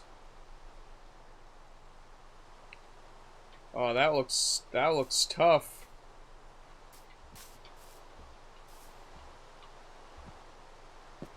Alright, here we go. Woo! Whoa, hey, look at the dripstone. Nice. Ooh, we got the lichen. Cool, cool, cool.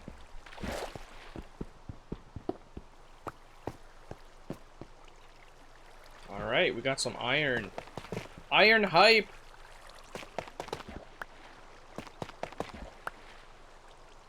Wow, that's got a cool, breaking sound.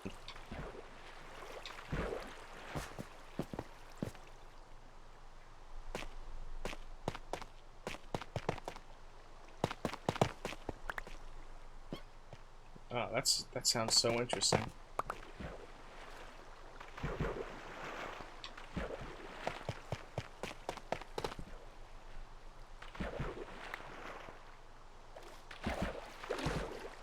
Okay. There's some more coal here. I don't have the tools to take the lichen yet.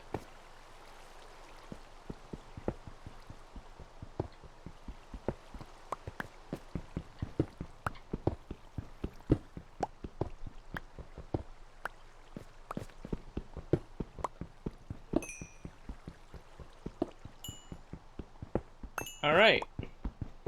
Cool. Yeah, definitely need coal. Always need coal.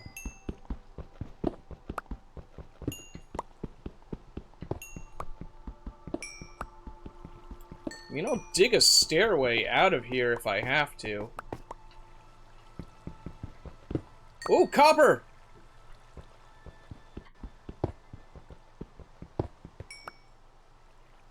Is it?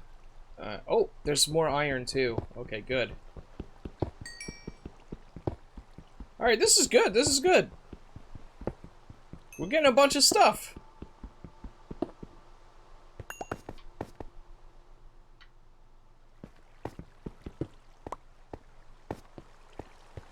I have no idea how we're gonna get out of here, to be honest.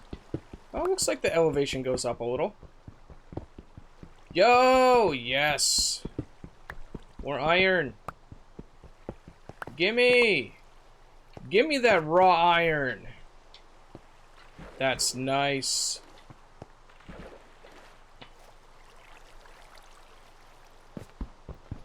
Okay. Raw copper, gimme. Hell yeah, copper! Oh, I'm so hyped. I'm so hyped for copper! Ah, I haven't been playing the beta at all, really.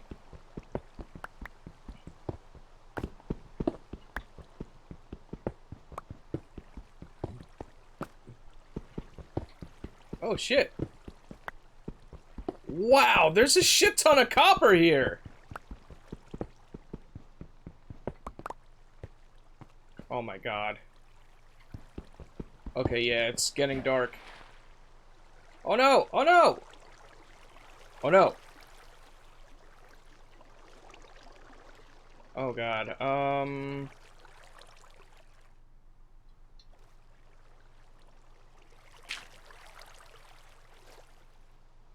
okay.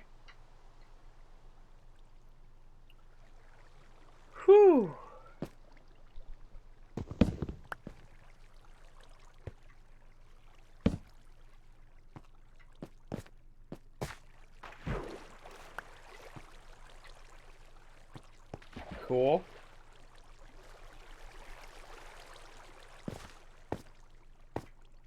Alright. Ah, this is so much copper.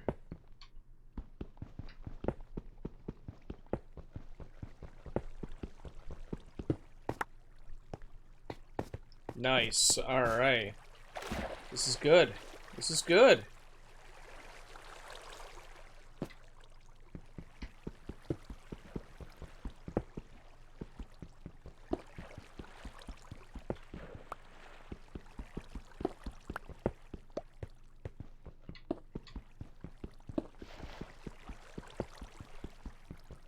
Here we go. Gimme, gimme, gimme. Gimme that copper. Give me that copper. Woo! Plundering the ravine of its resources so I can survive.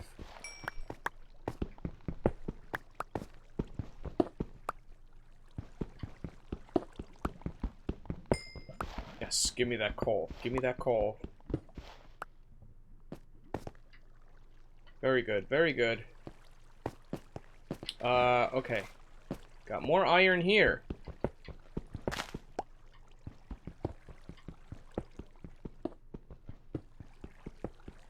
Oh, more iron there! And more coal. Alright, this is working out very well in my favor.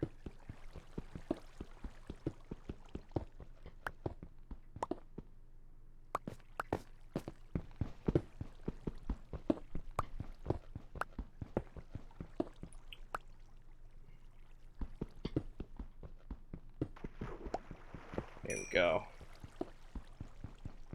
Awesome. Oh my god, I am so rich in coal!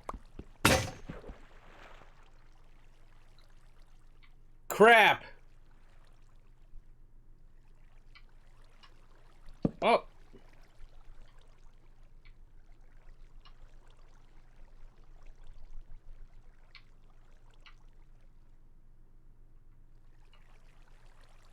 There we go. Alright, just need to replace my pickaxe.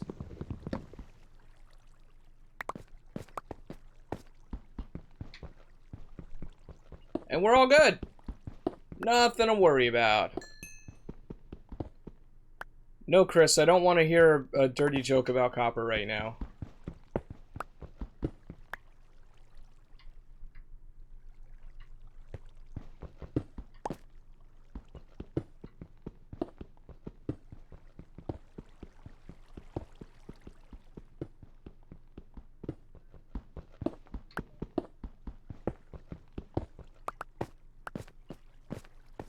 Yeah.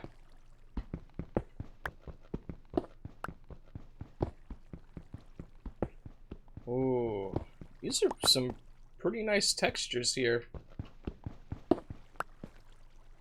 And they don't look too different from the original textures either. Alright. We got some lava. Next is some more copper.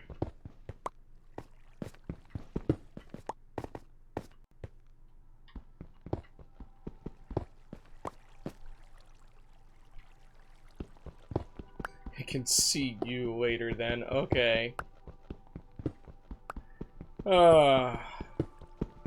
Cause CU is copper?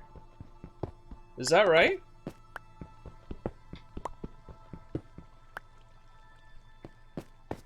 You probably just Googled joke about copper, didn't you?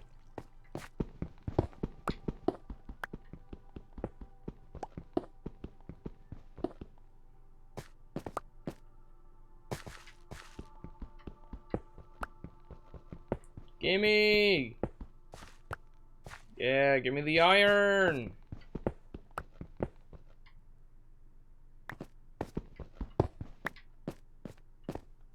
Oh, look at this! Ooh, interesting! Alright, cool. I can dig myself out of this ravine.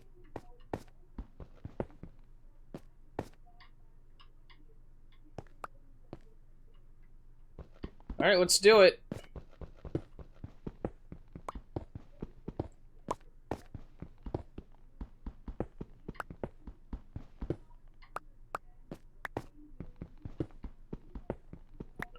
Alright. So we just have to build a stairway to heaven.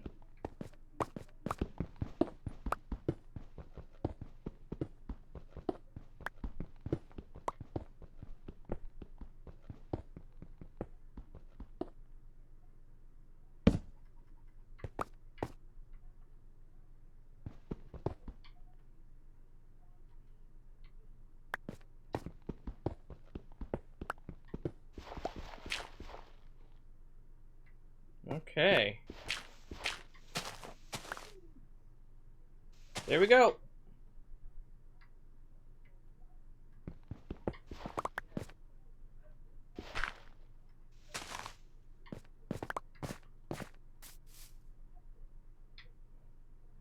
All right, here we are.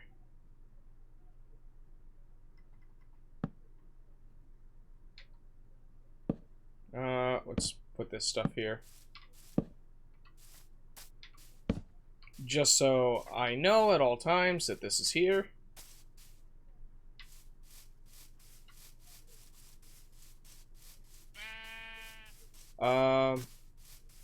Okay. My house is this way. That looks ugly there. Ah, okay. You Googled dirty jokes about copper. Okay. Nice. Okay, that is not my home.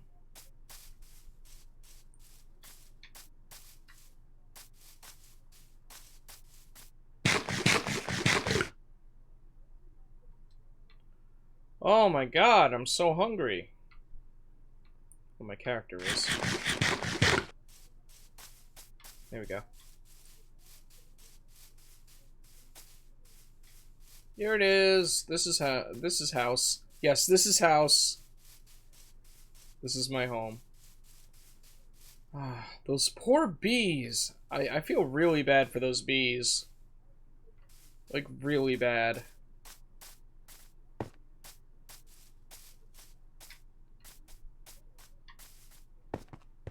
Okay. Let's see what we can do.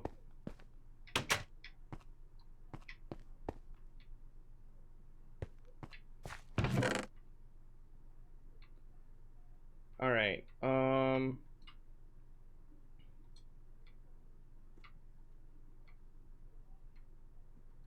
need those. Okay, don't need those.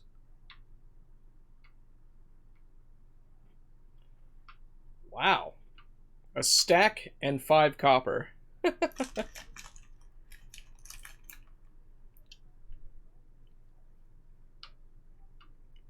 Only 24 raw iron, but...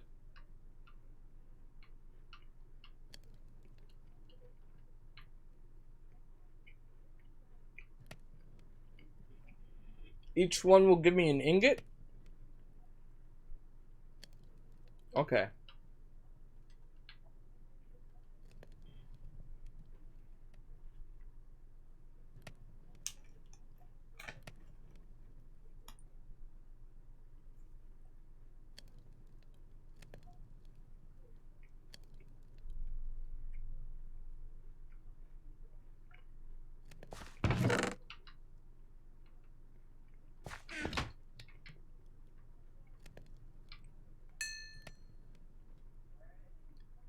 Come on. Let's make this blast furnace. I didn't get as much coal as I thought I did either. Okay, blast furnace. Bam.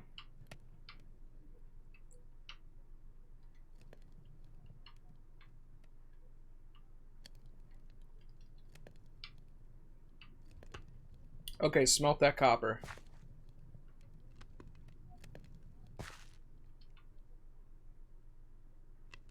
Woo, that's going fast.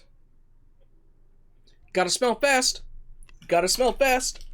Gotta smelt fast, smelt fast, smelt fast.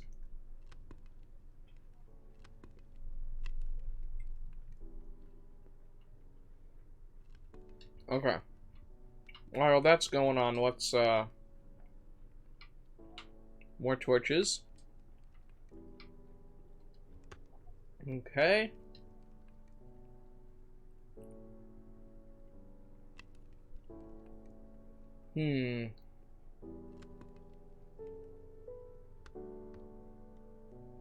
Trying to think, what else, okay.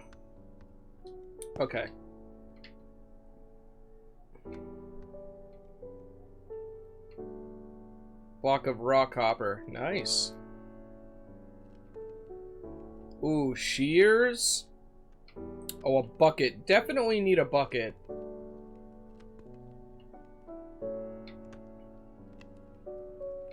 Here we go. Yeah. Iron pickaxe. Iron axe.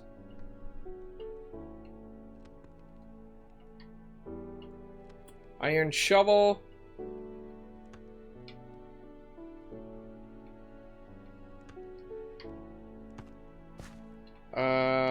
More iron.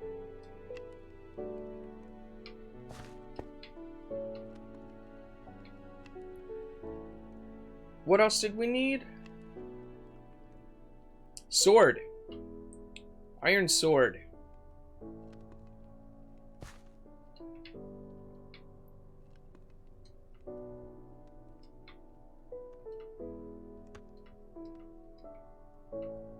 Okay, yeah, let's replace all this stuff with much better stuff.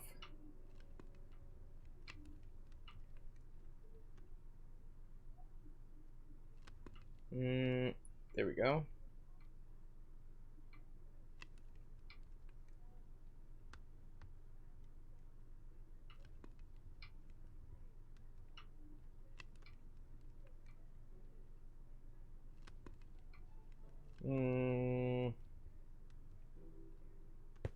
Okay, that seems pretty good.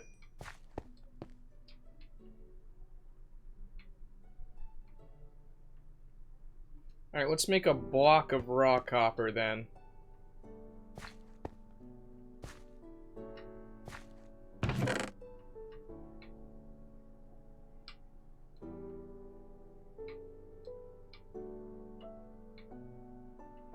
Oh, 7 blocks of raw copper, okay. Damn, look at all this money. Money. Look at that. Big ol' stack of money right there. Hell yeah. How does that make you feel? Does it make you feel poor? That's because I got all the money, baby. I got all the money. Oh, it's nighttime.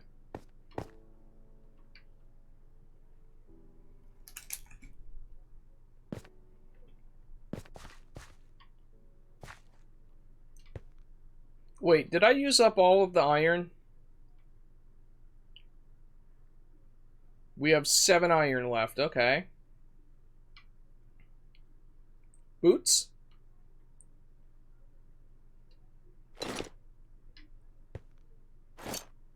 Wait, what? Nice. I have, like, no defense still. Let us do more cooking. We got 10 mutton.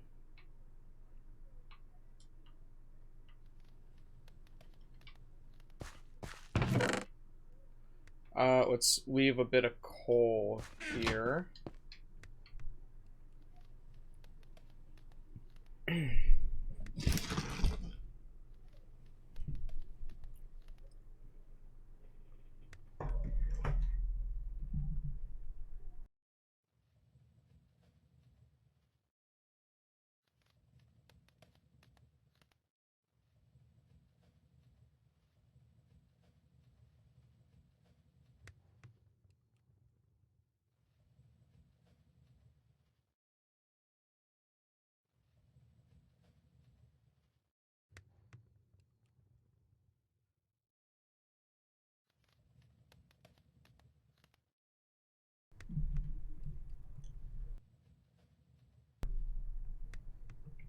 I muted myself because I was eating like a pig. Okay.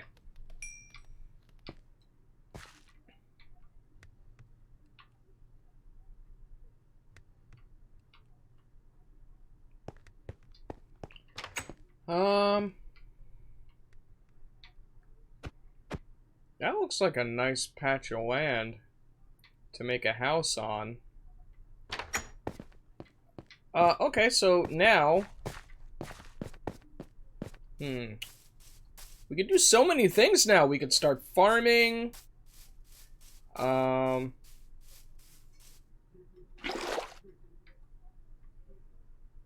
We could start farming. I really don't know.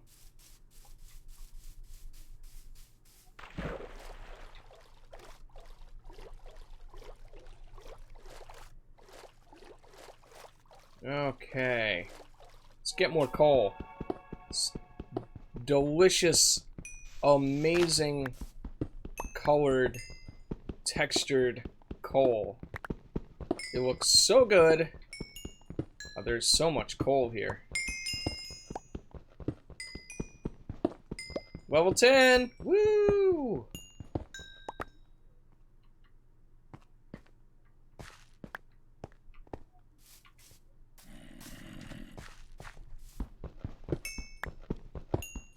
I hear a zombie.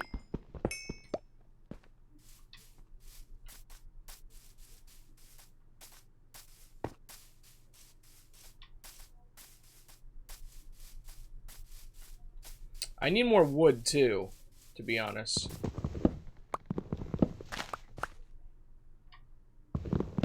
Oh, great. A pillager made it out here.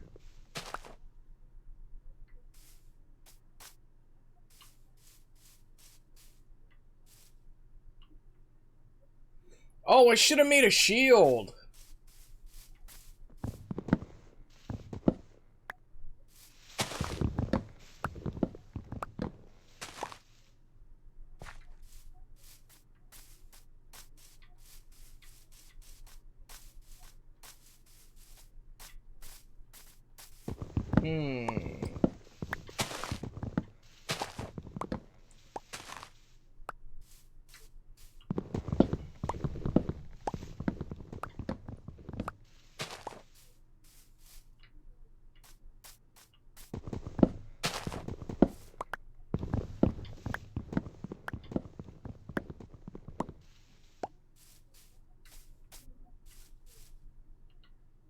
That's beautiful. That looks so beautiful. Whoop.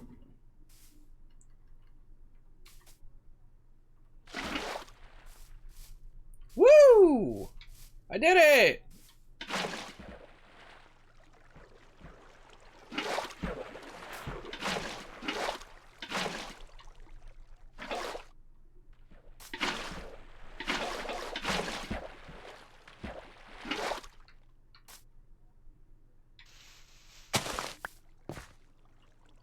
Okay, well, I mean, that did something. Yeah, good job.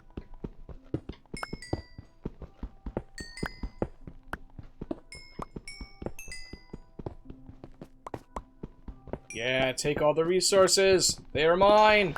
My resources. Not your resources, my resources. My resource says it's my resources.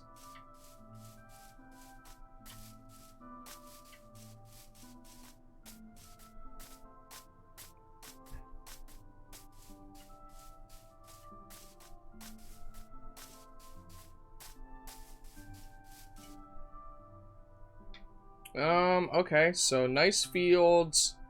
We got more mountains over there. We got that birch forest. Yeah, let's take down some of that birch forest. Ow.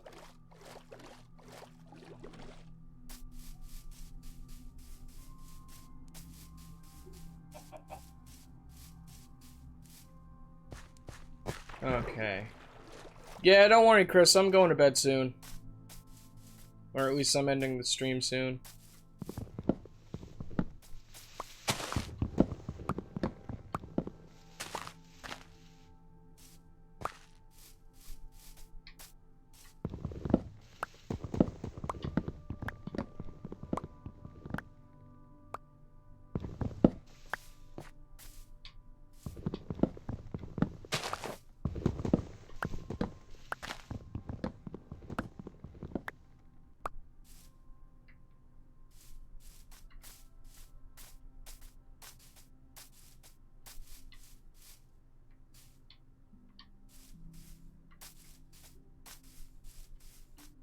I think it's getting late.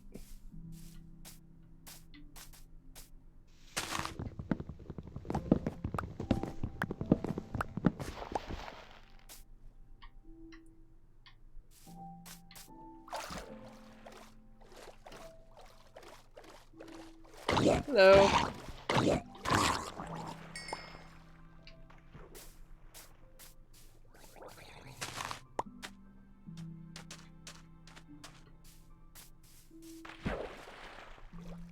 We got squid too. I don't see any glow squid.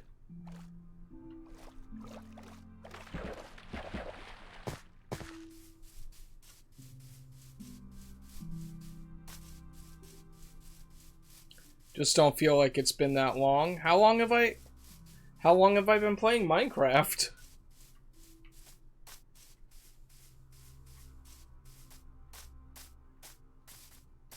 I don't know how long I've been playing Minecraft for, to be honest.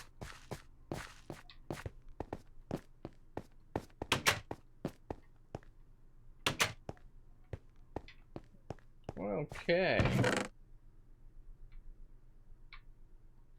Granite. Okay, yeah, let's make a shield.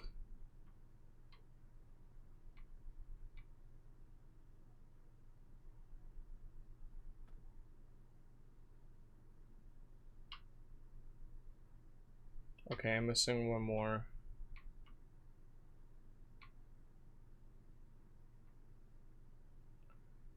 Last thing we want to do is make a shield. There we go. Yeah, I don't think we really need anything else right now. Hell yeah.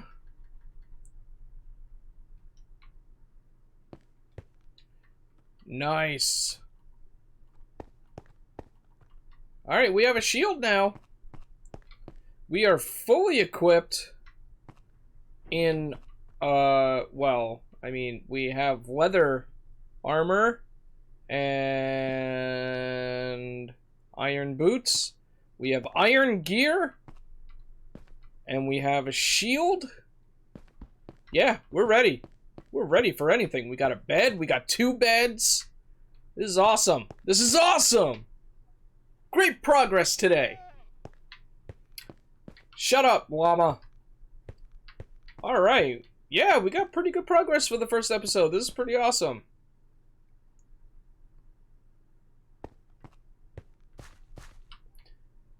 So yeah. Thanks so much for joining me.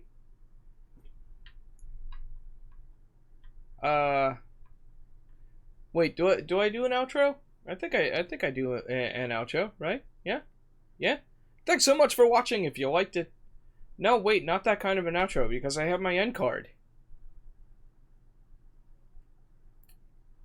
I can't wait to see what happens next time on Minecraft 1.17. Let's get some sleep though. There we go.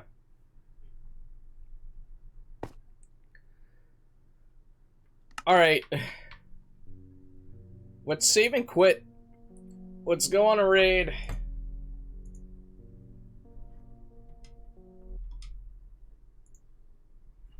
Whew.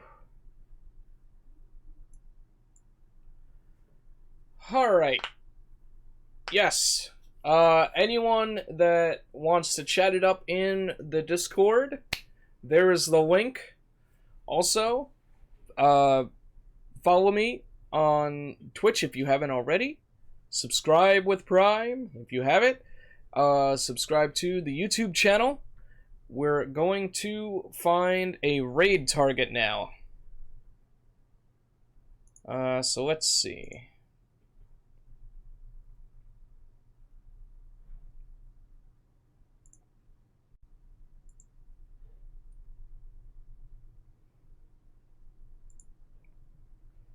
We learned a lot of stuff today.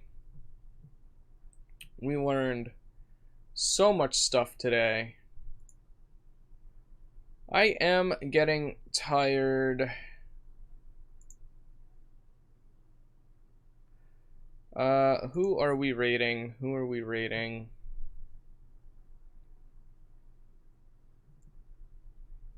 Hmm.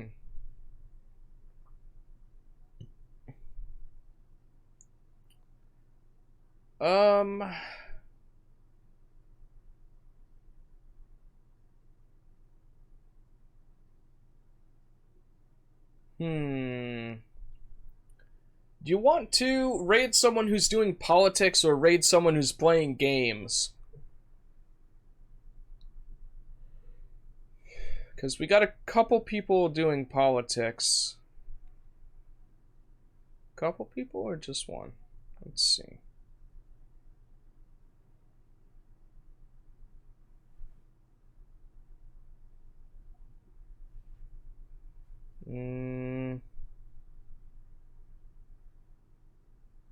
Okay, Conyer is doing just chatting.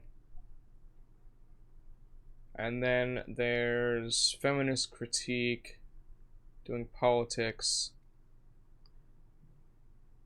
Political raid seems wrong to you?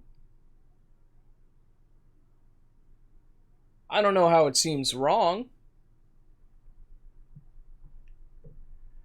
Let's see, Apex Legends, Sea of Thieves, Phasmophobia, World of Warcraft, Nier Automata, Auto Tomato.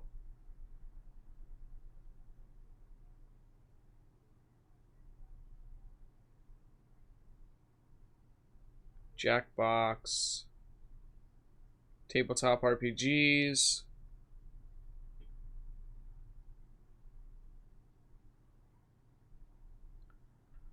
Let's see. Want to find someone that's doing Minecraft, I guess?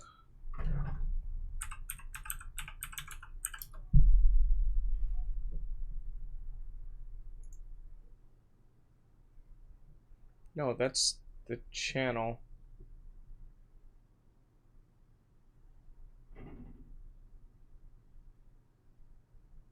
Alright, let's make this easy then. We'll raid Feminist Critique.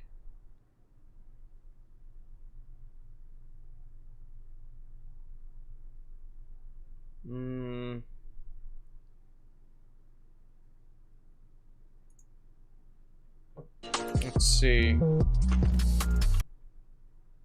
No, that's an ad. Stop it. I don't want the ad.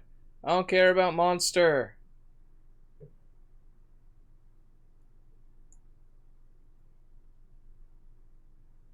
Okay, here we go. Alright. We're gonna do hashtag poison raid or actually you don't have to do a raid tag or anything. Just go in, say hi, you know. Alright. But yeah, thank you so much everyone that joined me, everybody that did working, everybody that talked in the chat, everybody that learned something or was entertained. Thank you so much for joining me. I really appreciate your support. You have absolutely no idea. And you make learning about this stuff and playing games so much more fun than it is by myself. So let's go ahead and raid. I think they have follower only chat, but if you're into politics, definitely follow them. Feminist Critique. I believe it's Two People's channel.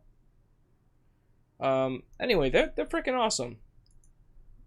You were entertained. Okay, good. Alright, cool. So, I'll see you later, and keep being awesome. Remember, you're trying your best. You know? Keep doing your best every day. I'm in the same boat. Okay, bye-bye.